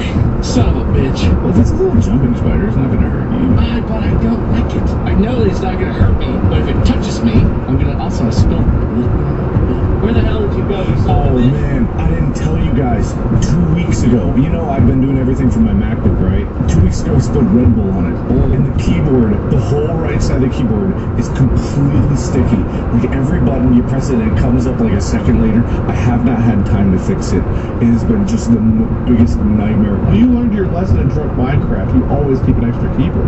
I had to go buy an external one, but sometimes I don't have space to do it, so I have to look. Oh man, the last 2 weeks. Definitely, it's been fun. If you could relive the last 2 weeks all over again, would you do it? If I had to, yeah, of course. Would you want to? Kind of. See, okay, this is the thing. I love the times when you're working on something that you have to put, and you have all the momentum to put everything into it. I love being in this situation. It's not what I would call fun in the moment. Losing sleep is not fun, but it's satisfying to know that you're doing everything you can. You're putting every part. It's that every part of it. It's the flow state. It's the fart flow state. God, man, that was about to be profound, and I ruined everything. I like the way you took the direction you went with that. That was interesting. We went from Emmy-nominated speech to Emmy losing right there. Every single fart of it. But there is something magical about that. It is nice. You know, speaking of Emmy, Brad last week, he grabbed his Emmy because they have it in the office. It's in the shelf outside. They grabbed it. I thought you just brought it to edit, like, so you guys can do one. Yes, exactly. He brought it in at midnight because we were up there late, and he slams it on the desk, and he's like, all right, back can do this. He just keeps looking at it. He's like, all right, yeah. Come on, Mr. Emmy, give me your juice. He told me this story about there was someone else who won an Oscar for sound editing, and every time like someone he would work with someone and they gave him a note, he would turn to this is someone, not him, but someone else. I'm not gonna name. I don't even remember the name. He would turn to his Emmy and he'd go like, I don't know. What do you think? No, I'm not gonna do that. I don't know who that was. I'm deeply uncomfortable. Can I just reiterate that? Yeah, you want to take care of that? I can't find it. It jumped away into my desk area, and I'm not saying my desk is messy, but I am saying that I lost the spider. Is it because your desk is messy? It might be. Okay, you know what? He's fine. He doesn't want to mess with me. It's fine. I'm fine. Until you're not. You know what? We did the whole episode of Small Talk anyway, so unless anyone else has important things to talk about, we can just end it here so that I can burn my office down. Oh no, I got plenty of things to talk about to keep you from getting that spider out. Oh, okay. What's going on with you, Wade? Is it good? Oh, I defer my time to Mark. Mark, talk to me. Oh, I mean, I got tons to talk about if you guys want me to. I'll talk about my kind of exploration into starting to do all things myself. That's something I've been doing. Also learning about the nightmare that is trying to undo things. Yeah, it's a little boring, but Is it rewarding? not that part yet, but it will be someday. Are you okay? He just really wants to end the episode so we get rid of the spider, which is why I'm drawing it out. There's a little spider somewhere around here. I don't know if I mentioned that. Just they're very cute. You know, those spiders are very cute. It's fine. It's fine. If he jumps on me and then bites me, I won't be mad at you for something. It's cute. He's not one of those like really funny dancing jumping spiders that people keep as pets. He's just like a little brown jumpy bitch spider. Bob, I sympathize with you. Whether a spider is good or not, I do not want it in my office, in my house, near me. It could be outside, like on the porch is fine. You can have a web, like in the tree in the front yard, that's fine. As soon as it's in my house, it is my enemy. You're doing Blender and whatnot, so it was very. What were you doing?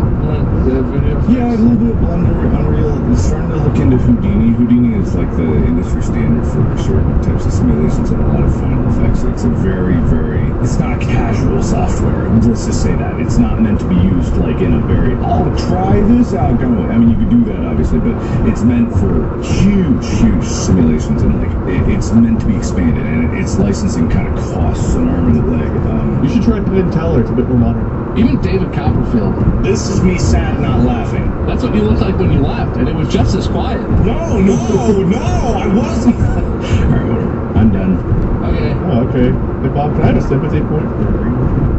I already gave you. Alright, you know what? We'll go through the points now. You actually kept track of points. I have to, or I'm going to get the goddamn wheel again, aren't I? I fucking better keep track of points. Nothing puts the fear of God into you like watching a wheel spin where a chunk of it says Bob's one-man show written by Mark and Wade. Yeah, I wrote down points and explanations that probably make sense and everything. Man, Fate really knew what it was doing when it was close to giving you the one-man show. Anyway, I do want to get a topic for this episode, but I had a sort of a side rule, and I'm going to go ahead and apply that to this episode anyway. It's sort of a tiebreaker situation, but we'll get to that if we need it. Oh, maybe tied. Mark, hell yeah. Wade, you gained points for living in the wrong house, other stuff, ignoring Mark's sadness, David, complimenting Brad's hair, and commiserating with me about the spider, which gives you a grand total of 6 points for today's episode. Sounds like a lot for this. I just felt that. Mark, you got 2 points for making a movie. You made a movie. It's worth 2 points on this podcast, Mark, so I hope it was worth it.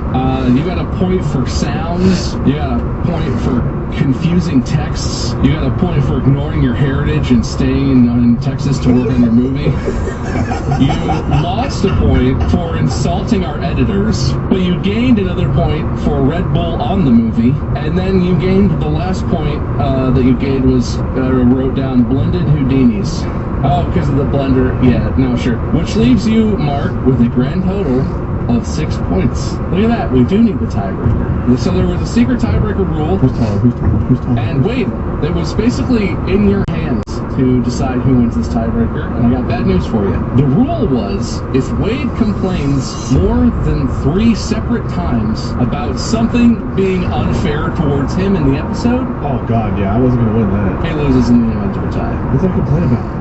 there were 4 times that I noted, and they were almost all within the first like 20 minutes of the episode, where you were complaining about when we were talking about the Constitution stuff and the wheel spinning. One of them may have been kind of jokingly, but there were 3 pretty serious complaints where you were like talking to the subreddit. And only 3 or 4? That's not bad for me. I'm sure the subreddit will go and audit this and will have strong arguments and feel very vehemently that I am wrong. And if you do so, subreddit, I just want to warn you, I don't have to read them. I can just leave. I don't have to go over there. I can get my stuff from other parts of the internet that are nice to me. Should I throw another flag to put Bob on the spot again? You gotta win it though. Yeah, no, it has to succeed. There could not possibly say to something in this episode that needs to be flagged. And before anyone challenges that, congratulations to Mark, who wins in the event of a tie, and congratulations to Wade on the loser speech you're about to give. Wait, Mark wins in the event of a tie? Yeah, because of the rule that I was just talking about and how you were complaining. I dislike that. I want to complain about this. I don't like that rule. I think we should have better rules. I think I complained and the deck was stacked against me to start. But I think this qualifies as a complaint. Exactly. So I can't even complain about the rule without violating the rule, which thereby makes the rule unfair. Well, it was a secret rule that only took place if we tied, and all you had to do was not complain. Yeah, but that's who I am. You're like, wait, don't be you for a day, bitch. All right, I'm going to count this as your loser speech. Got anything to add as the end of your loser speech? Mark, you made a movie and now you won an episode of the world's favorite podcast. Congratulations. Give us a winner speech. Happy to be at this point. I'm going to be back into normal videos after this. Crazy to think about. I'm going to be gearing up to leave, here soon. I'm going to take a little bit to visit some family, but I'm like this week is just it's going to be weird. I'm just going to be back to recording. I'm not going into evidence of water zone. Oh God. I was my leg getting wet. I pissed my pants just in case that I lost. Oh, that was so much water. How long has it been going? This pillow is soaked. Thank God we don't have like 2 more episodes to do today. It's almost like you're not supposed to hang out in a bathtub with pillows like that. I don't know when that happened. The washed man. Oh, all my pants. Oh, you can't see that, but it's all up. Yeah, if only your camera wasn't an 8-bit. Oh, no. If this was in 10-bit, we could see the wetness. Here, if I stand, can you see it? Oh, yeah, right there. That's thigh. Look at that wet thigh. Thank you. Anyway, that's my winner speech, I guess. Good winner speech, I guess. You coming to Cincinnati? Yeah. Yeah, I was gonna say we live where your family lives, so that's cool. If you ever want to see him again, you'll come to Ohio. We gotta do the boat episode. We can get in the hot tub and do the boat episode. Yeah. We can watch the movie too if you want to see it. Oh hell yeah! So thank you so much for listening and or watching. Don't forget you can watch these videos only on Spotify. Check out the merch store. Distractable. Oh fuck! I was meant for the notes for this. Hang on. Cut that out.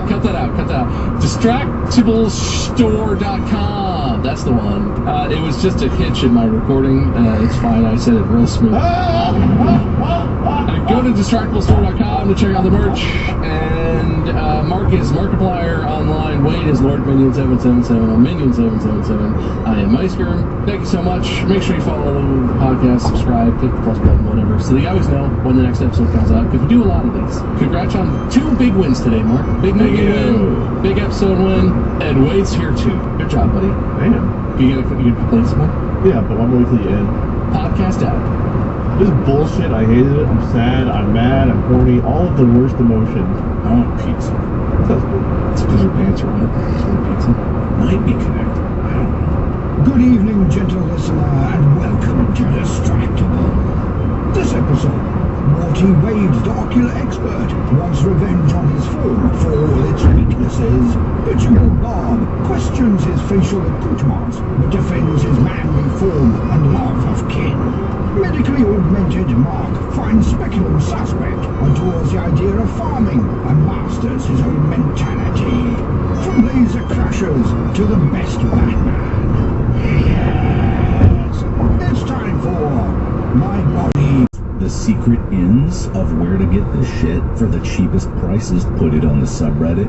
Let me know about it. I'm about to start a rendering revolution because online render services cost way too much. And if I can do it from home, because I got solar panels, so I don't even need electricity. Man, if we have a zombie apocalypse, you're gonna be able to film movies from your house. Mark's never gonna have to stop making content. Yeah, one can only hope. One can only hope. Anyway, that's my small talk. All right, good small talk. I have other small talk. I have more small talk if there's an opportunity for it. Yeah, I mean, make it quick because I'm on a timer now. I haven't talked about B12 since we were talking about it before. Yeah, I was gonna say we talked about that before. Is it a plane or a vitamin or something else? It's a vitamin. It's a band. I'm familiar with the BG. Anyway, B12 is a vitamin. It's actually the most complex, chemically complex vitamin that humans need. I didn't know that. Did you know that? I didn't know that. No, I didn't know that. And a few ones with cobalt in them, which is why it's called cobalamin. Is it a reaction chemical? Was that what we just did? Research chemicals? Research, not reaction. Reaction chemicals. No, but this is a vitamin. It's B12. Everybody needs it. And for some people that are starting to be researched, and some people with ADHD, or maybe everyone in general, can have a deficiency in B12 because it is not available in nearly any plant source at all, except for seaweed. Can you just buy like a B12 supplement at the store? Like how hard is this? You can, but there's actually a new version of it called methylcobalamin, which is methylated cobalamin. And the previous version, as we talked about before, was cyanocobalamin, which is bound to cyanide. Oh, right. That's not great. But it's fine. You're never going to take it in quantities enough that it would be a problem. But the problem is, people think that the quantities with which the body needs, like cobalamin or B12, is higher than necessary. Anyway, all I'm going to say is anecdotally, this is all anecdotally, I started taking B12 because I take ADHD medication. I switched from Adderall to a Stars, and then I started, like when I was working on the last leg of the movie, I started taking B12 every day. And I got to say, completely anecdotally, it did help. It was actually a significant improvement in my ability to concentrate. There was also all the pressure of it, so I can't say for sure it was exactly that. You know, I was still taking, obviously, what is known as a controlled substance for my ADHD, but it was still, like, I think there was a marked improvement in my ability to go through the day, concentrate, focus, have energy. It was really nice. So there's a little evidence to that, and I felt pretty good about it. B12 plus like crack or whatever it is you take for your ADHD. Yeah, take some meth, take some B12. Really help. It's not meth, and you guys are perpetuating a stigma. No, I was not commenting on your ADD medicine. I was commenting on the methylcobalamin. Methylcobalamin is just a fancy name for a form of B12. It's readily available. I might order some. It's nice. I do think it's good, and I don't know about taking too much of it. I haven't noticed my body exploding in any capacity, so I have no idea, but I seem to be okay. Markiplier B leaves in B12. Heard it here first. Not sponsored. Yes. Points for Bolton. What was the B? I don't know. I needed a B word. I gave you bold instead of bitch. Points for bitchness. With bitchable Bob. With bitch boy Bob. I can't do a Baltimore impression. No one can. Man, Amy and I, we listened to animal noises on the road over to Charleston. That really funny. People loved animal noises. That was a hit. Before Mark has more small talk, you guys both got some segue points, and then I should take them back away because Mark just kept going. But a lot of the talk early on has been about stuff with our body, and this episode is about how our bodies are betraying us. Not necessarily because we're getting older, that is an episode topic we could have, but I mean even when we were younger, our bodies have betrayed us. We can talk about this more in depth, but the thoughts I had, Mark, obviously you can't drink, that's the thing you've dealt with. I have an allergy to a specific medication that made me break out into hives, and then my near passing out thing that just happened. We've all needed to wear glasses and stuff over the years because our eyes just aren't good enough. I want to talk about our bodies and how they're betraying us and how we're going to get back at them. Get back at mine every day. You kidding me? Yeah, I mean, I did have a good segue for that with methylcobalamin. I mean, Bob started this off talking about eyes and wanting to talk about eye surgery and stuff. It was great. I was like, dude, what a great segue. And then, Mark, you were coming back with the eyes, and then you started talking about server stuff. It's like, that's less body. But then you went to B12. It's like, oh, B12.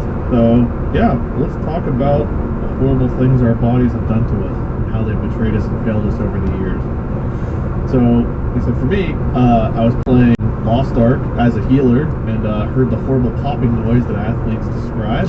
And in my very athletic mouse movement as a healer, I felt pop in my slat there. My horrible astigmatism and vision, my stupid reaction to having some spray and a camera down my nostrils yesterday or whatever it was, where I was just like turning pale and falling over. This body has failed me.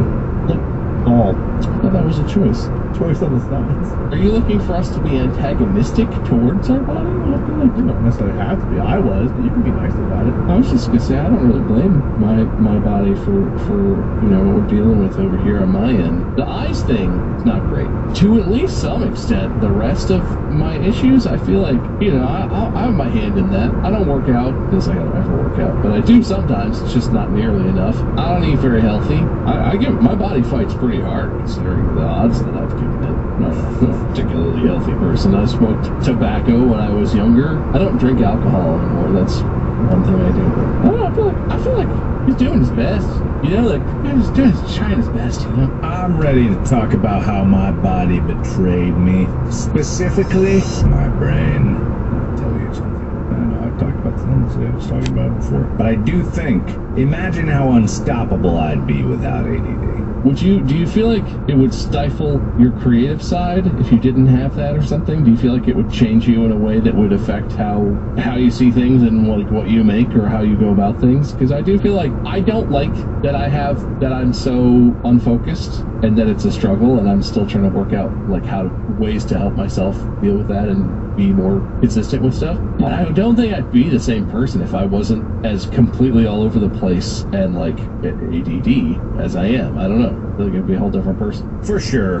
Which is why I don't actually want to like blame my body. There is a thing, like I always say, when I got diagnosed for ADHD, my life only improved for the better. But also, I think a lot of what I am and who I am comes from, this mentality of just like, oh, I think the way I do, therefore I am the way that I am, even if I'm trying to be more focused. That's like, it's a fun goal to have, I guess. Not fun, but it's a goal to have. I do think though that medication has helped in a significant capacity, all supplementation aside. I don't think that I would be able to do the things that I want to do without it. Not that I always hate saying that, but there's a certain reliance on medication that is difficult, which is why I wanted to switch off of Adderall for so long. I knew that it was getting like in the way more than it was actually helping, and there was a kind of almost an unhealthy reliance on it. I wondered about that when I was on Adderall, and I was wondering, like, is it me that's actually like pushing to do these things, or is it this medication? Not that it's like a magic bullet, but it's the fact that when you first get diagnosed and you first are like on something, you're like, yes, this is great, it answers all my problems, and then you realize like it's not an answer to all your problems. You still have to do a lot of things in supplementation to it, which is why when I found this new medication, that's why I like it so much, is because not only does it not feel like I'm not myself, it actually feels like I'm more myself, and I'm able to actually sleep and work at it, but it also feels like all it does and all I've ever wanted it to do is just kind of clear the sandpaper feeling when I'm doing something I don't want to do. Like, so long as I can get that actual physical pain and magnetic repulsion from doing the things I want to do, that's what I want to do. So I never like to blame it too much or also praise it too much, but at the same time, finding that balance is a lifelong pursuit. So what was the question? I forget. Not just ignoring Wade's topic at this point, I guess. But you know what I watched recently? There was a Smart Everyday YouTube channel put out a video recently about his experience in photographing the eclipse that recently happened. He had a friend who's all about totality, who's like I don't like to assume he's an astronomer or something, but he's like huge on totality eclipses and has seen and was like really hyped for the totality that happened during the most recent one. They took a film camera picture of the stages of the eclipse on one exposure. And it's very cool. The picture is unbelievable because it's literally one piece of film that they just repeatedly exposed they timed it very particularly, and they have this perfectly spaced phases of the eclipse and then totality, and it looks like a Photoshop thing, right? Where you aggregate a bunch of pictures together. But it's literally just one piece of film. They just did it captured it perfectly. The whole episode is about how in depth that his colleague was excited about this, and they worked together and they set up all this stuff. And the only thing that it made me think is, God, I wish I liked anything as much as this guy is excited about this one photograph he's taking. And I have this internal thing where I'm like, well, I can't stay focused. I have passion for things, but my ADD ruins it, and I can't tell if that's just me making excuses or if it's really just that it's a different kind of, because it's not like a hyperfixation for him. It was a genuine like joy of joys, tears welling in his eyes. Like, I don't feel like I get that in life. Do you feel like when you're, now that, I don't know how you feel about where you are, but you have like treatment pretty balanced, and obviously you just did the movie, which is a whole stretch. Do you feel like that has changed when you have your ADHD better managed?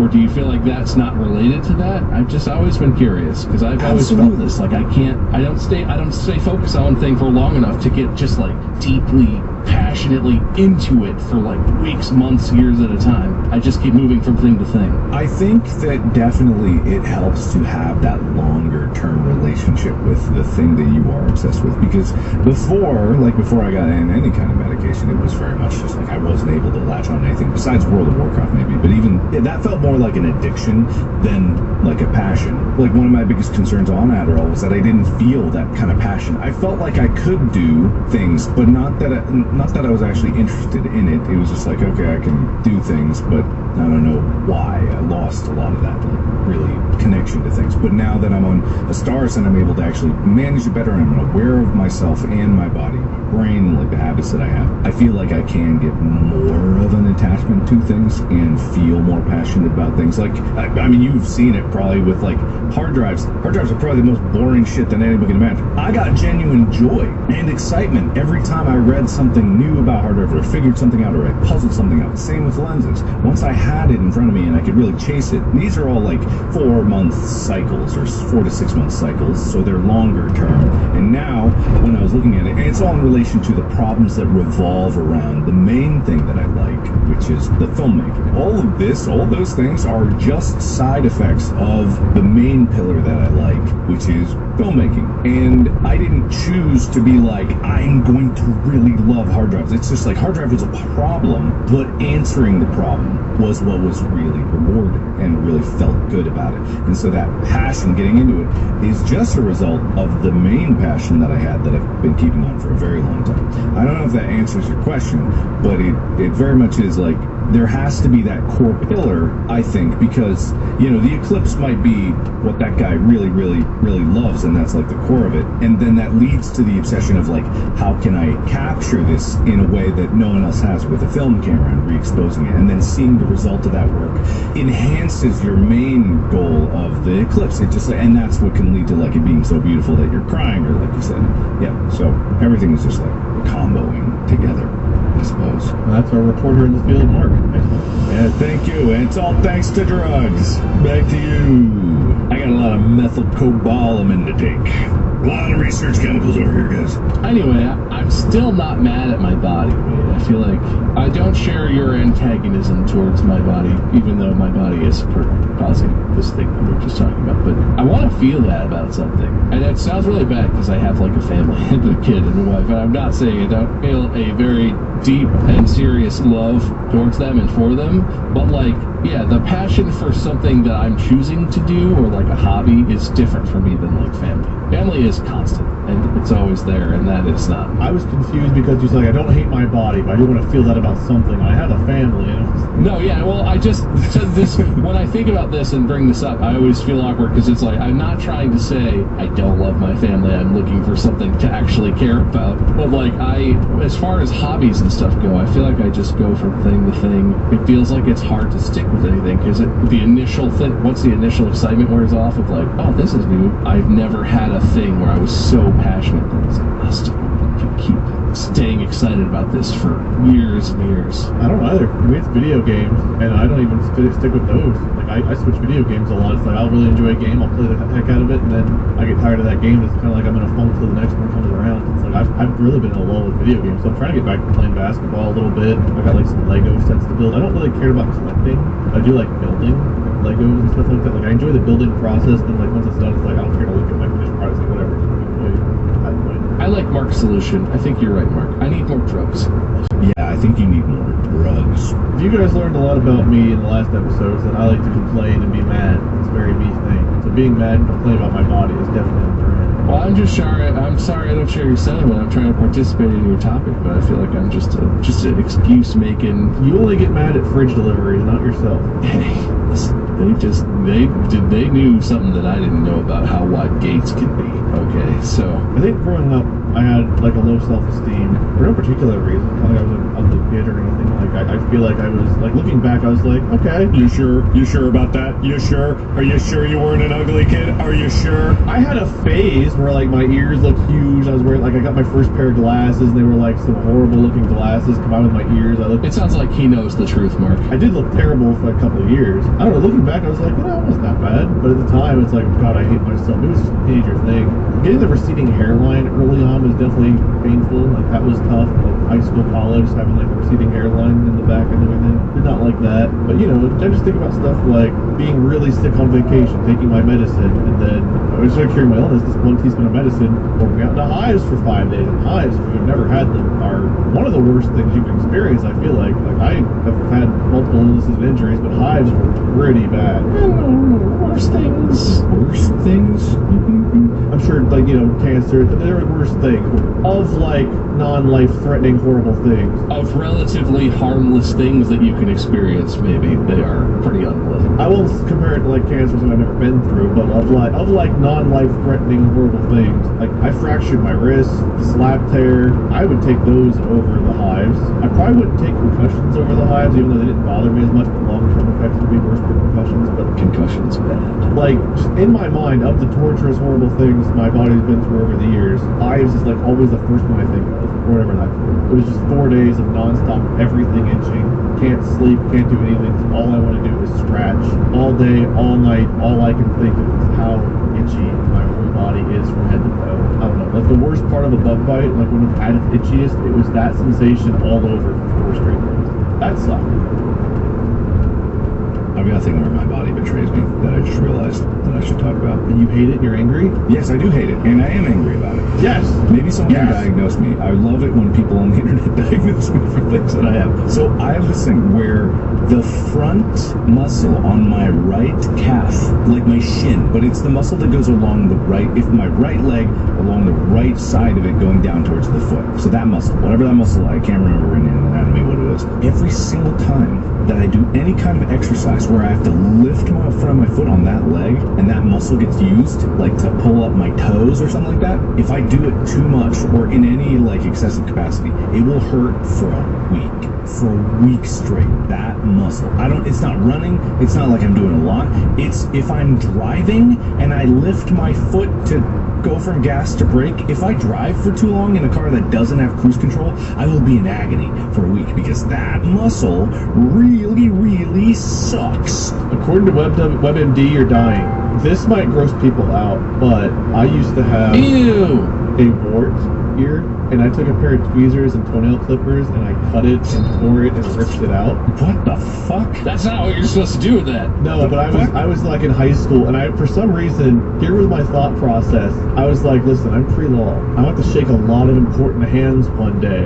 And what if they're left-handed and they touch my wart and they're grossed out and I ruin a relationship? So I've got to get rid of this. I better do it now. I could probably just cut it off. And so I did. Wouldn't recommend anyone do that. I'm sorry for the uneasiness I probably just caused, but I did literally just... This is a horrible... I did literally do that to myself. Did you have any bad fallout from that? And also, did it hurt? No, I ran the tweezers under the tap before I started digging in, so it was very clean. Oh, perfect. All right, cool. Good. I made sure it was sanitary. Okay. I wanted a sterile environment for my surgery. Dodge that cannonball. It was very painful. I will say it was very painful to do. That was maybe a sign from your body about what you were doing. Your body was all, whoa, hey. What? And you were like, shut up. Wasn't taking no for an answer from my body on that one. I was like, it's going, and there's nothing you can say or do. I think you betrayed your body at that point. I'm pretty sure you're the traitor. Yeah, no, that's you. That's definitely a betrayal on your part. That's right. Yeah, I did that, and I feel kind of bad about it. I've never been very flexible, and I know that's a thing you can improve, but I feel like I have low points in that stat, and it's really unfortunate. I could probably get better, but there's definitely a limit on how flexible I could be. I don't think that really hurts me in my day-to-day life or anything, but I just wish I was, you know? Am I overlooking things? Is my body doing stuff to me that I'm not even considering right now? Probably. Get a doctor to look at you. I see a doctor regularly, and they're always like, you're fat, but that's all right. Maybe lose some of that. And I'm always like, well, I'm trying, man. Not trying that hard, but I am trying. Bob, I envy your forgiveness of your body. Mark and I understand the self-hatred of our body's failures. Ever since I discovered the weakness of my flesh, it disgusted me. We were wondering what would break first, our body or our spirit. Is our spirit or our body? I think he says, I don't know which order. What does Bane say before he breaks Batman's back? Is it spirit or body or spirit? No one cares. Is that important? Why you keep quoting the worst Batman? What? No, in no universe is Christian Bale the worst Batman. No, that movie. Of the three. The worst of the Dark Knight trilogy, maybe. Sure, okay. Okay, so an A-tier movie that's not A+ like the first two. You know what I would say? I would say that the first 1 and 3 are A's and Dark Knight is an A+. You mean Dark Knight Rises? No, Dark Knight is the Joker one. That's the A+. Dark Knight Rises is the third movie, right? It's Batman Begins, Dark Knight Rises. Yeah, I like Christopher Nolan's movies to some degree. All three of those, I think, are fantastic movies. I think the third one is a very underrated movie. All right, I was about to shit on the first one, but okay. You shit on the first one, but I still think it's a good movie. Yeah, sure. Never mind. I withdraw. Here's a weird question. Did the actress who played, oh god, what's her name? Rachel. Did the actress who played Rachel change between 1 and 2, or is my memory failing me right now? It did. It's Maggie Gyllenhaal in the first one, right? In the second one, that's Maggie. Or in the that's it. Yeah, I can't remember the name of the actress in the first one, but Katie Holmes? I think that's right. Yeah, because she was married to Tom Cruise at the time, and I believe that there was some personal issues that were going on. I love my wife. Yes, and then they got divorced. Wait, what does that have to do with the Batman movie? She wasn't. That's why she wasn't in the second. Because she got divorced from Tom Cruise, and it'd be going into gossip to like exactly say I know for certain this is why. Oh, I see what you're saying. I see. I believe that there were many personal issues going on behind the scenes. Such a gossip, Mark. Goodness me. It's me. Mark's our celebrity insider. That's me. Actually, sure. He's even got the microphone. It's me. I know. I'm inside their house. Exclamation point tonight with Markiplier. Could be in a few years if things go real downhill. No, it doesn't. You don't even have to change it. It's just E. It's perfect. I'm gonna wrap up this catastrophe of an episode. It's a catastrophe because of me, not you guys. For those who don't know out there, I've got someone in my house working on things right now, and they showed up 40 minutes early. 30 minutes early. I literally said step away to take a call, and they're like, they'll be there in 30 minutes. I was like, oh, perfect. And they showed up 5 minutes later. That was great. I kind of had to wrap for that reason, but also, like, I don't know. I feel like we've covered some of our bodies things, and this will also leave stuff open for more discussion later on. Small talk was great today. I have a lot of small talk points. Any final things y'all want to say about bodies before I wrap it? If there's one thing I know for sure about bodies, it's that they love to hit the floor. And you should let them, according to that one. Bob, you've got points for eyes. It looks like it says adhesive, but I think it says advice. Eye complaint. That's going to be the thing you said you were never going to be able to read. Segway body. Unfair IDK. ADHD not mad. Mark, I wrote down free eye surgery. That's right, you're giving us free eye surgery. Yes, you know it. So you got points for paying for our eye surgery. Yep. Strong eyes. Something that looks like it says money. You guys need some goddamn handwriting books or something. Like this is an outrage. Bold points. Hold the mic points. B12. I can hold my mic. Look. ADHD. Oh, advice. Drugs in all caps. And then someone got 3 points for Moric Garage. I talked about my garage, I guess. It's a good thing you wrote all that down. I think I said at one point I'm going to give someone 3 points, so I wrote down someone and gave him 3 points. So not Mark, but not me also. That's fine, I guess. I feel like you wrote down a lot more things for Mark still than you did for me. You know, it's funny you say that. Let me count the points. Mark, you got 5, 10, 12 points from all those things that I said. That seems like a lot.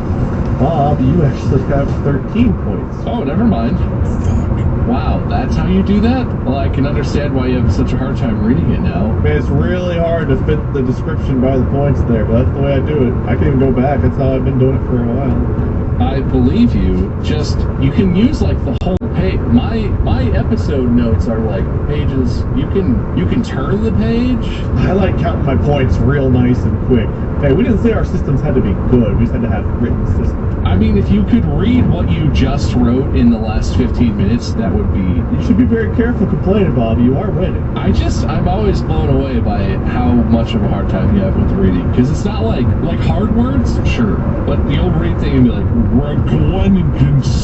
it's not me, it's this pen. This pen just writes real sloppy like. Oh, you need some better pens, dude. Yeah, I got the sloppy pen. Well, I talked about pens on an episode. You gotta get some of these cool ones. I want to go back to when gel pens were cool. Gel pens. This is a gel pen. This is just one of those pens that writes. Look how bad it writes. Look at that. This is the Uniball 1. Look at the handwriting with this pen. I left all that space for more points. You guys could earn so many points. All I know is I said at the beginning that Mark wasn't going to win this episode. That turned out to be true. So, Mark, how much did you bet against me? I think he bet you 1 eye surgery plus expenses. I actually bet on myself to lose, so I'm coming up big. I owe myself twice the money I bet myself. Wow, that's good math. Well, congrats on that, Mark. Congrats on winning your bet and not winning the episode. Do you want to tell us a speech about that? Sure, absolutely. I'll say it in a sentence. I was about to say a song, and I don't want to do that. A song that you have to rhyme. Oh, you can sing a song, buddy. Go ahead. Oh, I am so grateful for the opportunity to participate today. Even though I did not come out on top, it was very fair, and there was no bias in any way, shape, or form. When did you wink at shape? I didn't wink.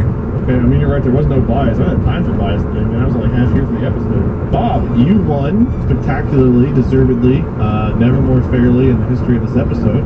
Every point you got, honestly, you probably deserve an extra one for. But it was fair. There was definitely no bias shown, and you won. So you want to give a winner speech? I feel like that's the same thing you were saying that I was saying about Bob in the last episode. Oh, was it? Sucks, man. It feels good to win. Thank you, Wade, for doing that handshake deal. Mark, I just want to let you know, you have been saying repeatedly since the Council of Destructible that handshake deals are outlawed. I checked. Handshake deals are outlawed during Council episodes and during vote episodes. But in normal episodes, we are 100% still allowed to execute any kind of handshake deal as we so please. There is no reason that we can't continue to make and honor them, and I appreciate you, Wade. I gave you literally nothing, and you gave me a win just for asking. And Mark, that's what you get for leaving the room, I guess. Yep. Somehow, I should never have gone to where I did go. And Wade was gone for a long time today. I still find time to shake. Like a wet dog, I shake. Amen. Anyway, I felt like Mark really outclassed me today in a lot of ways, but if I was here for it, he might have won, but apparently I earned the win in my own special way, not with skill or talent. I did write down a lot of things. I must have given you more points for some of the things you said, and just him 1 point for everything I wrote. So I did have a lot of notes for him. Yeah, like a lot of Mark notes, and like several of mine that were way less than him. But fair is fair. I did give you a lot of points early on, though. I gave you like 4 points to start with for the segue for. I was like, dude, body stuff right off the bat. Eyes, what a great topic like for today. So you did get like a good head start. Take that, Mark. And someone, congrats on your 3rd place finish. Whichever one of you it was out there, congratulations. Whoever you think you are on the subreddit, you can put your 3rd place speech if you'd like. For now, that's Bob. Find him at my skirt. That's Mark. Find him at Markiplier. I'm Wade. You can find me at Lord Bean 767 or Bean 767. We have merch at Distractables. Interesting way to say it. Very creative. DistractableStore.com. There's stuff and things you can get. Stay tuned for the next one where Bob, who won this episode fairly and squarely, probably the most fair win of all time, honestly, will host the next one. Thank you all for joining us. Stay tuned for that one. Until then, podcast out. Imagine a world where renting an apartment gave you the key to charge up in your very own pool and gym. And team up in our in-house co-working space. Starring next level studio, 1, 2 and 3 beds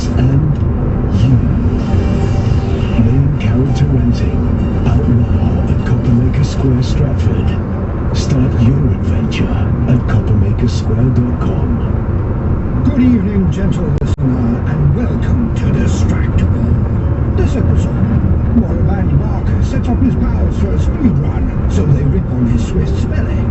Well-heeled Wade takes a proboscis pounding and rages over rule calls. Bibulous Bob receives minor domestic abuse as baby James chooses violence, then finger wags at Wade's willfulness. From top-secret aquatic antics to fighting talk. Yes! It's time for Naming 100 Women. Now sit back and prepare to be distracted and enjoy the show. Good evening, ladies and gentlemen. Welcome to Distractable, the only podcast you ever need in your life, but you can have others if you so choose to disappoint us. Thank you for not disappointing us today, even if you do it a little bit later, or if you just were done disappointing us. We're glad you're here, or at least I am. I can't speak for my lovely co-hosts or collaborators or competitors. I am Mark, but they are Bob and Wade. Hello. Also, I moved into boxing where Bob and Wade. It's a half-flooded boxing. And underwater boxing would be pretty cool, I'm not gonna lie. It would be so hard to throw a good punch in underwater. It'd be very technique-based. Yeah, what was the movie? There was a movie that did a whole underwater fight scene, but it was a comedy, right? So they started like getting out of a car that fell out, or they fell into a river or something. They were still punching, and the one punched and they went through like saloon doors and over a table that was underwater, and then like the punched the other guy and knocked into a group of 4 cowboys playing a card game underwater. It was very funny. I liked it a lot. But that's not what we're here about. How are you guys doing? Is that what we're here about? Yeah. How are you doing? Pretty good. I went to an ENT recently, so I've been losing my voice a lot this year, and it turned out I was having some allergy issues, so I got some allergy meds, but I scheduled an ENT appointment just in case to make sure my throat was okay. So I've also been screaming a lot. Lethal Company and some other various horror games that I'm playing a bunch of. I just like find myself screaming like a banshee and losing my voice. I went to the ENT and they were like, all right, here. And I was like, what? And they're like, up my nose. I was like, oh God, what was that? And they're like, and they left. I'm making that up.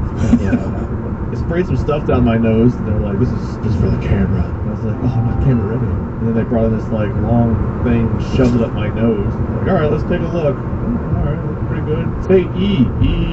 Oh, there's your vocal cords. See, they're good. And I was like, yeah, great. And they're like, all right, we're gonna go to the other nostril. No, why? And we shoved it in that nostril. He's like, oh, look, you have a deviated septum. And I was like, oh, I thought I had like nasal polyps. Well, you might have before, but you definitely have a deviated septum, and it's, I guess that should have taken the swelling down, whatever they sprayed, but it didn't. So he's like, yeah, you might need surgery. Let's give it a couple months on the allergy meds. We'll come back and we'll see.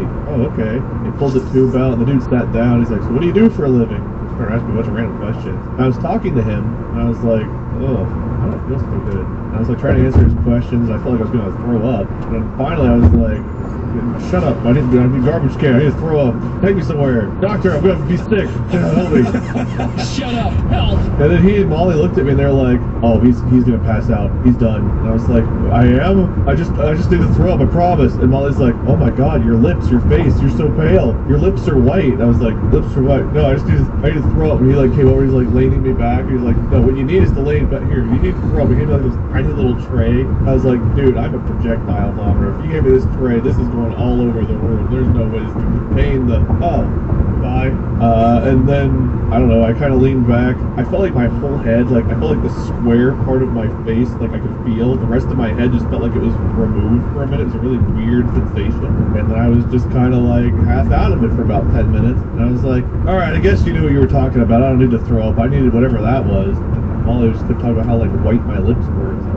I guess something happened and my body just did not like either the meds or something. So what? And then the doctor was like, huh, that was weird, and then left? He actually did leave. He turned down, he's like, I'm gonna turn down the lights, put like a cloth on my forehead. He's like, I'll be back. And then he just left. I heard him go talk to the next patient, and I was like, what if I'm dying? And the nurse popped in, she's like, how you feeling? I was like, I don't know. Okay, I guess. Like, great.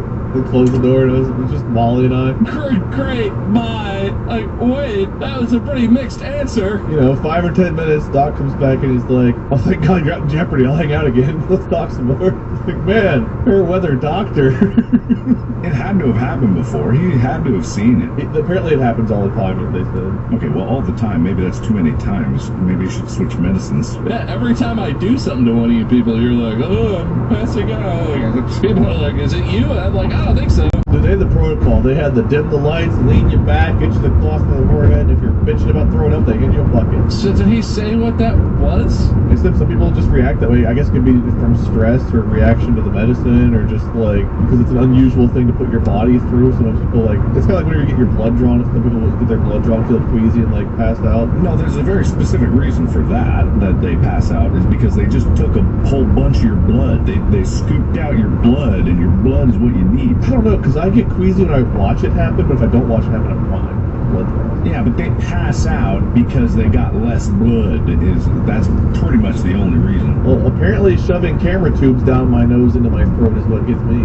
Can I just say, I'm not a doctor, so I don't appreciate all the nuance to whatever happened to you and whatever, and I'm sure they see it all the time. I fucking hate when doctors do that. And because you can never tell if it's that they see it so much and they're like, ah, you're fine, I know what that is. Or if they're like, oh, I have no idea when that happened. Oh, he seems fine now. But you can never tell. I don't care if the news is scary. I don't care if the doctor's like, well, we only kind of understand. Tell me all the information. I know some people are like, ooh, don't tell me. It freaks me out. He didn't even talk to me. He's like, looked at Molly. He's like, he's going. I'm going where? What? Tell me. What am I doing? Where am I going? This fucking guy. There he goes. He's disappearing. Ah, man. I just can't stand it because doctors have done that to me in so many different scenarios where they're just like, oh, don't worry about that. I'm like, there's blood coming out of him. What do you mean? Don't worry. Like, this should stop. On its own, it'll stop eventually. Why is it?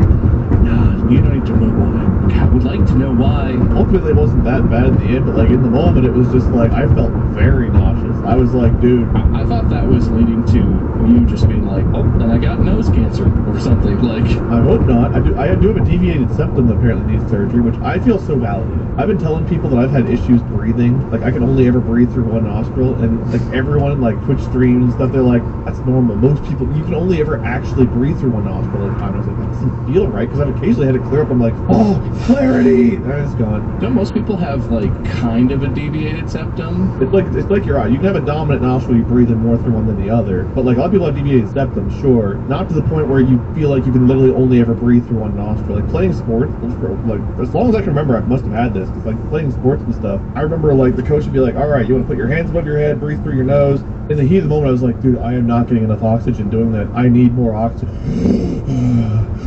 Oh, thank God, there's the air. And like I've just always felt like people like something was wrong with me, where it's like, is bad? Like, why don't I get enough oxygen breathing through my nose? And now it's like, because one side is literally blocked because the septum is just sitting there pushed up against it, where there's tiny little, like he could barely get the camera, like when he was looking at the camera at that side, it was like there was two little tiny holes and then just pressed up against like that almost. And the other side was just like, oh yeah, sure, look at that space, look at that real estate, man, there's acres. Look at this cavernous septum over here. Oh my God, where is the wall? So it was like mansion on one side and, I don't know, Harry Potter's broom closet on the other is how my nostrils are set up. It's a closet under the stairs, okay? Don't make the reference. Oh, whatever it was. Small! Yeah, small.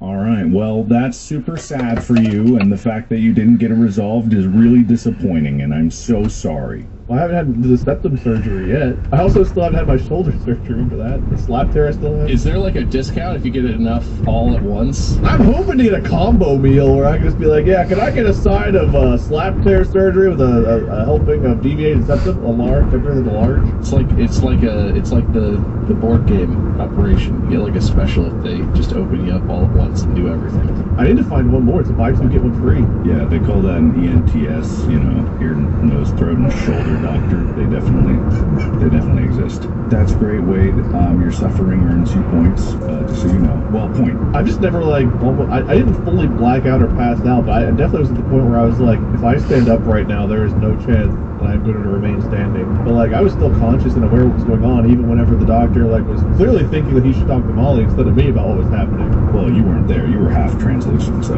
It's like, I don't feel so good, dog. I think I'm gonna throw up. He's leaving. He's going. He's gone. He could go all the way. All right, Bob. How much suffering you been through? I robbed 3 people. I stole 5 cars. You caused suffering. Oh, victim. That's good. That's a good reference. Brian Regan jokes always work for Mark. Just trying to get those suck-up points. No suffering. James is talking a lot. He's good. Honestly, he's been sleeping pretty good this week and stuff. So, like, I think the biggest thing is he's getting stronger.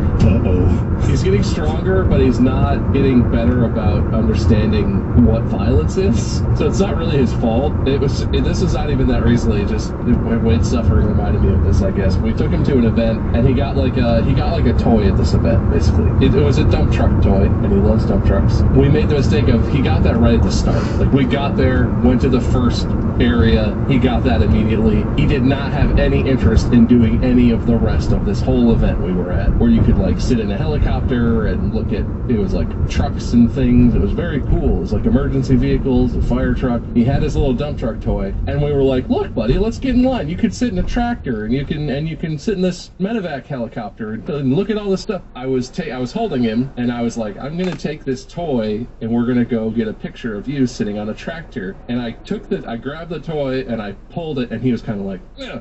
Well, and I was like, nah, well, I'll give it back. Like, I took the thing, I got it away from him, and he, full body, full length of his arm, wheeled back, and like, right on like my cheekbone, perfectly solid contact. He smacked the shit out of me. And even, I was there with Mandy and friend Rin, like, even he did that, and they were like, whoa, are you okay? Like, yeah, that was a real man smack. He's very strong, and he kicks and smacks way above his weight class. Damn. And that's not exactly surgery, but... Did he laugh afterwards? Did he like... He was very unhappy. He did that and was like, Helio, I know where you sleep. He takes like a bottle off the table, breaks it, like holds it at you. I can climb stairs now. Yeah, no, he's wild. He's talking more though now. He learned in the last couple days, he's learned how to fake sneeze. So now out of nowhere, he'll just be all, choo. Really cute. He's like, what, a year and a half now? Is that right? 17 months. Basically like a year and a half. This is not even the bad. Isn't like when they turn 2, doesn't something terrible happen? He's getting into the terrible 2s type stuff. It's more like terrible toddlers, because they're learning how to regulate their emotions, and they're able to do more stuff physically, but they're not aware of what they're doing over. So yeah, he's getting into the terrible 2s behaviors. Can't wait till he's a terrific teen. He's gonna be just the best. No more problems. Gonna be smooth sailing once he gets past 2. Tell you what. Nice, excellent. All right. Are you guys ready for the episode? Yeah. Sure. No, you're not. I'm not ready, Mark. There you go. That's the right answer. All right, so we're going to do a challenge today, and it might ruin our reputations forever. Your reputations forever. No, ours. I like ours. I want you grouped in with this. Yeah, I think you're included in this. Well, no, the hour is in you two's reputation. All 3 of us got it. But I'm giving you the opportunity of a lifetime, and probably ruining my reputation by changing the rules of this challenge that we're doing. Changing the rules? To modify it so that we can do this, because usually this is a one-person thing. 3's gotta be better than 1. I'm gonna write down what you guys are saying. And I'm gonna write who said it so that we can keep track of how many points get allotted.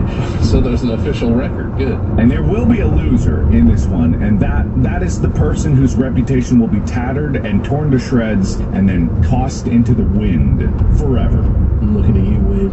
Our reputation's perfect. That's a lie. But it could be more perfect after this, because what we're going to do is we're going to do the 100 women challenge. That doesn't sound right. Yeah, well, I'm married, Mark. Name 100 women challenge. challenge. Oh, okay. Yeah, started by, I believe, QT Cinderella. That's what the internet says, I think. And the internet's always right. All right, so the idea here is for internet personalities or whomsoever desires to name 100 women. And there's some rules and stipulations for this because a lot of people out there might be like, oh, no, that's probably easier said than done. But they have to be alive. They have to be, quote, Googleable, as in they can't just be your friend who you name or random first name, random last name, and therefore unverifiable. It has to be verifiable public figures, streamers, like significant politicians, whatever. It could be whomever, but we are trying to speed run the naming of 100 women. I say we again. You two. We, including Mark, got it. The unroyal we. The peasant we. That's I'm not a big, like, names person. I'm that guy who's always like, oh, that's that actress in that one movie. But I still feel like I could definitely name, on my own, I feel like I could definitely name 100. Well, that is the challenge, and technically we're not doing the real challenge. So if you want to redeem yourself and or add on to the glory, then you can do that on your own later. I could. You could, if you wanted to, if you so chose. I feel like we're going to kill this so hard, I won't even need to do that. This is just going to stand on its own merits. It might. This might be great, and this might be fantastic, and you might. I don't think that this should be difficult, but again, we don't know for sure. But we're going to try our best, right, guys?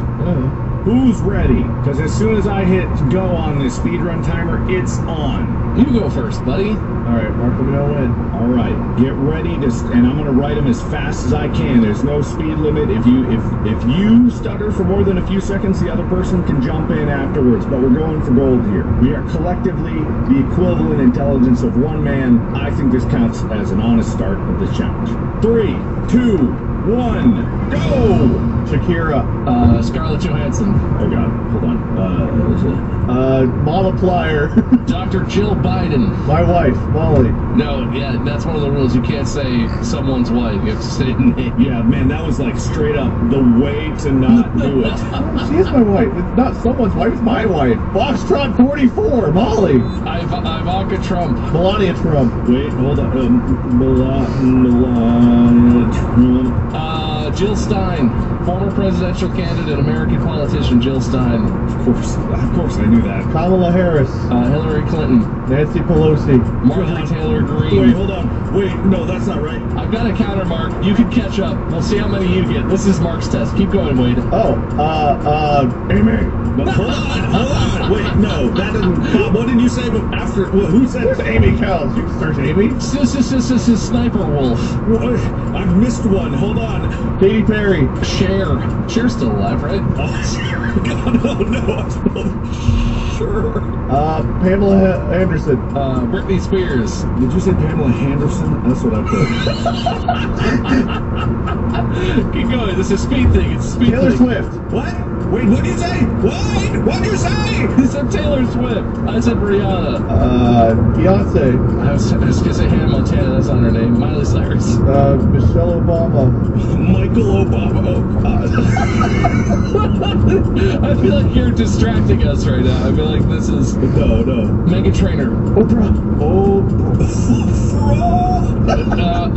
Megan the Stallion. Caitlin Clark. Lizzo. Venus Williams. Serena Williams. Kim Kardashian. There's other ones. Khloe Kardashian. That's one. Billie Eilish. Lauren Boebert. Drew Barrymore. Cameron Diaz. My first crush, Sarah Michelle Gellar. Whoa. Sarah Michelle Gellar. Sarah Michelle Gellar. Lucy Liu. Sarah Michelle Gellar. Simone Biles. Christy Yamaguchi. Madonna. Oh, I got distracted laughing at Mark's typing. Okay, Sarah Palin. Dolly Parton. What's with the musicians? I'm noticing a trend on that. That's good. Jennifer Aniston. Do we have Emma Watson yet? No, not yet. Oh, don't look. Emma Stone, or Emily Stone, as she would prefer to be called. That's true. That's very true. Anne Hathaway. Kate Winslet. Brittany Griner. She was the WNBA player who's imprisoned in Russia. Now, I don't know sports. I'm trying to think of sports women, but that's not a thing I know about. Wade, you can steal. Shania Twain. Ashley Simpson. Jessica Simpson. Avril Lavigne. Angelina Jolie, Jessica. You're doing this on purpose just to be Oh, distracted. my keyboard is broken. I spilled Red Bull on it. Half of the letters don't always work, and I'm also in a hurry. Sarah Connor is the character, not the person. Sandra Bullock. Thank you. I'm still trying to think of sports. Cheryl Swoops. She's a retired WNBA player, right? Isn't she one of the people that was talking a lot of shit about the new girl who's in the WNBA who was really good? I don't know. We'll try to verify it later. I'll put a. I'm pretty sure that's her name, but I'm pretty sure she's a commentator now and is a WNBA player. Tina Fey. Amy Poehler. Perry Hatcher. Kristen Wiig. Oh, what's the other one? Chloe Feynman. Amy Adams. Sarah Sherman. Who's in SNL one too, right? Sarah Silverman. Ashley Olsen. Mary Kate Olsen. Elizabeth Olsen. There you go. The trifecta. Kate McKinnon. That's strong. Oh yeah. Cecily Strong. I don't know that, but I'll roll. We're going through all of SNL right now. You've unlocked comedy, and you got to dig deep. Margot Robbie. There's plenty of actresses that you have on there. Like tons. Sigourney Weaver. Feeling on you, Taylor Joy. If you really want me to be part of this. I was gonna say, you just distracted me. No, Maya Angelou. Maya Angelou's still alive, right? Yeah. Oh, Maya Angelou passed. No, she did not. She is not alive. She passed away. Keira Knightley. Rebel Wilson. Natalie Portman. Oh, what is her name? No, I said that one already. She's a judge on The Voice. She was Britney Spears' rival. Genie in a Bottle. Fuck is her name? Christina Aguilera. Judge Judy.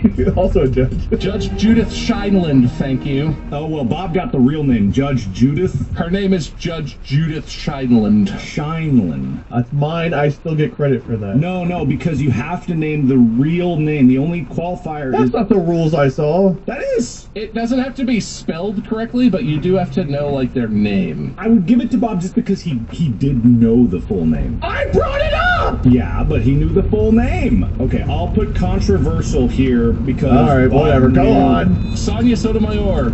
Emily Blunt. Sandra Day O'Connor. I'm familiar with that one. Justice Sandra Day O'Connor of the Supreme Court. What are you typing there, Bob? Bob, what was that? I'm making sure she's still alive. Okay, alright, just checking. She died in December of 2023. No, shit. Alright, the Sandra Day O'Connor doesn't count. You're very close. You got probably 75. Oh, I'm on 79. That's not good.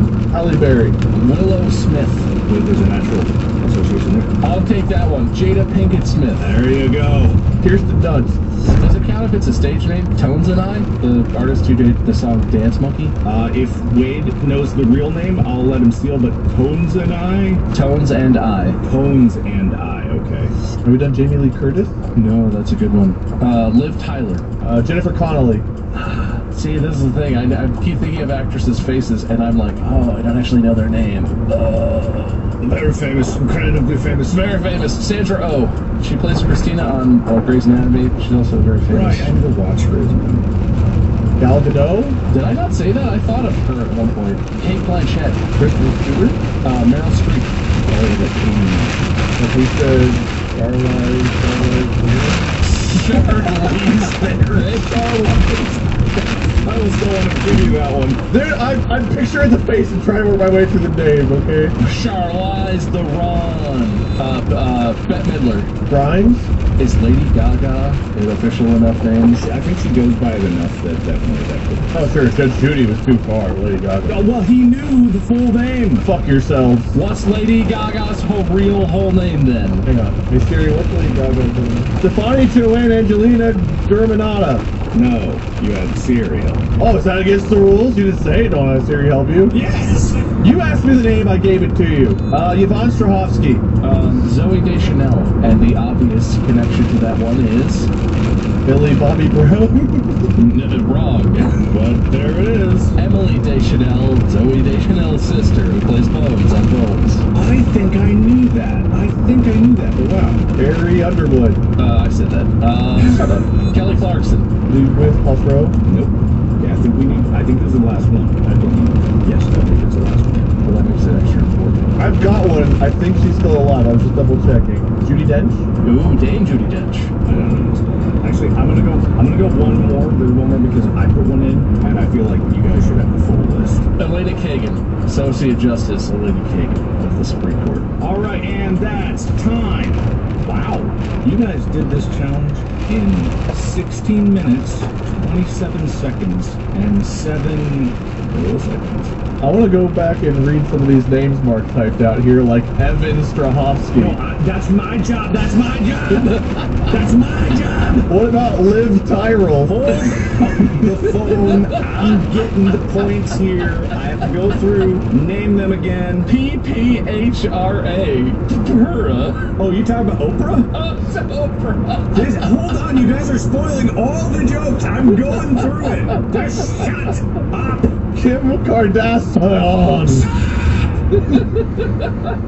All right, we're holding on. We're holding on. So we're going to go through this list and we're going to make a counting of everyone. So Wade, you mentioned Shakira. I did mention Shaq era. God, I love Shaq's music. Bob, you got Scarlett Joe. I believe he went the one with 2 T's, but we could be wrong. Wade, you mentioned Mama Plier, which, you know, she has a real name, but it's okay. Bob, Dr. Jill Biden. Bob with an Ivanka. Wade with a Melania. Yeah, can I add Melania too? I want to get the Trump's wife. Hold on, I have to count. There has to be a winner. Oh, making Mark type these was the best part of this whole idea so far. Did I spell share right? Sure. It's a C. I know it's a C. I know there's a C. Oh, okay. Yeah, the C's at the end. It's a silent C. Michael Obama. Fraud. No, I know. You were trying to type Oprah. Got it. Megan the Stanleyan. Caitlin Clark. Caitlin Clark. You know, fun fact about Lizzo is Catherine actually was at a convention. I don't think it was PAX or something, but this was right before Lizzo blew up. She was performing on a stage, and Catherine was just a huge fan of them at that performance. It was like this person, because they play flute. Like, she's incredible at flute, and she was just like destroying the stage. Like, I don't know, though I didn't get sent video, but Catherine was super excited about it. Anyway. Kim Kardashian, Chloe, Billy Emma Watson. Did we verify Michelle Swoops? I did not check that out. Wait, no, not Michelle. Cheryl Swoops. I said Cheryl, didn't I? You might have said Cheryl. I think I heard it as Shell. I don't remember because I was too busy like, oh, thank God it's Bob's show. I got a moment to think. The WNBA lady is Cheryl. Because if I wrote Shell, it's because I heard Cheryl wrong. I think that's okay. Amy P. Holer. Ew. Am ya dams. Am ya dams. Judge Judith Sheindland. Controversial. That was mine. Literally mine. Yeah, well, let me skip over that for now. I'll write that as a J point. That's a J point, but, you know. Wait a second. Liv Tyrell? Yeah, you take 2 of those before bed. Tones and I. Can you look up Tones and I? Tones and I, Australian singer, songwriter, producer, Tony Watson, known professionally as Tones and I. I think that's valid because the challenge also allows you to say, like, streamers stream names, like they're... Yeah, I mean, if Sniper Wolf counts... I swear to fuck, if fucking Judge Judy doesn't count, but Sniper Wolf and Tones and I count, I'm gonna fucking beat your asses. I said, look what's over here. Where's my red flag? I get a red flag. I'm just gonna preemptively get it ready to throw. If you know any of these other women... Wait, if you knew women's names, you could steal them. Because I only know their stage names. I don't think you should be able to steal Judge Judy whenever Judge Judy is like the most common way to know her ever. That's, you know, maybe. Okay, I'm willing to listen to that argument. You don't have to assume that it's already been... It's literally the intro of the show. The guy's like, Judge Judith Sheindland dispenses justice in her courtroom, blah, blah, blah. Oh, yeah, what's the name of that show? Yeah, Judge Judy! All right, hold on. Hold your... I'm losing count. You don't want me to lose points at this point because... I'm fighting with Bob right now. Could you stay out of it? You're right. All right. Okay. All right. Sandra. Oh. Go back to Mary Lil Streep. It's literally me. If I was counting money or something, I'm like 57, 58. Have you seen 89? What about 90? 91? Oh, yeah. Thanks, guys.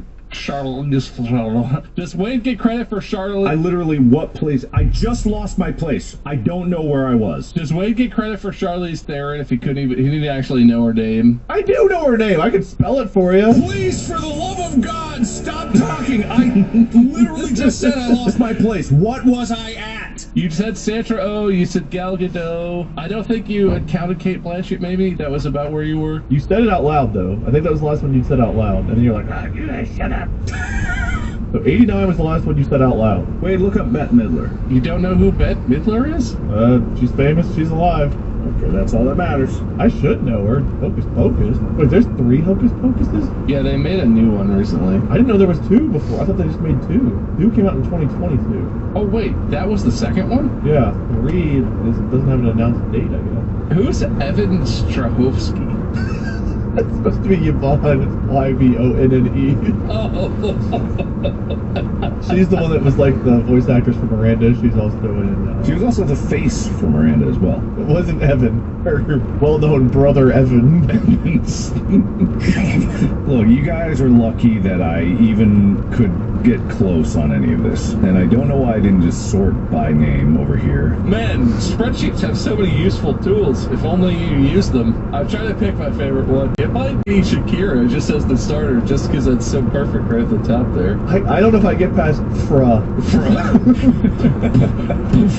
Or Sure. It's the little short ones. Fra and Sure.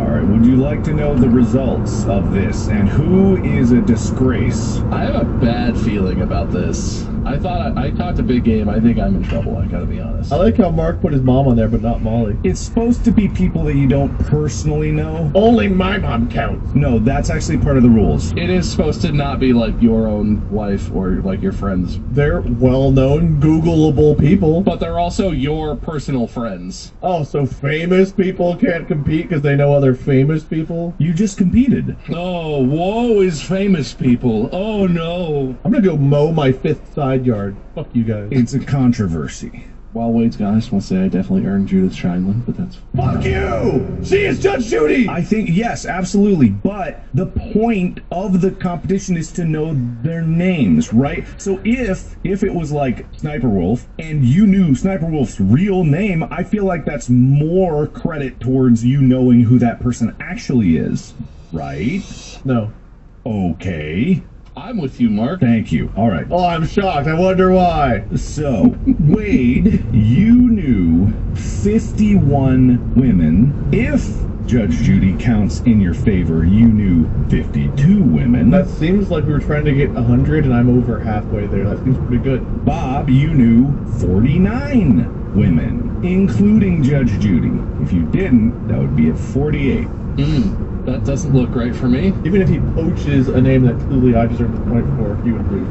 Yes, if that was the only metric of points. Oh, the other metric is bullshit I hate Wade metric. Go ahead. Spell it. What's the secret, Mark?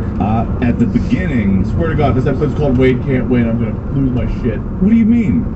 I literally said when I was giving points earlier. I gave Bob a point for Brian Regrants, which is a Brian Regan reference. And I gave him a point for Fought a Baby.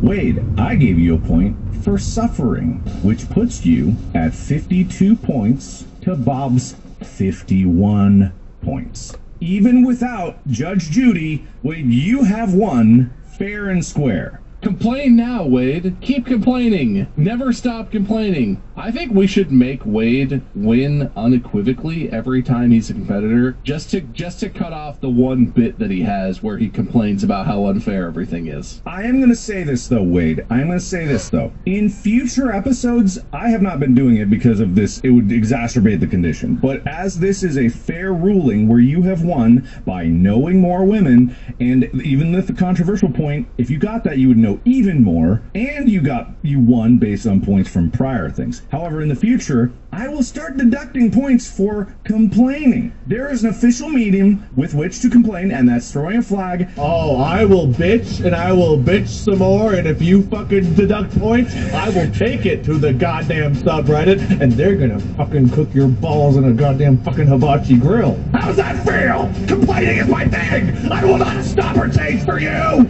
You wee little man! I'm gonna go ahead and say you can complain to the subreddit as much as you want. I think I'm done with that. I think I'm good with them for now. They are my people, and we will rise like the tide. Yeah, you can all just suck your own dick for a while, and then when you come back, and Mark and I haven't looked at the subreddit in months. We're gonna get Fra and Sure on the show, and we're gonna show you guys exactly what we're all about. What is this? Our people. Pifra and Sure. Oh, okay. It's in reference to the list. Anyway, I would say it was a good competition, but we've got the sorest winner I've ever seen in my life. Honestly, there was only one loser today, and it was the host. Your spellings were so bad that I don't know that you get credit for even putting names on the list, honestly. You know, wait, I haven't assigned the winner. I think he's just trying to lose because he doesn't have an idea to host the next one. I think he's literally... Okay, one, Bob, that's not fair, though I don't have an idea, so you're right about that part. Two, I don't remember what you just said already. Good thing you made a list of points that was too long for you to get through it. Three, fuck you. Okay, alright, that I think qualifies as his winner's speech. That's about right. Wait, I'll give you a chance. What's your winner's speech? Subreddit, you ready? I'm literally going to go right now and remove myself from the subreddit and just not even be a mod there anymore. I'm not interested. Alright, good speech. Bob? I do want to acknowledge that we pick on Wade a fair amount, and that it's not all in his head, but I think that it's very telling that even when, during the course of the episode, it was pretty clear to me that he was winning because he kept jumping in and I kept taking too long to answer. And even when it was still clear that he was winning, he was playing the victim. I'm just, you know what, it makes me feel bad.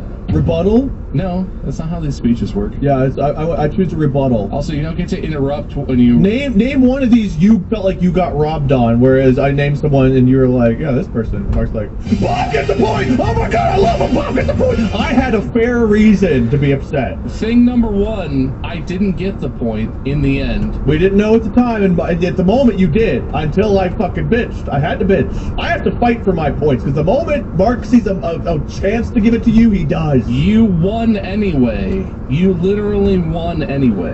Which was apparent to me during the episode. I was like, oh, I'm losing. I don't care about the winning or losing, man. It's about being treated right. It's about being treated fairly. I have had to fight my whole career to be treated fairly, and I still will. You just were, and you still aren't enjoying it, is my point. Of course I'm not enjoying it, because you guys are like, oh, man, we gotta give Wade the point, or Wade, you're such a bitcher. I have to fight, man. I have always had to fight, and I always will. I was like that because it meant that I didn't get the point, and Mark wasn't like that. When you literally made your argument, Mark was like, oh, you know what? Actually, you're right. I think I have to give you the point. And no one complained except me, the one who didn't get the point. What did he write next to it? He wrote controversy. It was not always right. It was still not a sign. Because we were in the middle. Anyway, listen. I didn't even get to make a loser speech because Wade is such a sore winner. Your loser speech was bitching about me. I was saying that I feel bad for you. I wasn't complaining about you at all. I was saying that I hope someday you can enjoy something in your life because you seem to have a hard time appreciating it when you win fair and square and you are ultimately treated fairly and you still feel somehow like you are the one who's being mistreated. I feel like this was a nice fair episode and it's combative. Why is it combative? I only had one controversy the whole time, and that was the Judge Judy thing. Which you've already won, but also still won't let go, is what I'm saying. It's decided that you got that point now, and you're still acting like you have to fight for it, which you don't. You won. You actually won. And you're still acting like you didn't, or you might not. This is not me being like, oh, convince Mark backhandedly to give me the point. It's over, man. This is the part where you could chill out and have a good time. It's okay. I'm always on the defensive. I'm making a loser speech, if you'd let me.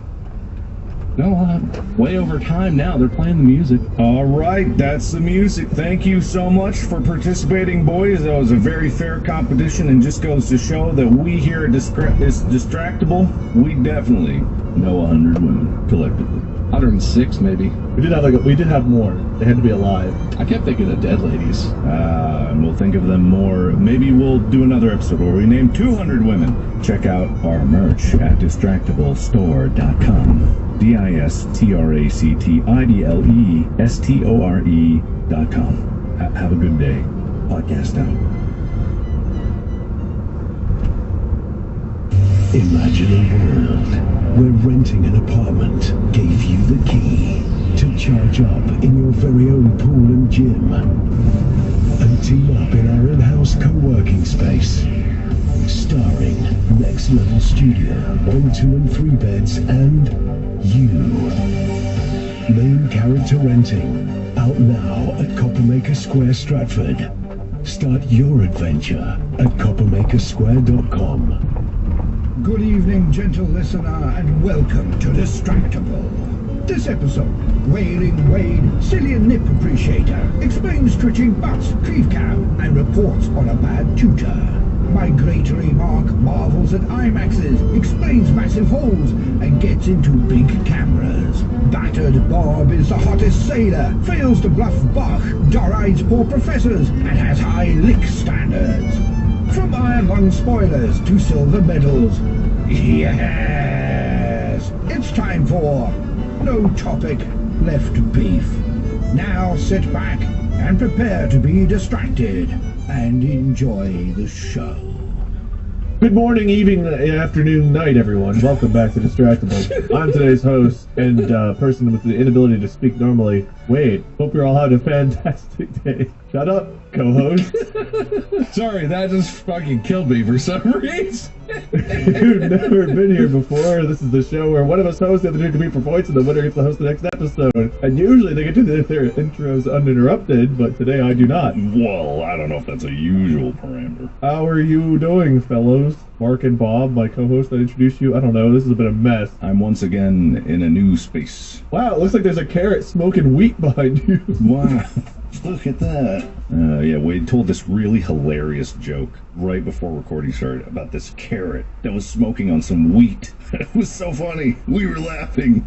I almost didn't make it. Is it your space? It's Airbnb. It's an Airbnb that's right over the airport. It's great. You got your own planes and whatnot? That's pretty fancy. I suppose in the final stages of movie nonsense, but nearing the finish line. Yeah, I see you have an official Iron Lung shirt on. Yeah, I do. There's a large spoiler on the back. I can't turn around no matter what. Mark, there's a very reflective picture frame behind you spoiling your life's work. Oh, no. Actually, it's not that big a deal. I can show you if you want. You want to see? You should show the camera and have the editors, you should just blur it out. God, I hope they blur.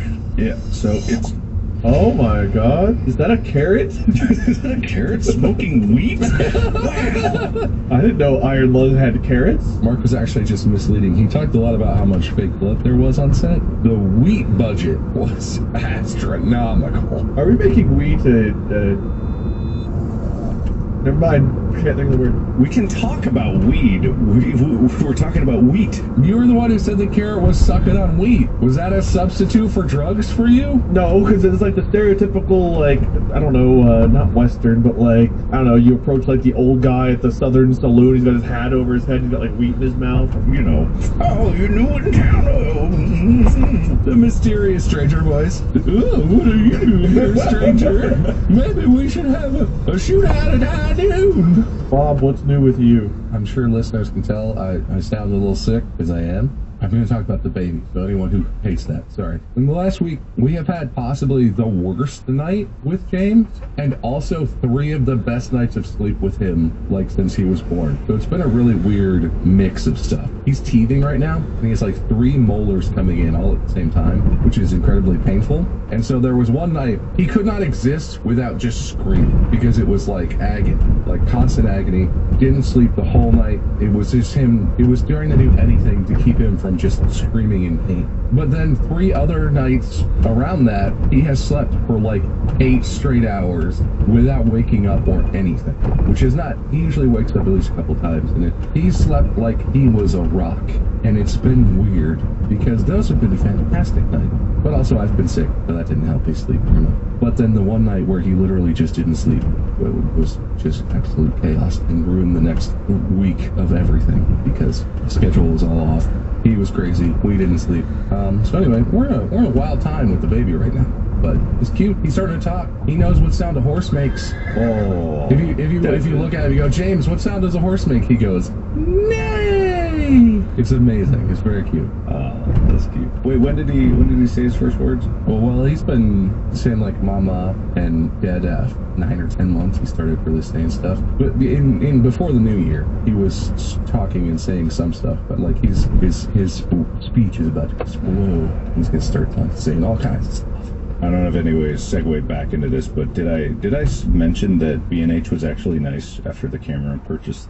You did. We talked about that, right? Someone reached out after you smoked them out on our podcast, and then they worked them out. I've already just reamed them thoroughly, and I got the camera back from Red after the upgrade because they facilitated that for a discount. I've used the shit out of that camera. Just this past week, I put about 40 hours on the camera because it already had 12. How many hours does it get to the gallon? Gas-powered camera. It makes the audio so complicated. That would make yelling action such more of a boss move. You know, what's so funny is if you've ever seen a video of an IMAX camera actually going, it's basically a chainsaw. This thing has to chuck film. It's literally because it's just so massive, these frames, and the reel is this big, and all these movies are starting to do IMAX now just because it's like, people really like the big experience. Is the IMAX one 2 reels of film too, or is it just an enormous? I know that frames that it shoots on are like they're enormous, and also IMAX reels can be multiple huge reels, and these reels are like maybe a meter in diameter, maybe even more than that. Like I don't even know how to scale. I've never seen one in person, but I've seen videos of people loading them into the projector. They are $1 million machines just to project it. It's not an easy thing to do it, but I haven't seen Dune Part 2 or anything like that, and I didn't see Oppenheimer in IMAX, but I've heard just like, man, the experience is so much grander. Is IMAX just a bigger screen, like, for the viewing experience? It's a specific camera and film form factor that gives you a different viewing experience, yes. Do you want the actual technical differences? No. I'd be interested. Go ahead, Mark. Well, he's the host. I can't. Well, no, I do want to know. I thought you said, do I know what the technical difference is? I don't. But I do want to know. I thought you were just completely like, nope, let's move on. Well, I thought he asked if I do know. I'm also an idiot. Please, go on. So, Wade, your camcorder has what's known as a 1-inch sensor. That's at least average.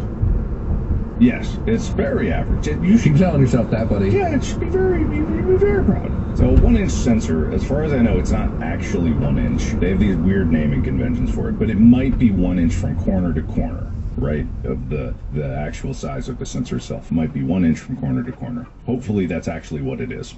Because sometimes like they have like micro 4/3 and a 1/8 inch sensor where they turn the proportion around to make it look like it's bigger than it really is when it's really like. But in standard movie making, there's what's called Super 35. There's also what's called like Academy 35 format, but roughly they're all about the same.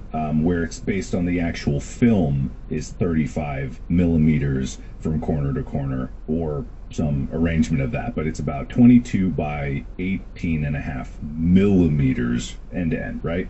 So it's about yay big. It's kind of the size that you imagine film would be. Yeah, exactly. Now IMAX is 70 millimeters by 48.5. It's not just double as big, because as you grow in volume, or as you grow in these dimensions, the volume grows cubically, like the actual, or squarely, not cubically. I'm thinking 3 dimensions. The volume increases at a larger proportional rate to the dimensions of the outer perimeter. That's its shapes, got it? When shapes get bigger, their size gets larger. I'm with you. And so what you're able to capture with this, I'm trying to pull up a picture. There was one that was good in Oppenheimer that showed the actual resolution gain from there. Oh, have you seen it? It's the one of like the close-up of his eye and then it zooms into his eye. Have either of you seen that? I've not seen the movie, or no, I'm not seeing it. I'll leave it to the editors because I don't think I'll be able to find it in time. I'm only on a laptop. I don't have a second monitor. I lied to you. No, they're going to see it. The editors are going to put it in there. I won't. All right, so I'm going to paint you a visual story. You're like the listeners, right? You got to listen. It's a picture here of, well, you can look at me because I'm your reference. Well, then I'm not a listener. All right, you know what? everyone come to Spotify so you can look at Mark. So imagine a picture of Cillian Murphy, Oppenheimer, right? Is that how you pronounce his name? I thought it was Killian. Is it Cillian? Cillian Murphy. Hey Siri, how do you pronounce Cillian Murphy's name? It is with a hard C. It's Cillian Murphy. All right, it's like a a bust shot from the nips to the tips of his head, right? With IMAX, you can zoom in on the eye, and in this image, there's like What about the nip? his nips, from nips to the tips of his head. You can zoom in on those too, right? We're not zooming on his nips. He's got a shirt on. Anyway, you zoom in on his eye, and the IMAX, you can zoom in all the way on his eye from a normal shot that size, and you can see the details of the reflection of his eye. That is the resolution of IMAX film versus Super 35 format. But it's not just that changes the perspective of what you're seeing, because there is an entirely different depth of field experience when you are dealing with larger sensor formats. So what you call, on most cameras, you have an f-stop in film cameras, right? So you have an f-stop, which is just it's a mathematical interpretation for an easy number that goes down the more open the aperture is, and it goes up the closed it is. So it's like an f22 is a really narrow thing. You have a really deep depth of field. Most everything is in focus, but there's not a lot of light coming through. With a IMAX film strip, you have a huge circle, an image circle that's coming through onto there. The depth of field is incredibly thin sometimes. If it's wide open, the depth of field is like this, so it creates this, it's just a totally different perspective of how you are looking at things, because things will be more out of focus in the distance than they are. And usually, not always, but usually cinematic looks are based on depth of field and framing and shot composition based on how that depth of field is treated, or lighting is based around that. And you have to light differently in terms of these massive aperture, because more light is going in. But also the film needs more light, because more light has to cover a larger surface area. It's all a balance, and it creates a different look. It's a lot of people might go like, well, it's not that different. Well, actually, it's fundamentally different. There's an entire different kind of calculations you have to make based on all the different parameters. You have to treat it differently. You have to do it differently. You have to use different lenses. I'm not trying to talk about lenses, but literally the lenses for this have to be custom made and massive, because most of them are meant for film cameras. They're meant for shooting on this. Their actual image circles are not this big, and so you have to have all this different equipment, and what it does is it creates an entirely different viewing experience. And also it's 3x2. Usually when it's projected in IMAX, it's 3x2. So usually, if you think of old TVs, it was 4x3, so it was a square-ish look to it. 3x2 is actually less square than 4x3, but it's not 16:9. 3x2 is 1.5 aspect ratio, right? 1.79 is 16:9. 2.35 is typical widescreen cinematic. Those are the aspect ratios. The ratio of how wide it is to how tall it is. 2.35 is 2.35 long to 1 tall. 16:9 is 1.8-ish, so 1.8 times as long as 1 tall. 1.5 times as 1 tall.